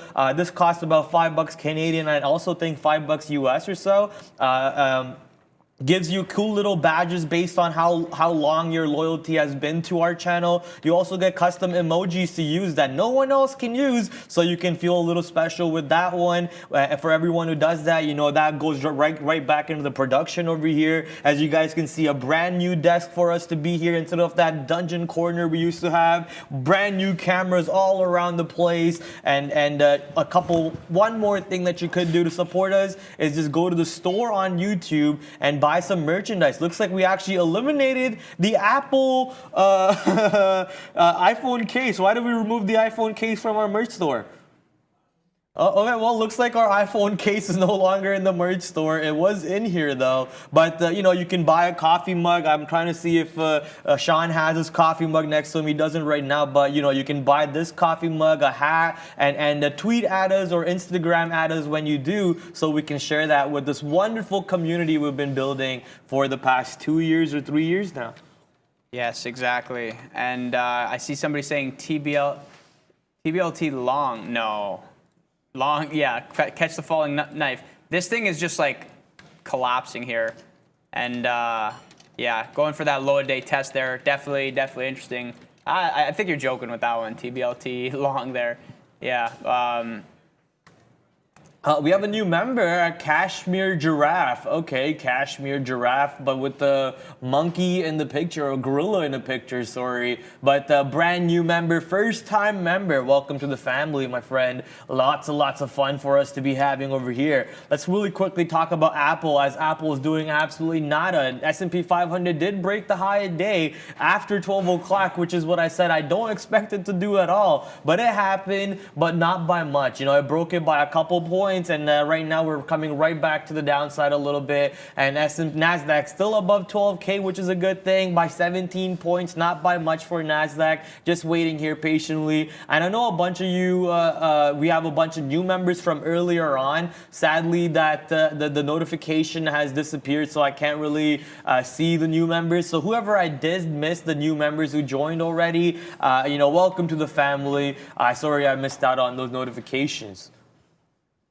Yeah, guys, and sorry, so whatever happened to Free Fall Friday? It's not every Friday. No, it's not every Friday. And guys, I saw in the chat, so there was Flying Fridays for the upside, and Floating Fridays for when Friday does nothing. But guys, Fridays have been fire for so long.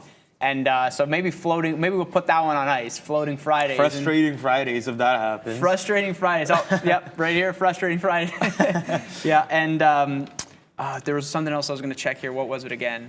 Yeah, so just kind of speaking about the market here. Like, you had that super strong move off the open, and now we're just basically doing nothing, right? We're doing nothing. And like, I've seen this setup before, and somebody also said in the chat, like, these bear market rallies are nuts. I absolutely agree with you. They're very, very sharp. They tend to happen like right off of the open, and then you get like really like nothing for the rest of the day. Obviously back above that 3,800 level on the ES. So, playing off that 3,800 breakout level, now we're like inching towards 3,900.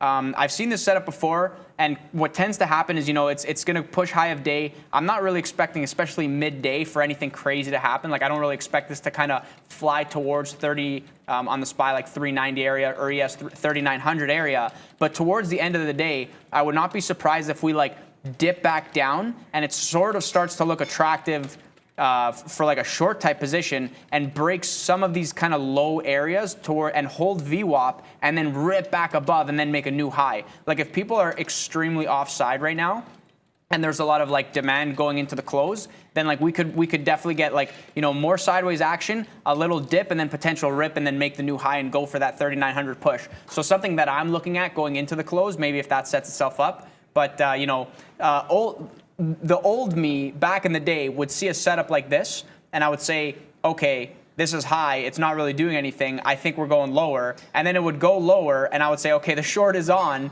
But guys, when the market is up like 2.5%, like if you are shorting, like obviously there's money to be made on every side, but don't be too aggressive on those shorts, because obviously like you want to be on the right side of the trend. And even though bear market and it is a kind of rally, the moves up are very sharp, and the moves down are kind of seem to be like very, very slow. So if you are shorting, I see people saying like Neo short. Yeah, Neo weak and sort of like in this kind of range here. And I know Neil was talking about that 24 level. We pushed up towards it, 23.95 area, and then just did not test 24. And guys, 24 definitely a fresh level. There was like 3,000 lots on the offer over there, so definitely an interesting level. And like, I mean, like if you pull up the daily on Neo, you'll see that it did gap above, and now it's even higher, making new highs. But it's not breaking out. It's not extra strong.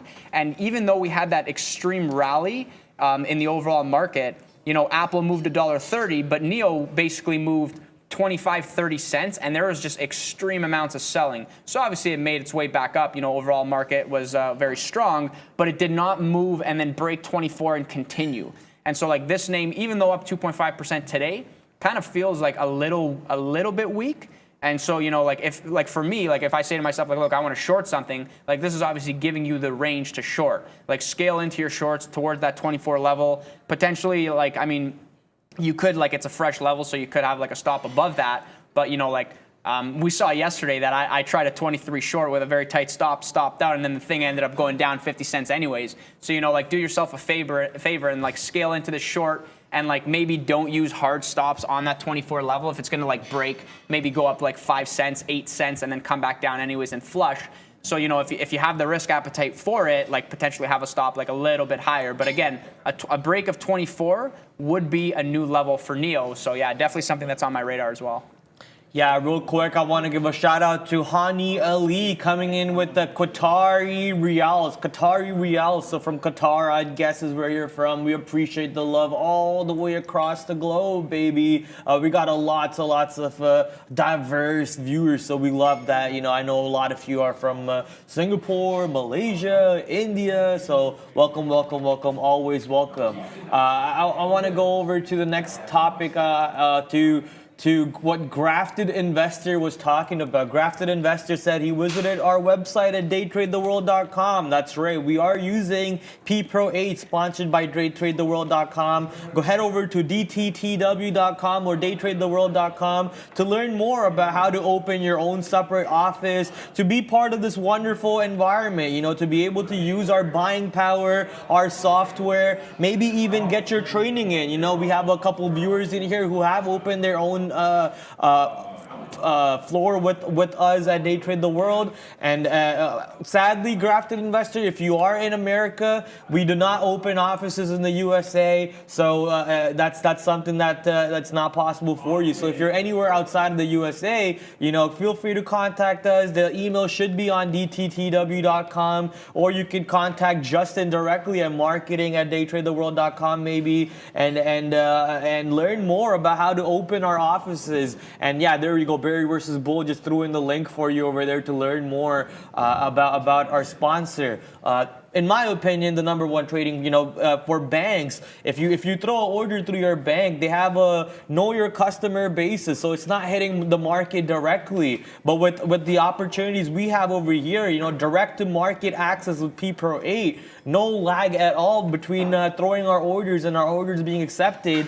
Those are the type of opportunities I want to be into, because the market moves by milliseconds, man, by milliseconds, and that's how easily you could miss your fill. If RBC over here in Canada just wants to know your customer basis, delaying my order by even a millisecond, the stock most likely runs away from me, and I'm missing out on that trade.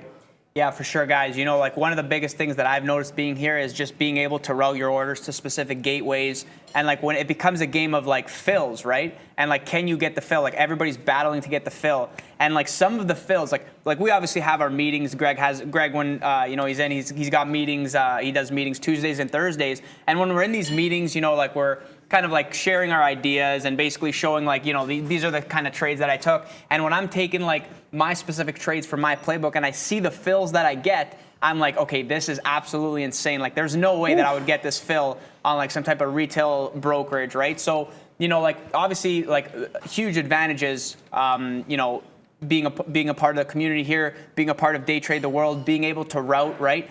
And like a lot of our trades, like we're scalping, like you guys see Sean's trades, like he is taking all of these fills and he can actually route so that he is being paid to take these fills, right? So like, like commission, you're actually being paid to take the fill, right? So not only do you make gross, and like, you take a stock like Apple or even Roku, like this thing's, wild range, touching a lot of prices. It's going to fill all types of orders. And if you route these to gateways where you're now getting a rebate to send order flow to those gateways, you make even more money, right? So this is something that you don't have access to on like a lot of these retail brokerages. So yeah, definitely like a huge advantage.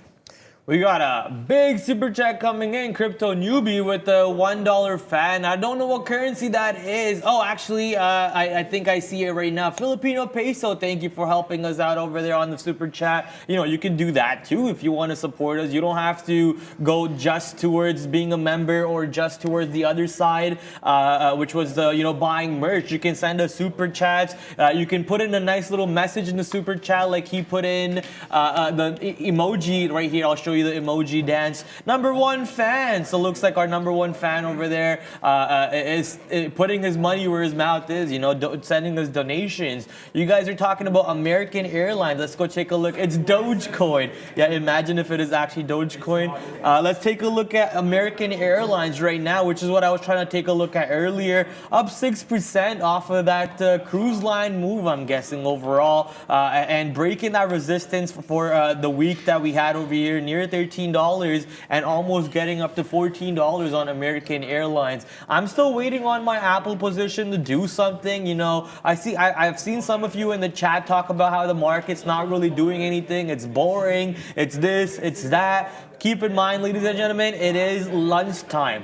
This is why, I don't want to say, you know, this is why we have this job over here, but technically the reason why Luca, and Ian have this job over here is to give the main traders, the professional traders, a break during the time of the day the market goes on a break, right? It's really hard to trade during this time of the day. I know I have my Salsa Tango shirt on, but trust me, I do not want to go tango with the JPM algos today. I do not want to go tango with Goldman Sachs algos today, especially during lunchtime. And that's what you're most likely doing because there is no retail order flow coming in.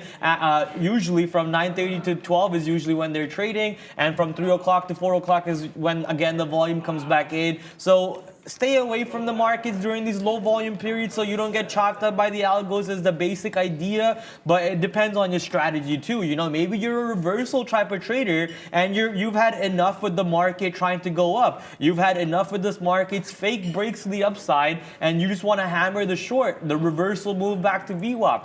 Nothing wrong with that mentality. Look for the short opportunities at that point. But once again, you might want to cut your size down on these trades a little bit because of the volume overall. Look at the volume. This is a slope to the downside. You could ski on the slope. You could snowboard on the slope. You could toboggan on the slope. You could toboggan on the slope to the downside on the volume slope, right? So that's not what you're trying to do. You want the volume to rise back up so you can take action. Yeah, for sure, exactly. I don't think you listened to a word I said. No, but I was actually looking. For sure, exactly. For sure, no, I agree. I have faith that you always say the right thing, so I have faith in that. But I'm actually just trying to quickly manage this order here, so maybe you can look at something else as well. Yeah, for sure. As I manage this. Yeah, thanks. I appreciate that. No worries. As the market's coming back down here, see, that's what I was talking about, right? The market not really doing anything. S&P 500 keeps failing to take out the high day properly. NASDAQ now pushing back to the 12K level, only 11 points above 12K. Let's see if NASDAQ get pushed right back below 12K to VWAP, at which point my Apple position once again is just, you know, a little annoying for me, but we're just waiting to see which one's, what direction this one's going to go to. BNTC is getting up there again. Let's go check out where BNTC, sorry? I just put like 10 minutes ago that I was working the Baba short.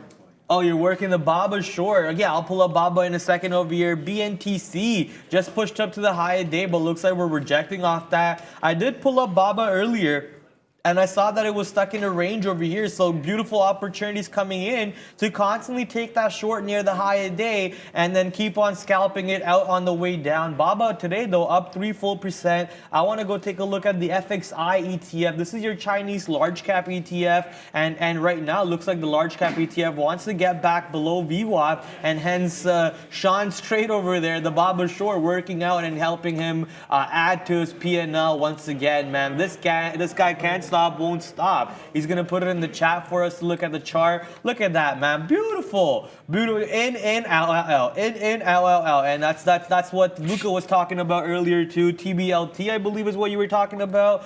You know, scaling in and just waiting for the meat of the move, but you want to make sure you're paying yourself perfect, eh? on that trade. Oh man, picture perfect. Yeah, I'm like, hey, those are perfect. He goes, yeah, what do you expect? You know? Almost as good as your Nana's pizza, huh? Oh yeah, that is. And you know, that reminds me, I still got to bring Soprasata. I did not forget. I just got to find the right one.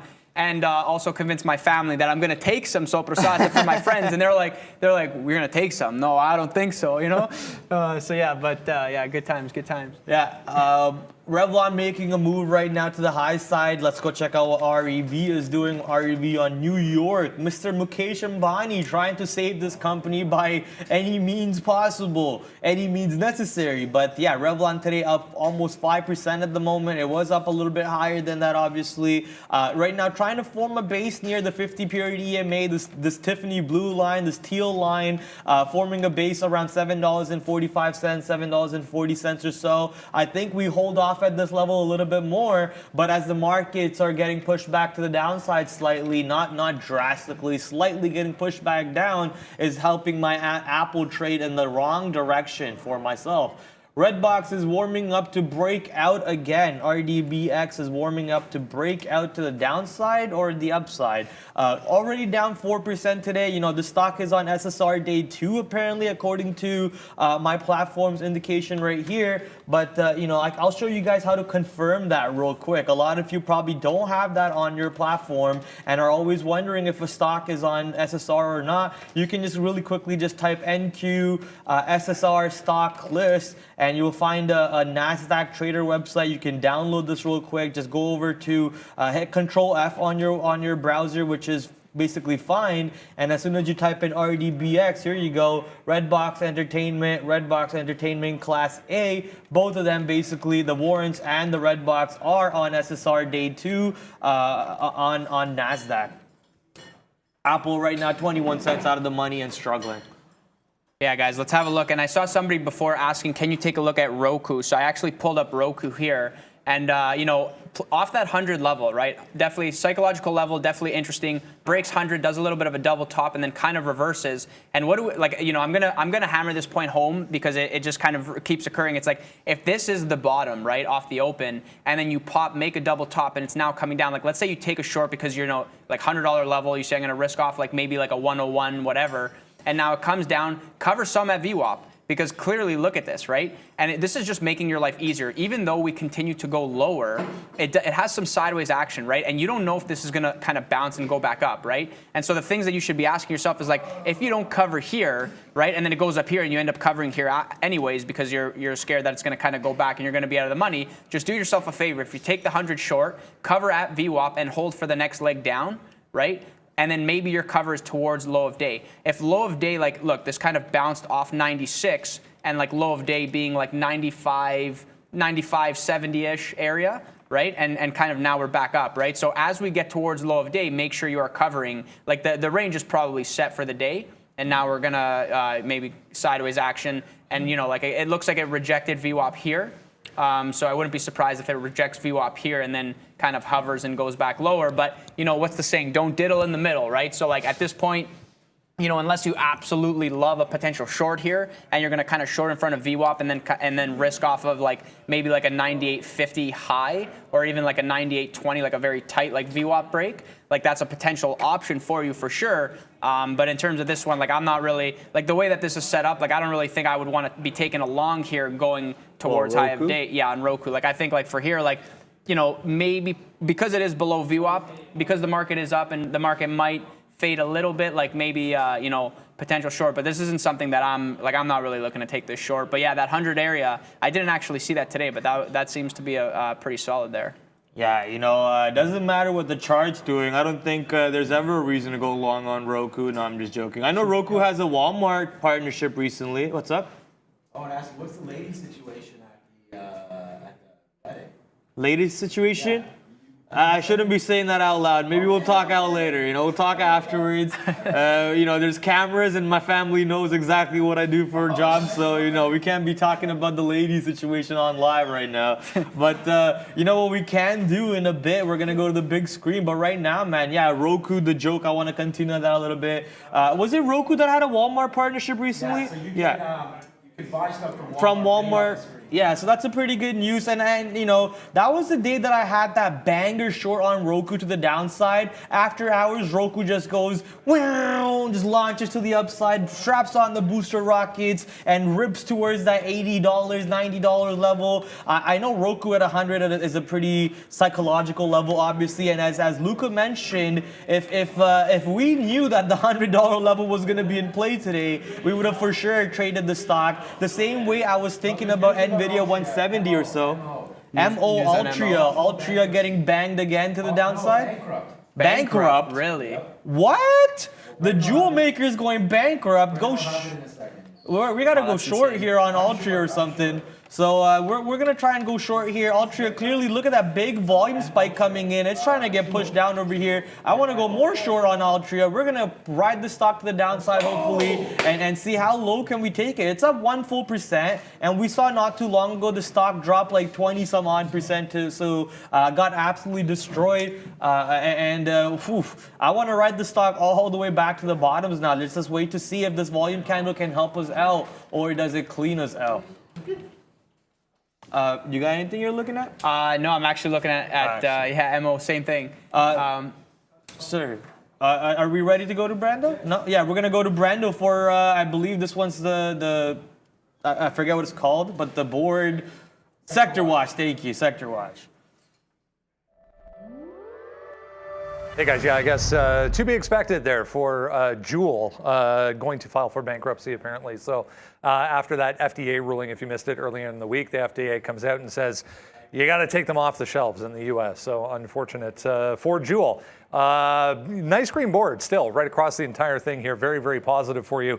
To wrap up a positive week, industrial stocks, financials, material stocks, even the energy group, far corner over there, having a really nice day on that move higher for crude oil. It's the tech group, though, that is still leading as far as strength is concerned. CTXS, SEDG, and Enphase there in the semiconductor group, the only ones in negative territory.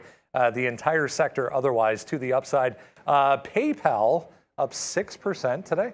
Quite the day for PayPal, GPN, DXC, CTSH, to name a few. These down here are all the cruise lines, now 15% on the day for RCL. Huge day for NCLH, CCL as well, almost 11% off of earnings. All the hotels, so travel names right across the board.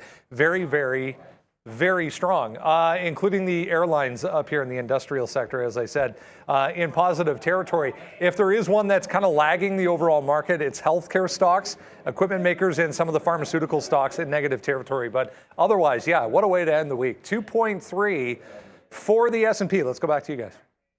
Yeah, right now, apparently ZEN is going off, and Luca's actually in that long, so he's having fun, but I'm getting baited by Mo over here. Mo Salah, where did he go? He just dipped. He had the jersey on for Mo Salah, the Arsenal player. I think I remember. Maybe not. I'm blanking out. But man, here's Mo just completely not working for me. I scaled in a little poorly, obviously, but we're gonna give this a little risk. We're gonna give it the high day risk. Just gonna have to give it that risk. With that catalyst coming in, I can't see the stock taking out the high day. This is most likely shorts just covering, allowing the stock to pop, so it's getting squeezed a little bit, and it's trying to squeeze me along with it. But I don't believe in this long move. I don't think these are buyers coming in at any point. These are longs covering, so I'm gonna keep scaling into this trade a little bit harder until the high day breaks. If high day breaks, I'll just take my loss and move away from it.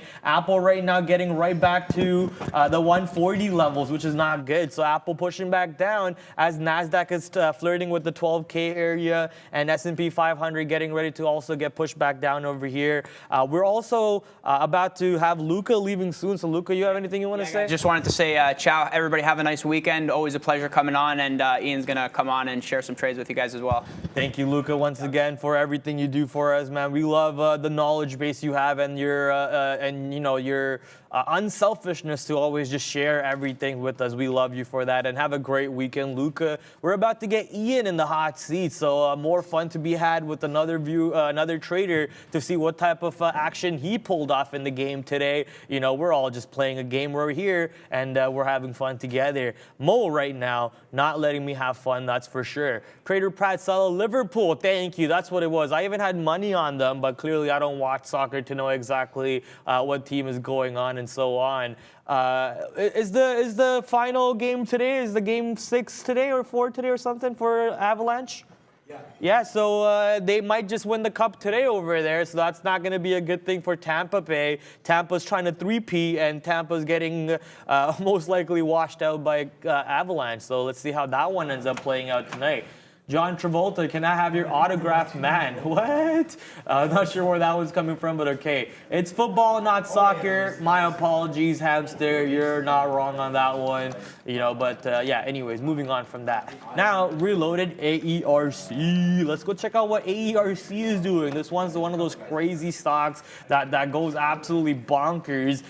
Doing something like that again today. So SSR day one looks like we were down 10% at one point, but now we're up almost 7-8% over here on AERC. VWAP holding and pushing the stock right back to looks like the high days over here very soon. We'll see if the high day retest can actually come into play on AERC or not. As NASDAQ breaks 12K to the downside and is now getting pushed back to VWAP. S&P 500 never really pushed back to VWAP today after the first few spikes. So it looks like we have a good base coming in around the 38.75 area. So I'm just waiting to see if the 38.75 area breaks. And if honestly, if that 38.75 area breaks, that means NASDAQ is breaking VWAP and is getting pushed even more to the downside. And that is not good for my Apple long. And we're going to be struggling with that one, clearly. Hey guys, how's it going? What's up, Mr. Kirkland? Yeah. This is like kind of like a trolling shirt from Costco because I was talking about it yesterday and I saw it and I was like, I kind of have to have this. It's You cool. bought it. Let's go. Yeah, no, I was kind of watching this MO trade too. I wanted to punch short, but I think I was a little bit late there. So just gonna kind of keep watching it and see if I can get short. What was the high of day? 43.68. So we're like 10 cents away. Man, I feel like I should just punch in like right now because, like Brad said, like I don't really believe that. We're gonna start to, take out the high of day off this news, off this negative catalyst, right? So I'm trying to bring it up on my side screen so I could actually punch. Here we go. Let me just get in there. There we go. So now I'm short here. MO as well. So kind of just like risking off the high of day, probably like 43.70, but we'll see. Just gonna kind of be patient with that one. I have traded quite a bit today, actually. My biggest one was probably TBLTNQ. I've been really busy with this one. And as I type in the wrong market. NZ, we're going to New Zealand. Is that New Zealand? Yeah. Oh man, I hate when you, like now my thing's like frozen here. Yeah, I just got to give it a minute. Yeah. Okay, just give me a second here.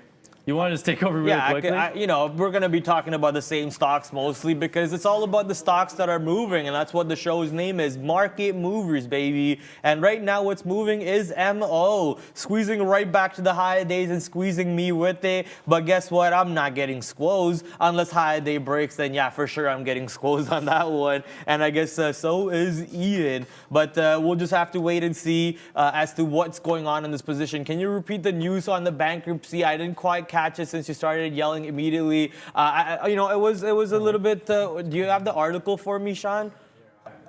Sean's posting something for me. Jewel explores possible bankruptcy filing if FDA bans the product. Oh, so it's not a.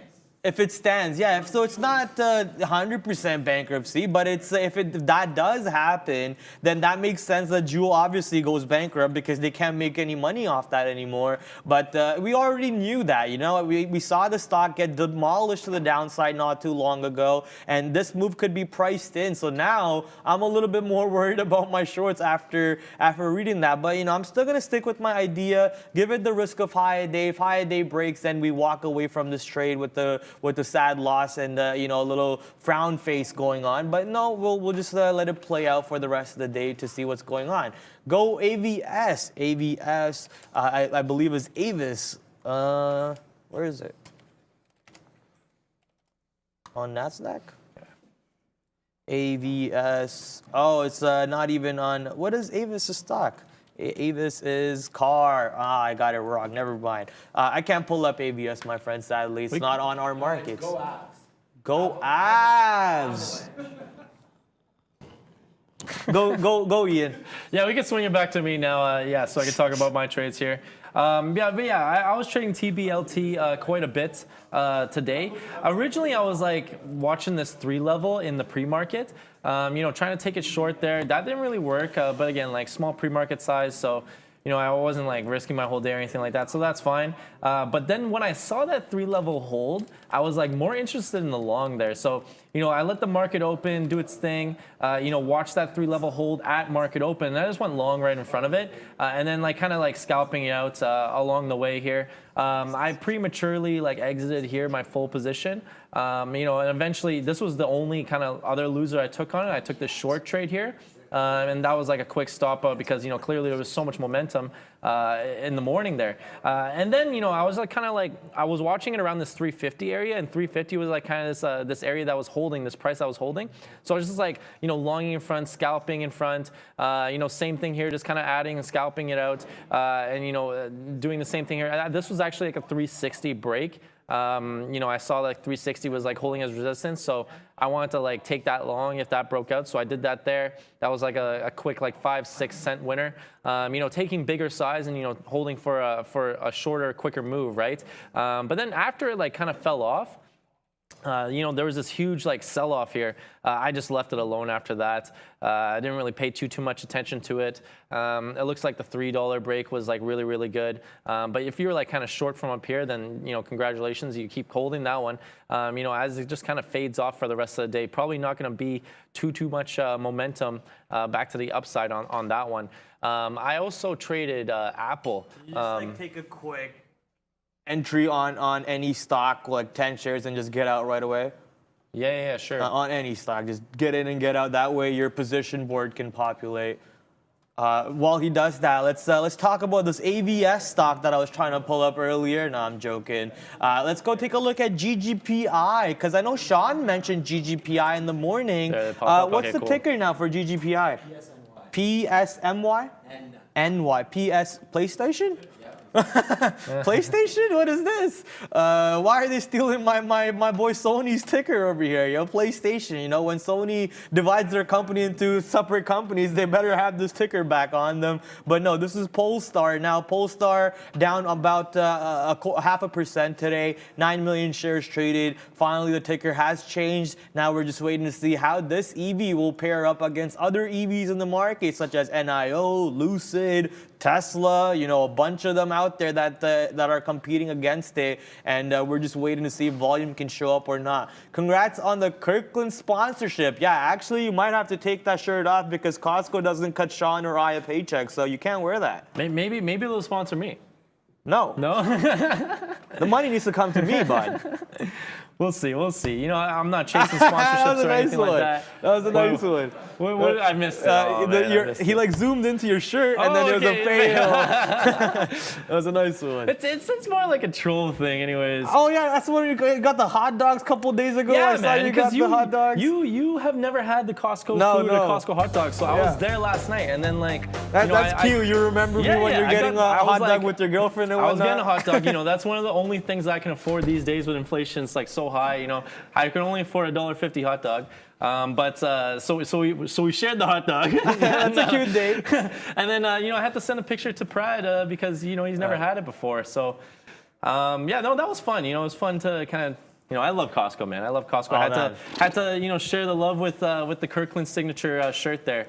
But I wanted to quickly talk about my Apple trades because I've literally only taken 6 fills on Apple today. 2 trades in total, if you will. And it's I've taken breakouts with bigger size, right? So I took the original 141 break. I really like that break. I scalped that out for about 15 cents with bigger size. That was a good trade. You know, I could have probably held like a piece for a bigger move, but that's okay. Like I wasn't really like in for it like that. Like I wasn't really structuring the trade like that. But something, you know, maybe I can work on in the future. And then I took the 140 down break. So the breakdown here. So I took that. That was another 15-cent winner. You know, bigger size as well. And just because of that, you know, Apple is my second best name behind TBLT, just off 2 trades, guys. So, you know, this is why like sizing is so important. You know, sizing appropriately, structuring your trades accordingly, and you know, adjusting your size for each individual trade. You know, you got to change it for and you know, risk a certain amount per trade, right? So you know, before when I started, I used to risk the exact same amount. You know, take the same size every trade, and that's sort of like it wasn't really working as well for me. So you know, having these breakouts, you know, you put more size on it, you take the quick scalp. And you kind of move on quickly from it, right? So, you know, those are my trades on Apple. I also traded Amazon today. Amazon was a good stock for me yesterday. Today, not so much, but mainly just because I took this the 115 break originally, and I just got like chopped around like pretty hard. And I don't know why I thought this would be good. Like I know that breaks on Amazon have not been good recently. So I don't know why I kind of like tried to put more size on that one, but I took the L there, and I was like kind of like scalping it for like 10 cents a piece, like 20 cents a piece here, kind of getting some of my money back. And then this was like that little entry in and out just to get the population on the position board there. But yeah, Amazon is a loser for me today. But overall, I am up on the day, and now I'm just kind of like waiting for the rebalance tonight. Hopefully, it'll be something good. But you know what, the closes haven't been that great recently, so. You know, we'll see. I don't really have any expectations right now. I'm just kind of managing this MO trade. Very size based on conviction, says Piers Yam. You know, I can agree and disagree with that statement, Pierre. The reason why, you know, nothing wrong with having conviction, but you don't want to, you know, move your size based up and down solely on conviction. A couple of things that I would say on sizing strategies is, you know, classify your trades as a grade. If you think this trade is an A+, you want to put a little bit more risk on that A+. Obviously, that's a part of a conviction right there, but you're not using just conviction just because you like that trade for that A+ setup. You know, once you start grading your trades in your journal, you'll start to recognize those A+ setups, those B- setups, and so on. Along with that, you want to make sure there is liquidity in that stock. If the stock is not doing any volume, you can't be scaling up just because you're convicted, because you're not going to have an opportunity to get out of your trade for the profit that you're thinking about. You're going to capitalize on it. So there's a bunch of variables around there that you want to focus on to allow you to help you scale up on your size and move your size around on those trades. Something that I always mention on the show is, you know, just having the notional value of your stock up on the trade, just to see how much notional value you're pushing around on there, and to think in percentages. You know, don't really be like one of those traders who, oh, I traded 100 yesterday, I'm going to move to 200 today. Think about percentages. Think about going maybe 1 to 10 to 20% every single day in terms of your sizing. But then that also comes back to what stocks are you trading. You can't just randomly decide to wake up one day and start trading GME and push tons of size when GME is only doing 500,000 shares. But on a day like today, when GME is moving almost 2 million shares by 1 o'clock, you can think about moving a little bit more size on GME than you probably could have a little bit not too long ago when volume on GME was dead. Right, so a bunch of variables over there to help you on your sizing, scaling, and so on. Right now, Apple really struggling, man. Not able to do anything. The S&P 500 still at the high day ranges. NASDAQ did manage to bounce off of 12K, but not really move too far above 12K. MO just flirting with my trade over there near high a day. And I know you're managing that position too. Apple not doing anything but just hang out below VWAP and you know, not really creating a higher high either. So scaring me a little bit on my position, as the market really has a lot of room to the downside. But this time when I'm saying market, I'm talking about S&P 500. Has a bunch of levels to the downside to go test if it wants to. And NASDAQ already tested VWAP and successfully bounced off that. But if S&P 500 comes down, I think we see NASDAQ break VWAP also. Yeah, the market's just kind of hanging out here up top near like the 38.90 range. Like, yeah, it hasn't tested 3,900 yet. I'm assuming that, at some point today it probably will, just because we're so close to it, right? And, it's kind of just like doing nothing. After that huge burst up in the morning, it just seems like everything just kind of came to a quick halt. And then, now we're just kind of consolidating. But, yeah, definitely kind of keep a watch on it. If it starts to break down or, continue to break up, then, there's probably going to be some volatility to be had and to take advantage of in the market. Apple, it's just kind of bouncing around this 140 area, not really doing too much, just kind of trading below VWAP. Like, look at how tight this consolidation is. Like, what is that, like a 30 cent range on Apple? That's pretty tight, right? So, after that initial breakdown, I was kind of thinking about, like, scalping around the 140, but I didn't want to get too chopped, and it was just kind of going back and forth. I don't think Apple's really the stock to kind of be doing that on. So I kind of just left that one alone. One stock that I did kind of trade a bit, and I am positive on it, but I was like kind of whipped back and forth, was NVIDIA. NVIDIA, it was around this 170 area. So initially, I think I wanted to take it like the breakout, but I mistakenly got myself short on NVIDIA, and then that was like a quick loss there. An unexpected loss. So I just kind of left that one. And then, when it was coming back to 170 again, I was trying to like kind of front run this. So I did get that. I was successful in that. I took about like 15 cents on that scalp. Again, not trying to be like too cheeky or too greedy with it, because I know like, this can just rip through 170 again, but just kind of front running 170 and, scalping it out for that quick winner. And then now I am positive on it, just slightly. But yeah, that was my trades on NVIDIA. I actually didn't really plan for this, but that's why it's so like it's so advantageous to have like be on the trading floor, because people are like calling out the levels, and that's how this was kind of brought to my attention. But other than that, I also traded BHAT. I don't know if you guys been talking about that earlier today. The short on BHAT, the short on BAT was like really good, and I should have expected this, because yesterday the short was like really working well for me, just kind of shorting off these pops. So it gave the initial pop right at market open, but you see this like huge wick, like it wicked to like 380, and then just like all this selling kind of happened afterwards. So really it's just like, get short and then risk off that wick, like 383 or 380 if you want to like go off like a whole number or something like that. What I had done here, I took the 350 breakdown, and I was just kind of risking off that. But that was like premature. I should have been a lot more patient with that trade. Like I ended up losing like 2 cents on it, which was like basically nothing. But look at it now, like it faded all the way down to like 250, almost like, what's the low here?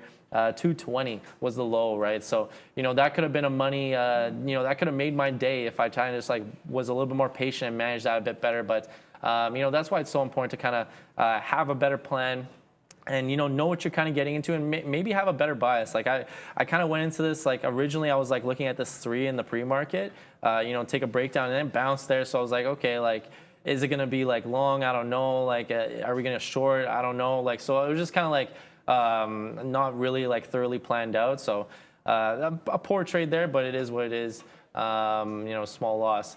Oh, and one last thing before I pass on to Prad. I feel like NIO is kind of like that like toxic ex-girlfriend that like I keep going back to. Stop calling her, bro. I keep going back to. Like, here I was like, so originally I was watching this. Like, okay, you get the big pump up at open, right? And I was like looking at this 2320 level. And then I was like wanting to like catch this bounce here. But I was like hesitating a bit because I was like, oh, like, I don't know. Like, I just hesitated. And then it obviously gave the bounce. So I'm like, oh, man, now I have FOMO. And then I just kind of like randomly like bought this dip here and like quickly stopped out. And that was it. For NIO, but it seems like this bounce play was it in the morning. So I should have just definitely obviously taken that trade. But man, I think I'm gonna have to like be like super disciplined with NIO and stop trading this, because I think I've lost every single trade on it this week. No, I won on it the first day there on Tuesday there, but every other day I've just been losing money on NIO. So I'm probably not up on the name. Yeah, I need to have some better self-control for that one for sure.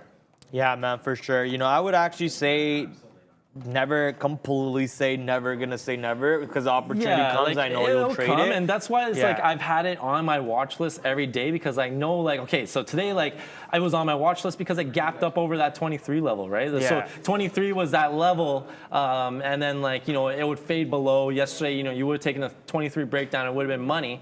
And then today we get the gap up over, and I'm sitting there thinking, like, okay, like, now NIO is back in play. Like, we can maybe, like, take a long. I'm more long bias above 23, and then look what happened. Like, I just traded it poorly again. I don't know. There's something going on between myself and NIO, but yeah.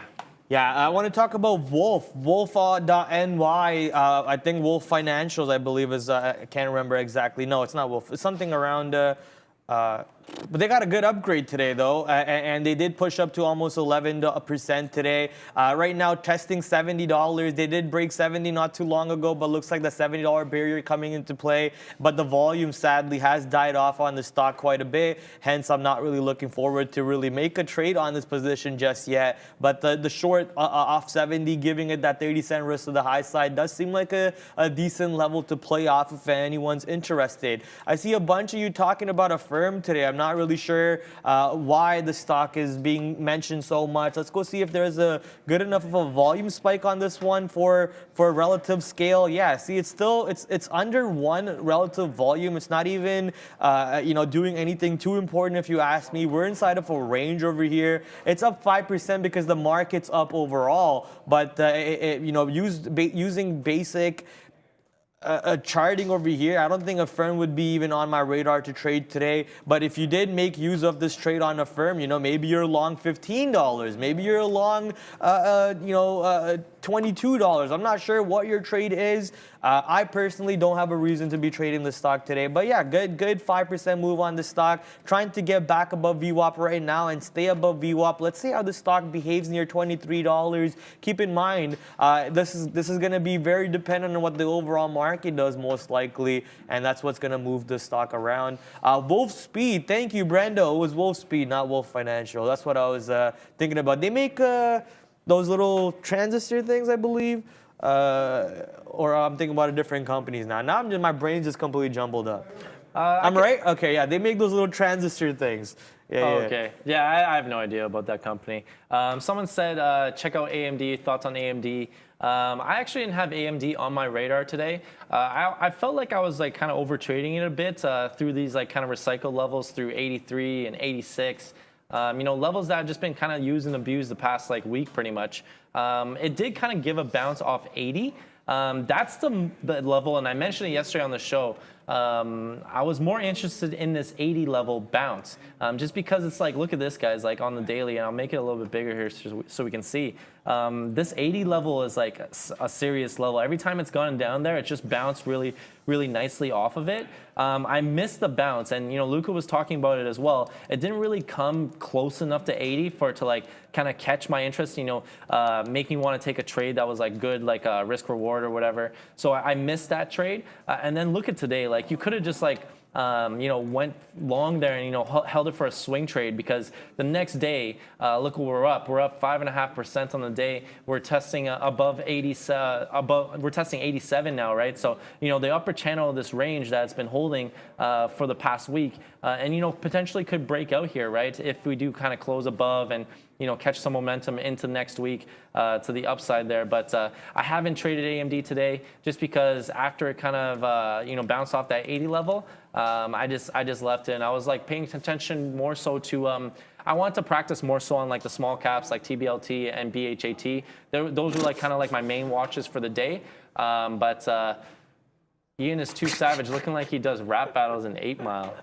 Yeah, they call him Bunny Rabbit, baby. They call him B Bunny Rabbit, Slim Shady in the cut. No, man, no one can contest Timothy with... De La Ghetto actually sounds better, yeah. No one can contest with Neo's freestyles or raps like recently, man. He's been spitting that I'm supposed to be rapping, but yeah, I don't know if that's happening. He's been spitting that fire, like, I don't know, man. When he goes, like, I can't contest with that. Come on. Come on, AMD 8850 is my target. Yeah, no, that makes sense. Like, you know, kind of going back to what I was saying. The top end of this range was 86, 87, if you will. So yeah, I like that 8850 target for sure. Just kind of like right above the range, right? Maybe, you know, scale out some and then hold a piece for a bigger move. If it does kind of start to break out, that would be a solid trade. Yeah, for sure. Did you talk about AERC, sorry, or AMD? No, I just talked about AMD there. Yeah, AERC being called out that it's about to break out. I mean, yeah, it did have a nice pop the last 5 minutes ago, helping it to get close to the high day, but not really pushing towards the high day just yet. Waiting patiently to see if the volume can really stay elevated. You know, I see volume coming back in, only 3 minutes till 1 o'clock Eastern Standard Time. You expecting volume to slowly start rising up from 1 o'clock till 4 o'clock, but most likely you'll see that happening from 2 o'clock to 4 o'clock when Neil, Sean, and Brendo will be back for you guys. Let's go to the YouTube spiel one more time because we might have some viewers coming back right now who weren't present for that part of the day when I was talking about YouTube. So let me just open up my screen over here. Here we go. Let's go to YouTube. That's not YouTube. That's Prime Video. Let's go to YouTube, and here we go. Bang. Let's see what the like count is. 2.4. I believe we were at 2.1 or 2.2 not too long ago with Luca and myself. Right now 2.4. So let's get that number pushed up a little bit more if possible. Only 40% of you are not subscribed, so that's actually a decent number. But let's try and get that number to like 30%. You know, let's smash that subscribe button. Helps us push our channel to more and more viewers out there in the world. You can even become a member. Every time you become a member, the number of months you've been a member shows up as a different loyalty badge. I believe this is 1 month to 3 months. This is 3 to 6, and then it keeps on going up there. And we also get custom emojis. For those of you who want to send super chats to us, you can do so by simply clicking right here and send us a super chat or a super sticker. And you can also buy some merchandise from our store directly at the YouTube homepage of our channel. So this is the link for the YouTube homepage. Buy one of our many merchandise, and if you do end up purchasing any, make sure you tweet at us. People are saying AERC is kind of breaking out the high a day here. I quickly brought it up. I haven't really looked at it. Like, is there a catalyst on this? Is there a reason why, like, look at the spread though. Like, the spread AERC is like, doesn't need a catalyst. the spread is like 18 cents. That's incredible. Like, I can't believe that, you know, on a $13 stock. I was like thinking about taking a trade here at a high day break, but as soon as I saw the spread, I'm like, okay, no thanks. Probably just gonna leave that one alone and, you know, just be a spectator on that one. Yeah, what's going on in ARC? I'm not too sure. Oh, we just got a super chat there. Thank you so much, Crypto Newbie. You are amazing. Yeah, thank you for your support. And, you know, thank you for the super chat. Someone else here, Carvana. Let's take a quick look at Carvana. What is that? That's Carv, right? CVNA. What? CVNA, Carvana. CVNA NY. NASDAQ, probably. I'm wrong. It's NY. Yeah. There you go, NASDAQ or NY. So let's bring that up. This was called a couple times in the chat here. It is up 4% on the day today, making a nice move here for the past week. You know, giving a nice kind of rebound off this $20 level. It seems like that level is really solid. I'm not sure if that was like all-time low. It seems like it was like at the very least like a 52. Weekly. Yeah, it looks like it was like all-time low there. So, you know, giving a nice bounce off that $20 level, kind of topping around here 30. But I'm not too sure, like, this wasn't really like on our radar at all today. But it should have been probably on our radar for the past week or so, just because look at this move. It's like ranged from like $20 to $30. So that's like a 50% move in 6 days. So if you kind of bought that dip, if you're long right now, you know, you're living life and enjoying this one. But that's Carvana. It looks like this $30 level is where it's going to kind of top out, just because, you know, we've made such a huge move. So is it kind of overextend to the upside? Probably so. And, you know, $30 is a nice round number to pull back from. Yeah, that's on Carvana. What else do you guys want to talk about? Keep calling it out, and then, you know, we can keep looking at it. Baba, Sean just said Baba. That's he's still working that one. You're short, right, Baba? Yeah, so he's short Baba. As I try not to mispronounce it there. You did like 7 times before you corrected yourself, but no problem. This 116 is like this consolidation there. Baba, Baba, Baba, Baba. It's kind of consolidating. You know, let's see it break down. You know, break down below this 115.50 level, and then you know it's got a lot of room back down to the short side, about $1 space from there. So it seems like that trade's working out. Man, Mo right back to high day. Went almost right back to high day there. Almost wicked us out. Almost wicked me out rather. Did it make a new high? No, it didn't make a new high. Right back to high. It was kind of doing nothing there for a bit here. I'll bring it up on the main screen here. It was kind of doing nothing there, just like kind of consolidating, no volume, and now just like some random buying coming in. So probably going to get wicked out on that one. So kind of watching that one. But let's send it over to Brendan at the big screen for now. Hey guys, yeah, quick update on how things are shaping up here this afternoon for North America. Still a nicely positive day. 2+% for the S&P, the Dow, and the NASDAQ. TSX here in Toronto lagging a little, but still a pretty good day. 1.6% to the upside.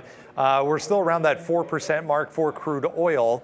Majority of the TSX here in Toronto going to be mining and energy stocks. So that's the reason for the nice rally here today. Bitcoin and Ethereum remain in positive territory, but Bitcoin continuing to slide off a little bit throughout the session here. A couple things to watch here this afternoon. JMIA. There was a note from Citron that came out there. There was a big volume spike on that, suggesting that Amazon could be interested in JMIA e-commerce platform. If you're not familiar with that one. Twitter is still very active today as well. If you missed it in the pre-market, Elon was given a whole bunch of additional user data as he requested, but there was a big move down there. I didn't find anything significant on it on huge volume for Twitter, but tons of volume into the weekend for that one as well. Back over to you guys. Yeah, so about that stock not taking out the high day, it took out the high day. Yeah, it took out the high day. I was like watching it just kind of bleed out there, and it was like, get me out, get me out, get me out, and it wasn't really getting me out, but eventually I just had to punch out. So that's a loser there. On that, you know, you have a clear out. If it breaks that high, then you know you're out. And it seems like did it? No, it didn't halt to the downside there, but it was a tough trade to kind of catch just because it happened so quickly. And then it seems like the dip buy was the better play. But yeah, probably just going to leave that one alone for now. I am watching Amazon on my side screen here. I'm more so interested in that just because I found success kind of scalping you know, around these key levels around 114 and 115. So if this comes closer to test of 115 level and the market maybe tops out around 3,900, that would be like stars aligning almost. And then, you know, we can take a quick scalp off that. But right now it's about 30 cents away. I'm not really liking that risk that I'm going to have to take on that just for like sizing and whatnot. So I'd rather have it. I'd rather be patient with it, wait for it to come closer to 115. And then, you know, take a little bit more size and risk off that 115. But yeah, that's the one thing that I'm kind of watching right now, or my one idea that I have going on right now. Bigger chart font. I think they want you to make your this text right here for this one a little bit bigger maybe. And I think your levels on the side are fine. Yeah. Apple right now getting pushed back above, or maybe not above VWAP, but getting pushed back above 140 with the help of NASDAQ and S&P 500. S&P 500 right back to the high day and trying to break out the high day again. So let's see if that could help us out with our Apple long over here that we've been waiting for all day from 950 until now. And I've only taken one profit target on Apple. So really struggling with this trade, not able to push it above the high day. So just waiting patiently to see if Apple can, you know, go up there with the help of the market. Maybe later on in the day. I still believe in the longs in the market, even though, you know, we've been having a big long dead time in the S&P 500 and on the NASDAQ for a while now. Let's go see what the Dow Jones are doing today. Dow Jones trading at 313 with 2 million shares, up 2.15% and also near the higher day. So the Dow 30 not really pushing the VWAP, helping me with my conviction on the longs a little bit more. Let's go see what the IWM Russells are doing today. This is your small cap, also up 2.6%. VWAP not too far from where we are right now on near the high day on IWM. So that means your stocks such as AMC most likely up on the day today. Here's AMC. Wow, negative statement. You know, wrong on my idea over that AMC would be up because IWM was up. GameStop is down too. Yeah, GameStop down 6%. Might be the reason why AMC is actually right now flat and not able to find buyers. But every time, you know, we go to $10 on AMC, you see a big bounce coming in. So I guess we're waiting for that possible level coming into play again. There was a bounce yesterday, it looks like around 1140 on AMC. And right now, as S&P 500 fails to take out the high a day, Apple coming back to 140 and MO near a new high a day of 43.78. Yeah, we don't have to talk about MO anymore. That's just like kind of like a salty loss. That's like, why did I even take that loss? Yeah, that is what it is. Someone said AMD and Apple kind of coming down. AMD rejected this 87 level. I don't know, like it did break out earlier, like the high day on AMD is 87.53, and then the level kind of failed, right? So I'm not surprised that if the market is going to reject this area here, like close to 3,900 on the ES, you know, you're going to see a lot of things kind of reject their levels of resistance and respect that resistance. So for AMD, that's probably the 87 level. On Apple, I noticed it was like kind of, it's still trading like around like no man's land, just in between. Well, not no man's land, it is around the 140 area, but kind of looking at resistance, the resistance was 140, 148, right? So we are a little ways away from that. But it seems like Apple might be a little bit weaker if we do fail this 140 level and the market rejects. You know, you could see Apple kind of testing new lows on the day and, you know, keep fading the rest of the day. So going to keep an eye on that one. I'm still watching Amazon. That kind of faded off the like 114.80. Didn't really get quite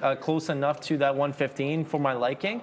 So just going to be patient with that one. GME might be impacted by the rebalance. I think you guys have been talking about that a little bit. Like, I don't think they're impacted by the rebalance. I haven't looked at all the numbers yet or like done my research yet, but I don't think they necessarily get affected during the day. Yeah, I think GME and AMC, the volume off of them have kind of faded recently. Not too much action going on with them. I'm trying to bring up the daily here as it loads. Yeah, like look at the daily on AMC, guys. It's just like consolidating within like $1 range, not really doing anything. I mentioned like numerous times before how this 10 levels is probably a more so like an area of interest. But if you've been trading AMC back and forth, like you're kind of just getting chopped up. Which is why we haven't really looked at it, right? So, you know, no catalyst, no volume, no volatility leads to no trading for this stock, right? So until something kind of picks up, until some sort of news, maybe after the rebalance today, you know, some volatility returns to AMC and GME, and then they could be back on our radar. But for now, we're just gonna kind of lay off that one. Volro, instead of counting how many times he says kinda, maybe, you know, look for a position to get into or a position to manage or something, you know? I don't understand the negativity coming over there, man. Like, just focus on yourself, focus on your trades. Just stop wasting your time counting how many times he says kinda. Moving back to the market at the moment, BABA short working. Let's go check out what BABA is doing. BABA on New York. Yes, sir, it's working. This man's just rinsing and repeating those trades over there on BABA, non-stop, can't stop, and he won't stop. So that's the wonderful thing about it.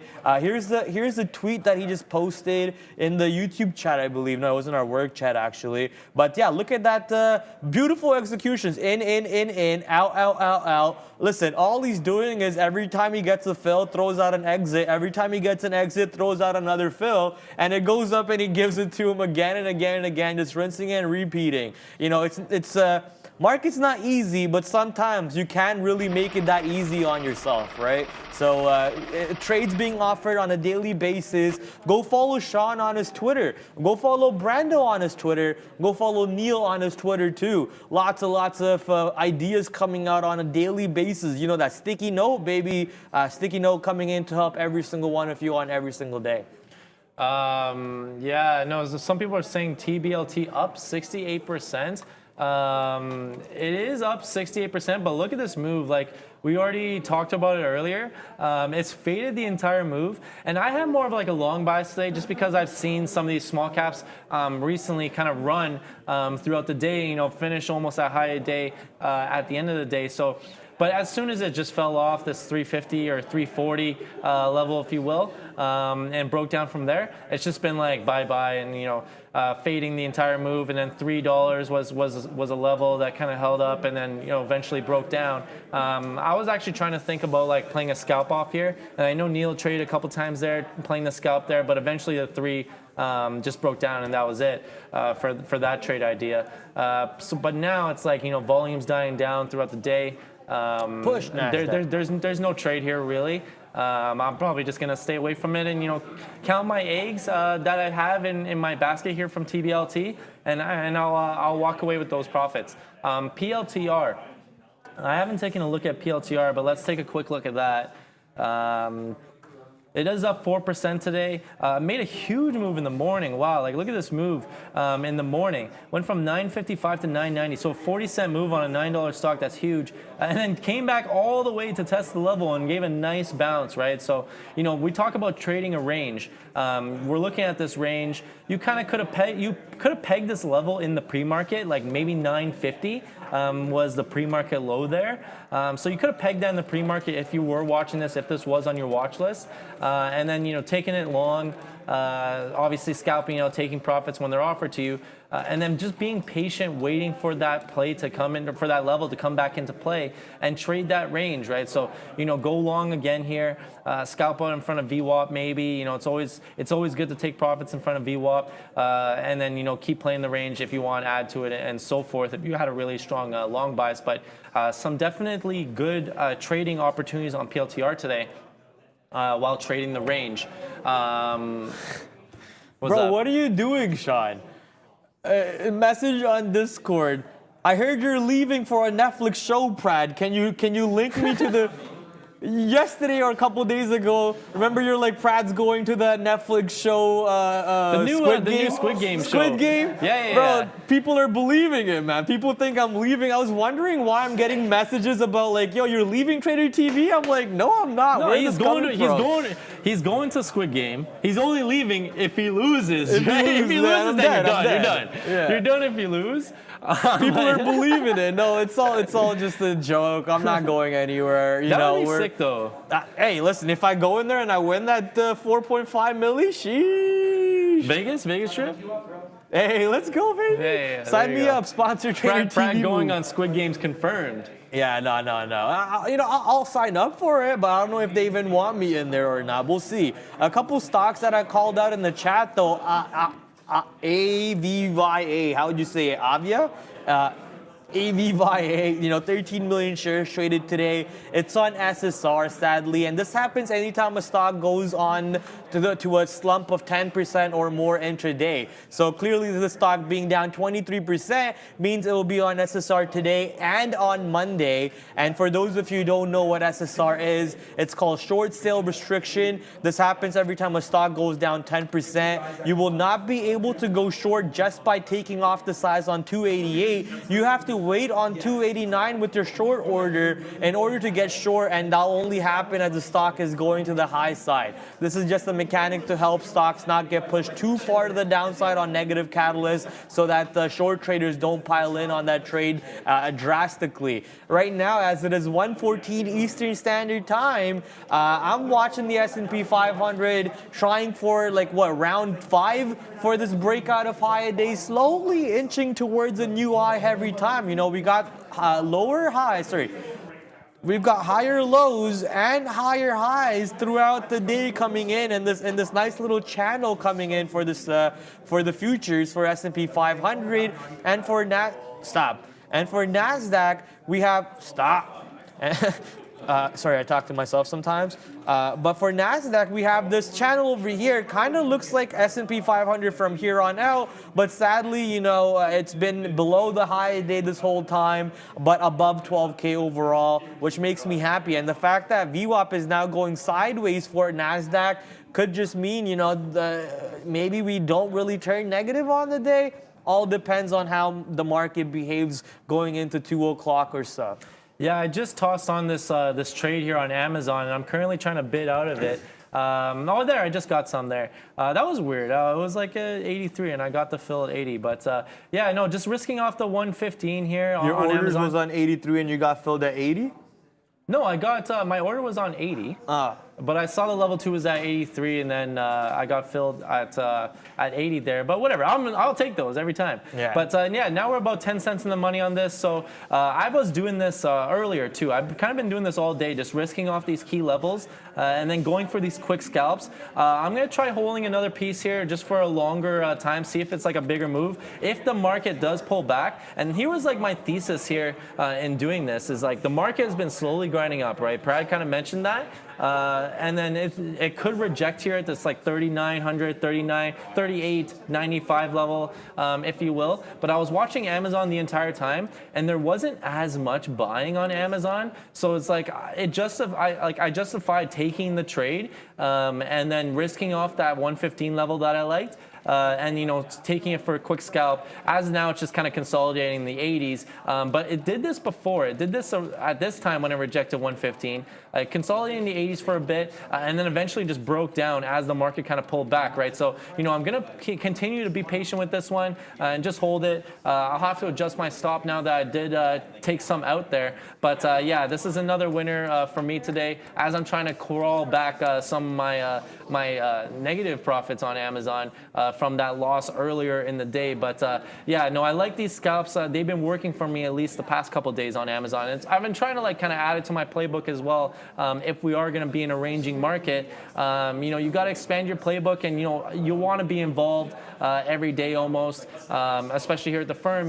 We can't pass up opportunities, right? So if I see opportunities, I got to try and take them and learn how to and grow as a trader and try to become a better trader, right? So these scalps have been working, and I'm going to keep rinsing and repeating until they stop working. Why are you dumping MO? I'm still holding 300 shares from $40.47. So you're short from $40.47 and you're holding 300 shares. Nothing wrong with that as long as you believe in that trade. But we don't have that leeway room over here at the firm, right? We have a daily loss limit, amount of money we're allowed to lose before the computer shuts us down. If I'm taking 300 shares and giving a stock $300 worth of room, it's not going to work out for me. I'm not going to be able to take the next trade. I'm not going to be able to trade the close. Nothing works out. So everything is relative at the end of the day. Congratulations to you that you have the conviction to hold that trade for that long.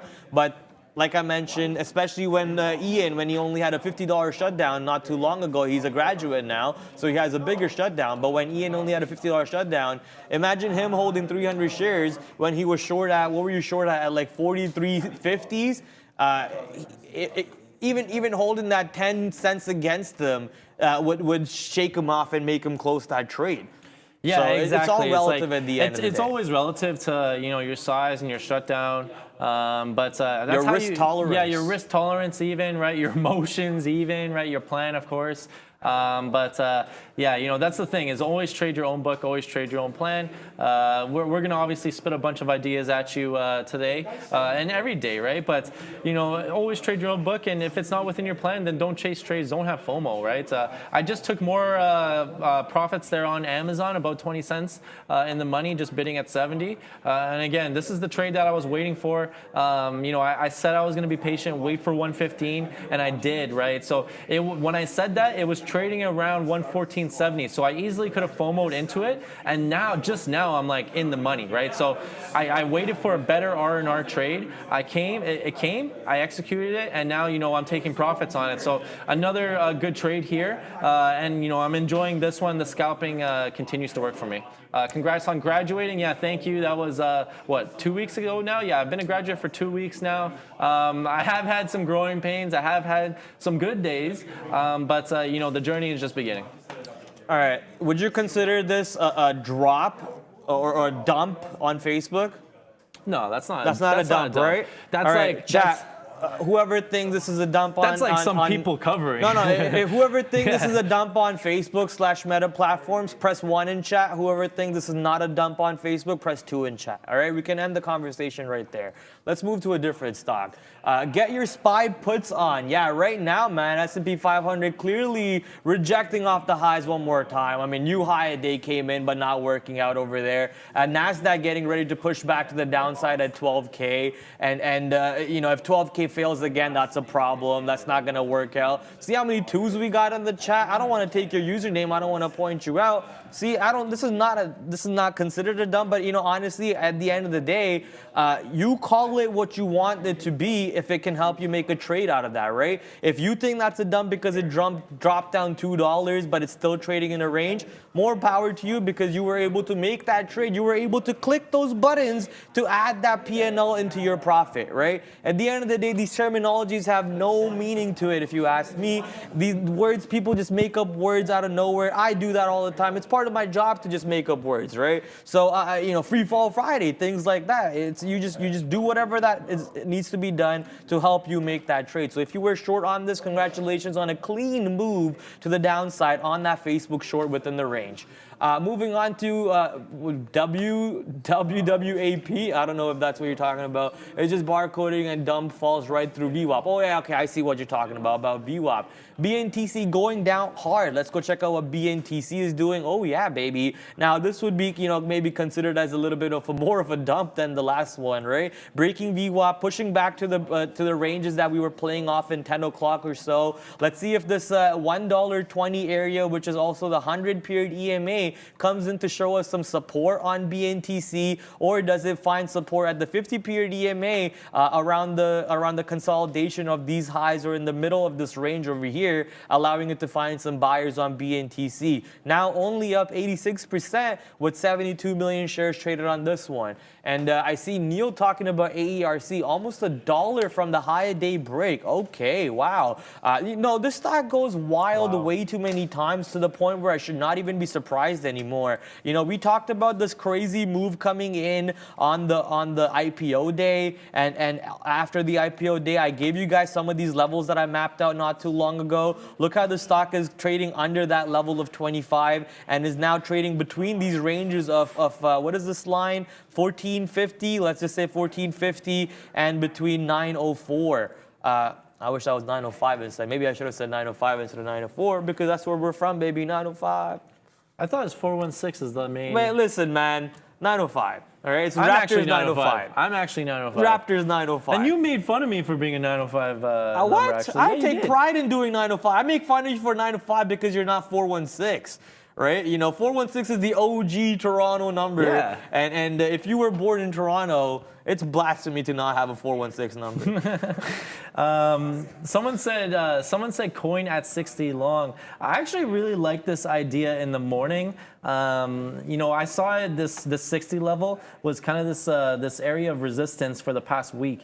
Right, so if it was gonna have a breakout, I would have wanted to take this break to the upside. I left it alone though, just because it didn't really have a catalyst. It wasn't pushing too much volume in the pre-market, and I was focusing on other things. So, but it seems like this thesis was right. The 60 level was a nice level to go long off of, and that was like a $4 winner if you held for the entire move. So to this person, $60 long question mark. It has already broken down below 60. And there's maybe now the buyers have been exhausted down there because as we kind of creep closer to that area, it's not giving quite the same bounce that it did earlier in the day. Obviously at the open, huge bounce.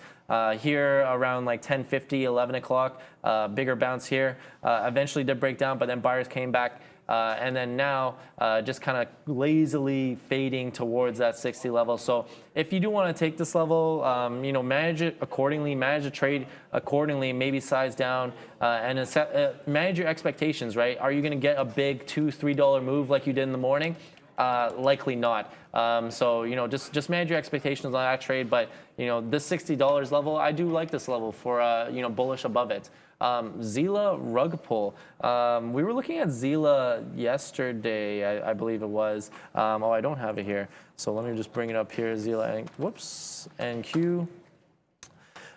Did it just get rug pulled? It kind of did. That's more like a flush. Did it halt? It looks like it halted here. So I don't know if you guys can confirm that in chat. But it looks like it halted here around 1242 and then reopened. And then now we're failing that halt price and showing more weakness below it. It did have that huge day the other day, guys. But then, today down 8%. And just fading the move. Still throwing a lot of volume though, 82 mil volume. That's pretty decent. And someone just said out of AERC. Man, I don't know why we don't just we don't just take these trades and punch long. You could have taken this high a day trade and held it a bit through some pain. But if you held it, you're rewarded. And now it's breaking out 15. So I didn't see the size there. If there was size, again, the spread is still kind of funky. So just be careful or be aware of that. Like if you take big size with this one, just know that you likely are going to be out of the money as soon as you punch in. So manage your trade accordingly like that. But AERC having another big day today. I mean, I know exactly why. It's like play with fire, you get burnt. You know not to play with fire again the next time. So that's true. That was like me with Revlon the other day. I was like kind of over trading Revlon there, and I got burnt. Yeah, you know not to play with that next time, and you stay away from it as far away as you can, unless you want to start advancing in your human cycle with caveman to information age. Then you gotta play with fire a little bit. You gotta burn yourself to know how to handle the fire stick at the end, the tiki torch at the end. MMAT apparently having an offering coming in. MMAT dropped off that news right now. 5 million shares traded so far. Biggest volume candle of the day actually off of that news catalyst, pushing MMAT to now down 27% on the day. SSR obviously triggered when it was already down 10% or more, so now extending its losses. This stock will be on SSR for Monday also, so keep that in mind. Look at this level around $1.30 or $1.30, $1.35, even $1.40 on MMAT on the daily chart. One full week of not doing much but just holding the bottoms over there. I think if you are thinking about going long on this trade, it would be around these levels and give it that risk of, maybe 3-4 cents to the downside below $1.30 for MMAT. If you want to think about building a long, that's what I would be possibly thinking about. But, I'm just going to leave the stock alone at the moment, let it figure out what it wants to do.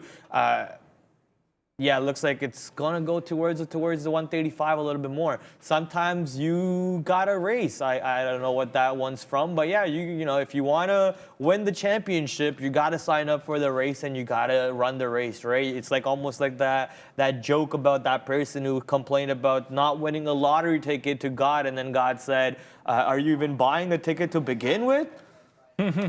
Right? Yeah, I don't know that joke actually. No, it's like this guy who's like never buys. Like it's not that never buys. It's like, can I win the lottery? God, can I win the lottery? God, can I win the lottery? Oh, okay. But turns out he just never bought a ticket, and then it's like God's like, buddy, you're not even paying to play, and you're just begging for it. It doesn't work like that. Listen, no risk, no worry. That's what we always say, right? So you can't just beg for good things to come to you if you're not doing what it takes to make them come for you. But I was just thinking about taking another short on Amazon there, but it didn't creep just quite to my price. So just going to keep being patient with it. The market is still kind of just diddling, doing not too much here. So, obviously the volume has died down quite a bit. So, I got to manage my expectations accordingly. I did get stopped out on my last piece there. I trailed my stop down. And then eventually it just hit me. But as it creeps closer back to 90, maybe I can get short again and structure the trade, do the same exact trade again, right? So rinse and repeat until it stops working. That's what I plan to do here on Amazon. So just kind of watching that during this time. SoFi, let's take a quick look at SoFi. I haven't looked at that one today yet. It has gone over that $6 level. Yeah, today. buddy. Yeah, you long SoFi where? You long like $14. Yeah, I was just gonna say like you long like way up there. But man, this 550 level, held really nicely for the past week. I think before it was like the all-time low, or the 52-week low was like 448 or 460, something like that. And we haven't really contested that at all. So this $6 level, it's good that it's kind of reclaiming this level as it held as resistance for the past like week or so. or almost like for like 6-7 days now since it's broken down. It hasn't been able to close above this $6 level. So, keep an eye on this. If it closes above this $6 level, could be some bullishness above it there, and have some momentum. Hopefully, carry some momentum to the upside into next week. Yeah, that's SoFi. Are we heading to Brandon Yeah, I don't now? know if you can hear it, No, but I don't have the it's the earpiece. money that's talking to us. So let's see what this money is saying at the moment. Hey guys, bit of a quiet Friday afternoon for currencies, but we did have some decent moves this morning across this entire board, including at the top of the list there. The dollar coming off, it was down about 0.5%, now back to about 0.2 on some concerns over yields and movement in the yield market to wrap up the week here. Everything higher as a result, top to bottom here for the most part. The euro, the Canadian dollar, up nicely, 0.5% for the Canadian dollar, 77.3. British pound back to positive here. It was down early on more manufacturing data out of the UK this morning that was in the wrong direction. Australia, New Zealand, they're both in positive territory. The Russian ruble back to the upside today, had a big down day yesterday, about 5%. When all was said and done, same story for the Turkish lira. Bitcoin, Ethereum, Ripple, that's Bitcoin right now on a hourly chart back above 21,000 once again, as we said, creeping its way back towards day highs. Bit of a muted session overall, but 1.8 right now versus 7% for Ethereum. Guys, back over to you. 7% for Ethereum. Yeah, we didn't look at cryptocurrencies at all. Let's go take a quick look at cryptocurrencies. Sheesh, baby, let's go. In the green, Bitcoin right back above 20K. Ethereum up 6 full percent, 6.3 right now. And look at the market, baby. The cryptocurrency market obviously booming at the moment. We love seeing that. Let's go look at Coinbase real quick. What's Coinbase doing today? Back to $60 for Coinbase. Damn, Daniel, right back at $60. So we'll see how Coinbase will move around with obviously the fluctuations in cryptocurrencies are a little wild. So just got to wait and see what happens eventually. Hopefully Bitcoin doesn't go to the downside drastically even more. I know Luca said he has a buy order at like $4.20 on crypto. So if that order comes into play, obviously I declare bankruptcy. That's like the definition of a stink bid. Just tossing a bid way down there and just hoping it gets hit one day. Yeah. That's a crazy stink bid. Smart man with the Kirkland signature shirt on. Yeah, we're repping COST today. Someone said, how do you like the MO short from here? I love it, but probably means go long. Yeah, you know what? I'm probably just going to leave this one alone just because that news came out here and it was trading like what? Like, let's just round it to 43.70. So it's trading around there, obviously plunged off that news. This is like, what was that? That was like, Jewel might go bankrupt. No. But what did you call it? It was like a free fall or something, or like a dump. Yeah, like a dump. Like this is what a dump would look like, right? So it dumped here. It dumped here, right? And then obviously, the dip got bought up. But after the high got reclaimed off this news, I'm clearly not interested anymore. And now it's just kind of consolidating here. It looks like it could fade back towards down. But you know what? It wasn't doing anything after the news had, after that volatility had happened. And then now it's not doing it again. So it's not something that I'm probably going to, participate in any longer. People are calling out rev me up. They're saying in the chat. It is kind of testing here VWAP now. I'm seeing some buying momentum come in here around like the 720 area. Not sure if that's like a key level. Oh yeah, it's like this pre-market top, if you will. So you can kind of go off that if you base your trade around that. But the 740 area was kind of a shelf around here, and it was bouncing there. But we are reclaiming that level now, and running into trouble around VWAP. So maybe this gives a push over VWAP, and we push to high a day. But man, Rev has kind of been off my radar ever since that first day that it was kind of going off. I think it was on Tuesday or Wednesday maybe, where I kind of just got smoked on Rev. And then after that, I've just left it alone and, been focusing on some other things, some other small caps, been practicing on those. As Amazon kind of comes back to my price here, I'm gonna probably take this. Yeah, I'll take this here. So I just got there short again. So same price short, and then now we're gonna see if the trade works one more time, right? If it doesn't work this time, then we'll drop it as it instantly goes in the money there. So I'm gonna quickly bid out some of the shares there. Are we gonna get it? It's like right at my price. Why did it not hit me there? It went to 78. That was weird. I might just have to cross and get out some here. Whoops. As I'm trying to do this, and it ran away from there. That was, look at that. Like, let me just bid again, see if it hits me again. There we go. There we go. Finally got it. Finally got some profits taken out there. So another good trade there. Another rinse and repeat off this 115 level. And you know it keeps working for us. So why not just keep doing it, right? Now I gotta adjust my stop. But yeah, another good trade there, and I'm loving this this 115 level. Yeah, just a quick little message to people in the chat. For anyone talking about religion or politics, you know, I understand the need to have those conversations, but just try to keep it civil in the chat. We don't want things to go too out of hand and then start banning people, right? We love the community. So far, nothing serious is happening in the chat, which I do like. I like how you two are talking in a very civil manner, but it's best not to do it. You know, everything has a time and a place. I don't think this is a time and a place for that conversation here. So please, just let's move on from that one. Go right back to stock market a little bit. What happened to MMAT? They announced the offering on MMAT, so that dumped the stock a little bit. But notice how the buying is coming in exactly around those areas. Or okay, maybe no buying is coming in. I thought buying would come in. Look at that level on $1.30. They just took out that order. There was like 300,000 shares on $1.30. They took out that order right away and split it into a bunch of different gateways, or it turned into an iceberg. So that's gonna give me a level to think about going long over here on MMAT. We're gonna go long over here, giving it the risk of $1.30 to the downside. Let's see if MMAT can help me out over here to add some PNL to my account today, as Apple is now 40 cents out of the money and NASDAQ is getting pushed towards that 12K level. So that's not looking good for myself. Market obviously coming down means bad for my Apple long. Yeah, let's go. I just continue to take out profits on this Amazon trade. I'm just bidding and being passive and being patient and waiting for my bids to get hit. And they seem to be getting hit. I know it bounced from this 60 area last time.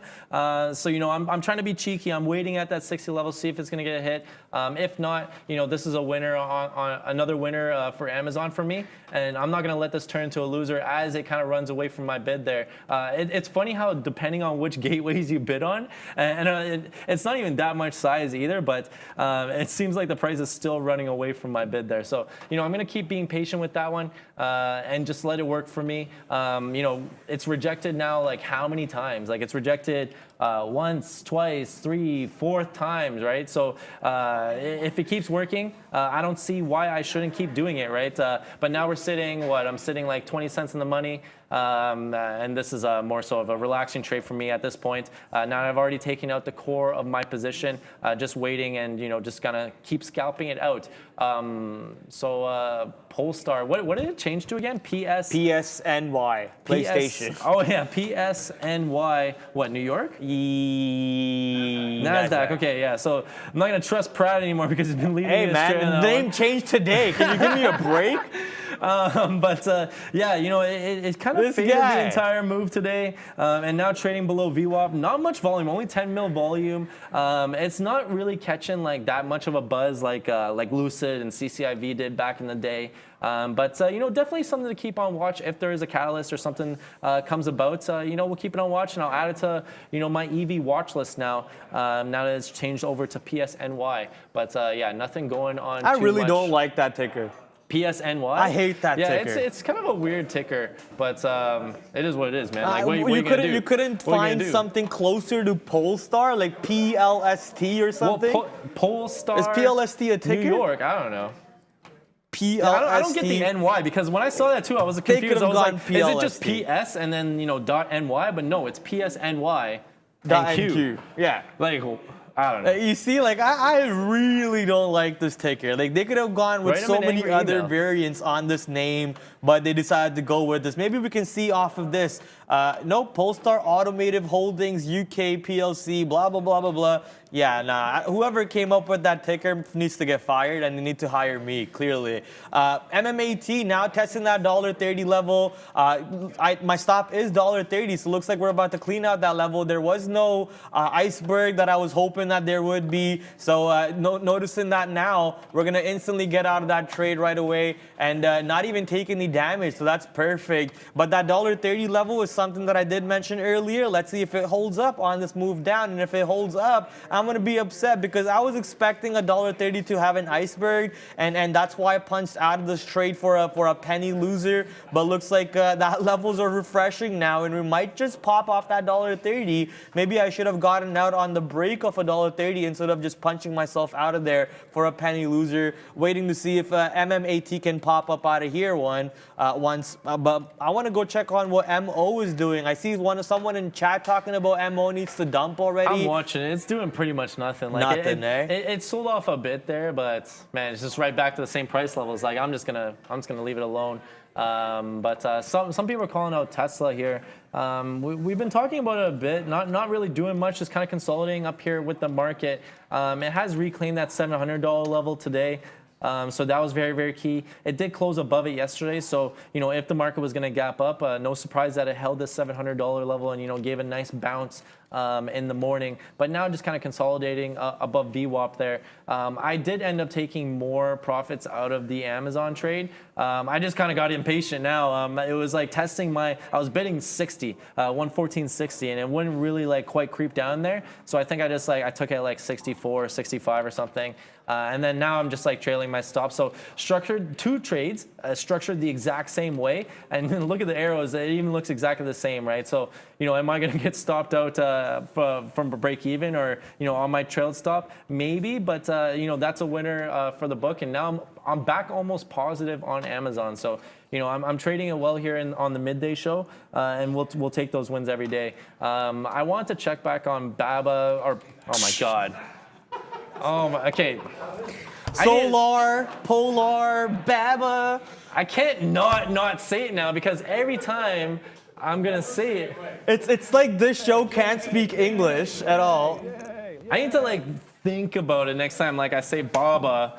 I don't know why I can't say it anymore. It's like this show can't speak English and that show can. We struggle with words all the time, and they are just so perfect with their wording over there. Solar system. It's what am I even talking about over here? And this guy's singing nursery rhymes to our viewers so they can fall asleep. Hey, buddy, the market's already slow. They don't need you to sing ba ba black sheep. Market's already boring enough. Just take me off the Baba chart. I'm gonna take the Baba chart off my screen. He's not even. That's on your no-fly list now. Yeah, no, it's on my no-fly list. I can't talk about it. I can't trade it because I'm just going to mispronounce it and it's going to end up bad for me. I love it. That's funny. But no, you're talking about it. Let's talk about it. Yeah, okay. I'll talk about it really quickly. He sounds so sad. It's consolidating around this 116 area, Trying not to say it now. It's consolidating around this 116 area, still above VWAP. But, you can still trade the range. So it looks like the top end of this range was 1625. Closer to 1650 if you want to, risk off that level. So, you can be patient, just wait for that. Similar to what I'm doing on Amazon, right? So you pick a level that's holding as resistance until the market breaks out. I'm assuming these resistance levels are going to keep holding, right? So you got to respect them and, take trades off them if you can. So, another good trade idea here on BABA. Leave him alone. He's turning a few shades of red. Yeah, he did. But, it's all fun and games. We're loving what we do over here. And that's the beauty of it. Make sure you're enjoying whatever you do. Did Prad armor all his shirt? Not sure what that is, but I'm guessing it has to do something with shiny. Yeah, I think it's shiny. Your shirt is something really about shiny. though. Hey, man, it's a Tango shirt. I like it, man. I wear this for my salsa classes, with the JP Morgan algos every day, 11 o'clock to 2 o'clock, live on Market Movers. So make sure you're tuned in for when I'm doing the cha-cha with the market makers. So what's the plan for you tonight then? What's going on tonight? So obviously I'm here till 4 o'clock, right? Yeah. And then I have a couple other things to do for the floor at 4 o'clock, and then I am jetting out of here around 4:30 or so. I have some time to grab some beers with the boys, but no, I'm jetting out of here. I got a jet. Yeah, we got to all jet. Yeah, but Yeah, we'll find a Friday when we're all like not busy, and then we'll hang out and do it again. I gotta travel for like a hot minute, man. I gotta go all the way to Mississauga. Oh, really? And then so what is it? Like the reception is tonight? Yeah, the final event. Are these big parties? These weddings? Kinda, you know. You'll see a lot of people. It'll get kind of hot and sweaty and whatnot, but. Well, I don't have a girlfriend, you know, but that we know of. But you know what? I did get a lot of moms coming up and asking me how old I was. Okay, you know, okay. They're trying to get me. Let's go. They're trying to get arranged marriage. Let me finish the story. They're trying to get arranged marriage for their daughters, right? So you know, it's all fun and games over there. We're not getting MILFs by any chance, but that would be great if that ends up going that route. Man, the chat's loving it. Oh, yeah. That being said, Markets? guys. Let's get back to the market. No, what I was gonna do before we wrap up, we're almost getting close to wrapping up the show. Is one last time. Let's get the likes going here on the YouTube show. On the midday show, we're at 2.5K likes, so we are creeping up slowly. I think last time we were at 2.4, but let's smash that like button a few more times if you can. You know, join on your different accounts, log into your different accounts, smash that like button, subscribe if you haven't already. And check out the channel. There's so many things to kind of check out here on the channel. You know, going through the videos. Proud to show you this a few times, but if you just joined or are new, you can search. So a few people have been asking about VWAP. You know, can you talk about VWAP? And you know, we don't really have to talk about it because it's all here on the channel, right? There's so many videos about it. There's so many videos about so many other things as well. So please check it out. But as always, we thank you guys for your continued support. And you know, we enjoy being here every day and talking the markets with you. This chat is going wild, man. This chat's loving it. Randy over there is loving it, reading the chat going off. You know, what I'm not loving right now, though, is this market move. Where is the move? We only have about 10 minutes left. I trailed my stop on Amazon, right? Yeah. Like, I'm not going to be too cheeky with it. Like, I'm not going to let it turn into a loser or anything like that. But I trailed my stop. And it's flirted with my stop for like so long now, for like the past like 5 minutes, and hasn't done anything, right? It didn't get quite to that 60 level, so I am glad that I took those profits out when I did. But man, like, are we gonna do something here? Are we gonna fade into the closing show? Are we gonna rally into the closing show? Who knows? I'm thinking more so of a fade, just because we haven't really tested 3,900 on the ES, and obviously, you know, I have my little bias because I am in a short position right now, so I would love to see a fade the rest of the day, and I would just hold this into the close. But obviously, you know, we're gonna eyes on the rebalance tonight, and that's what we're all kind of excited for. I'm just looking for the clock to finish at this point, man. These guys are blushing me to the another realm right now. I want to go talk to you about Shopify. I think someone mentioned Shopify not too long ago. I forget the username that mentioned Shopify. Yeah, we love Shopify, Canadian company. You know, you can trade it on the New York market or on the TSX market for the Toronto dollar, for those of you Canadians in the market. Same thing at the end of the day. The Toronto one will have way lower volume. That's just the nature of it. Not many people trade Toronto. Canadians do, but not many people trade. So look at the volume difference from 200,000 to 2 million on the New York side. So a little bit more liquidity on New York, and we love opportunities on Shopify every time. Shopify does have a split coming up. I believe it's a 3-to-1 split coming up on Shopify. We also have Google split coming up very soon, and you saw how Amazon split played out. Amazon have yet to break that $100 level, so that's playing out pretty decently. You know, more opportunities to come into play throughout the year, as long as stocks such as Shopify, Google keep on splitting, and in order to create more liquidity in the market and go into a lower dollar price. A couple things I want to call out here. One more joke. They call him Pratty Daddy. Yeah, they do.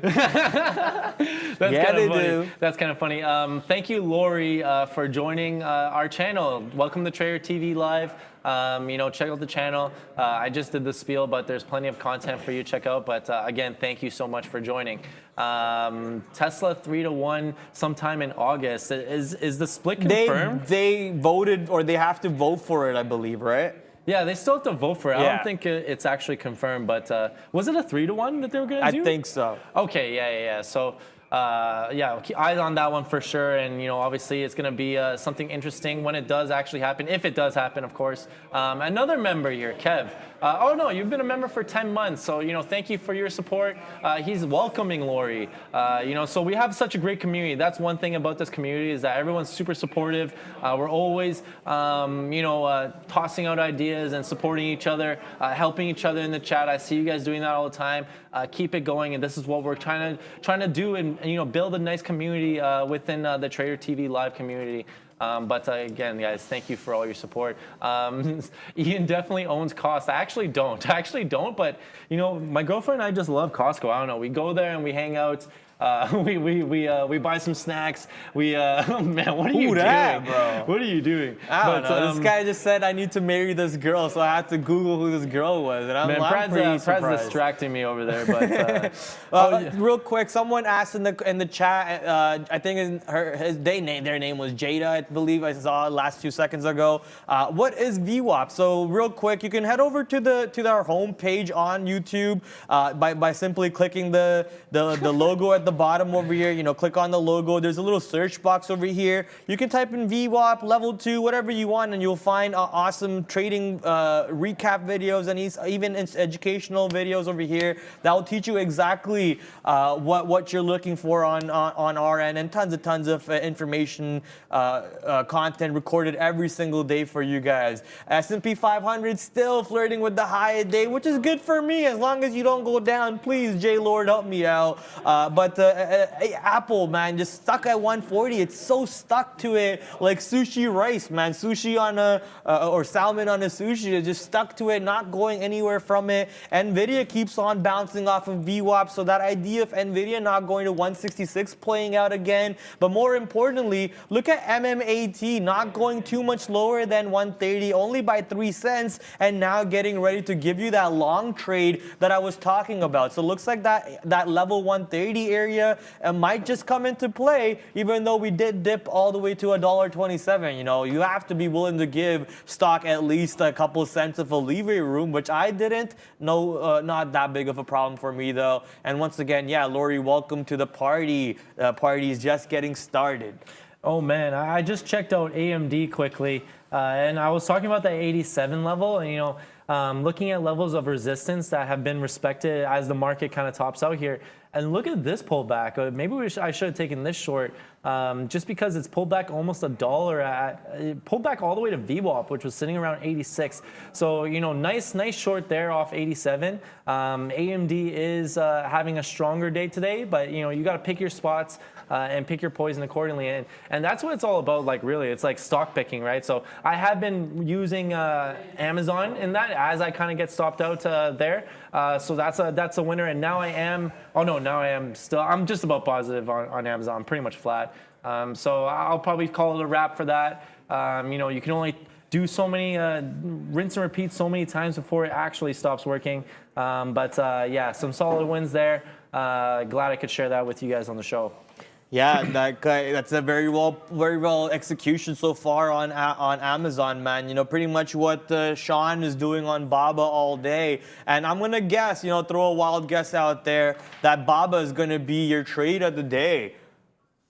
Damn, the answer is denied. That just means he has more fire So there's trades. a battery trade more out there trades. that is not BABA. So ladies and gentlemen, be prepared for 2 o'clock. You're going to find out what the trade of the day is going to be. And make sure when you do go over there, you smash that like button on that video too.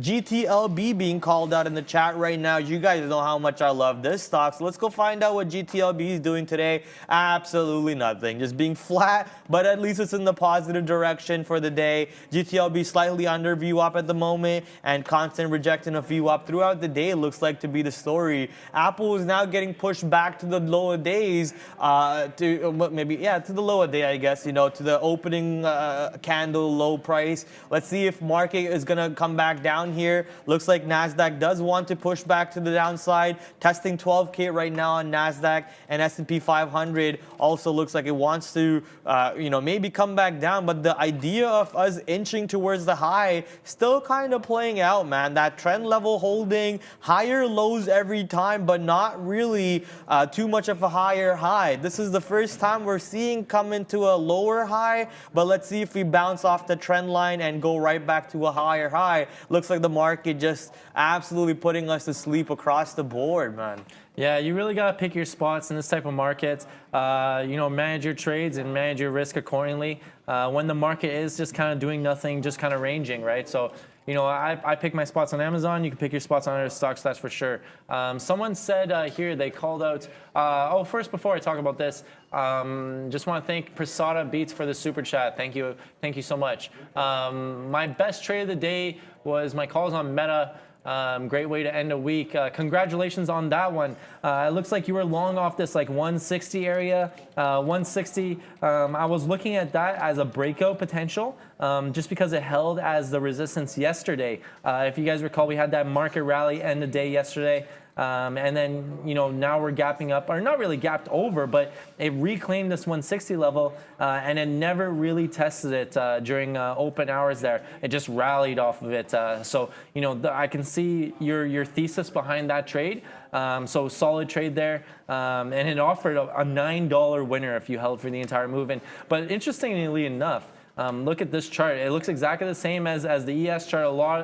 Looks exactly the same as a lot of the charts in the tech sector there. How they just kind of had that huge rally and then now just consolidated near the highs, right? So, same sort of thing. This 169 level. If you're playing the short off that, same sort of thing that I've been doing on Amazon. You could have done on AMD or BABA.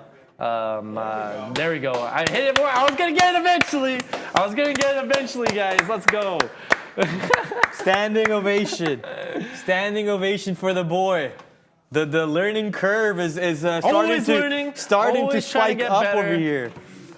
I love it, man. No, all fun and games. All fun and games. Listen, say it how you want. I premeditated the thought in my head. And I was like thinking about, I'm gonna say Baba. Oh, I'm dead. I'm crying right now. This guy said premeditated it. This guy's sitting there. Get eating a hot dog. Let's go. Get eating a Costco hot dog. Get this man a glizzy. Get this man a glizzy. All right. Is that Luca in the background? Could be. I don't know what background you're seeing. Could be Luca in the background. This is the Liverpool player himself. Every time he's not in the game, he comes in and trades on the floor for us. That's just how good of a trader Salah is. Right, Salah? He's on his phone right now. He's making his money moves. And I was just saying, every time Salah's not playing for Liverpool, he comes onto our floor and trades for us. All fun and games, man. Market's about to be, Market Movers, the show is about to come to an end soon. So feel free to throw some stocks in there so we can quickly talk about them before we head out. I'm going to talk about Apple real quick. Thankfully, Apple didn't break that bottom I was scared about. Gave me some more size. This is probably going to be the trade I'm going to work on all the way into the end of the day at 4 o'clock or so, and depending on how the volume comes in for the rebalance today, I guess I'm going to be watching it. Sharif Salah, yeah, almost close with the name right there. That's not how you spell it, but I won't help you on spelling that because then I'd be doxing my buddy. Someone said TBLT is testing $3 again. I quickly brought it up. It is creeping towards there, but man, the volume has just really died down. You did get a big push here up towards 3. It quickly broke out 3 and then just kind of flushed below again. But I don't know what levels you can play off of down here. Just because we are below I guess we're kind of around the pre-market consolidation area. Does this kind of creep back to VWAP potentially? But I was disinterested after this big flush came in below VWAP here. So until we kind of get above there, maybe some buying momentum comes above there, then I'll be interested again to the long side. But for now, just leaving it. Obviously, I paid for shorts this morning, but I think the short was the better play. I just had to be a little bit more patient and just wait for these wicks to kind of happen and then short and risk off these previous highs here. But, I played the long well in the morning, and it is my best name on the day. So, we take those. Real quick, SWBI, TradeX Freedom calling or thanking me, I guess, hopefully, but saying that, you know, the level that I gave him for the stop-in profit coming in clutch, and now the stock is up $1 for my man over there, or lady, you know, I don't know your gender, I don't want to guess, but yeah, you're welcome for that stop-in profit. You know, just using what I've been taught from my mentors, Sean, Arun, Neil, Greg, Brando, even Luca, right? Just learning from them on a day-to-day basis and just regurgitating to you guys. Have a great weekend, everyone. I'll see you guys Monday. Hopefully my foot gets better, unless I start doing some crazy dances tonight. So, Ian, you have anything to say? No, just as always, guys, thanks a lot for having us on the show. It's always a pleasure. And it's always a lot of fun being here on the show and talking the markets with you guys. Hopefully you guys had a profitable week this week, and you know, have a great weekend. But don't go anywhere just quite yet, because we have Trade of the Day coming up, and also obviously the closing show. There's going to be some definite fireworks for that. But let's toss it over to the main guys here, Sean, Neil, and Brendan. Take it away and finish this week off right. Ciao. Hey guys, thanks so much. Yeah, 2 o'clock. That means a couple hours left in pretty exciting Friday afternoon. And hey, it's going to finally be a positive week. Nice look here for markets right across the board. 2.25% here for the S&P 500, 2% for the Dow, 2.25% as well for the NASDAQ. Back to the upside. TSX here in Toronto, 1.6 right now. Nice move for oil and energy stocks following suit. Frank Caberna from the small exchange going to be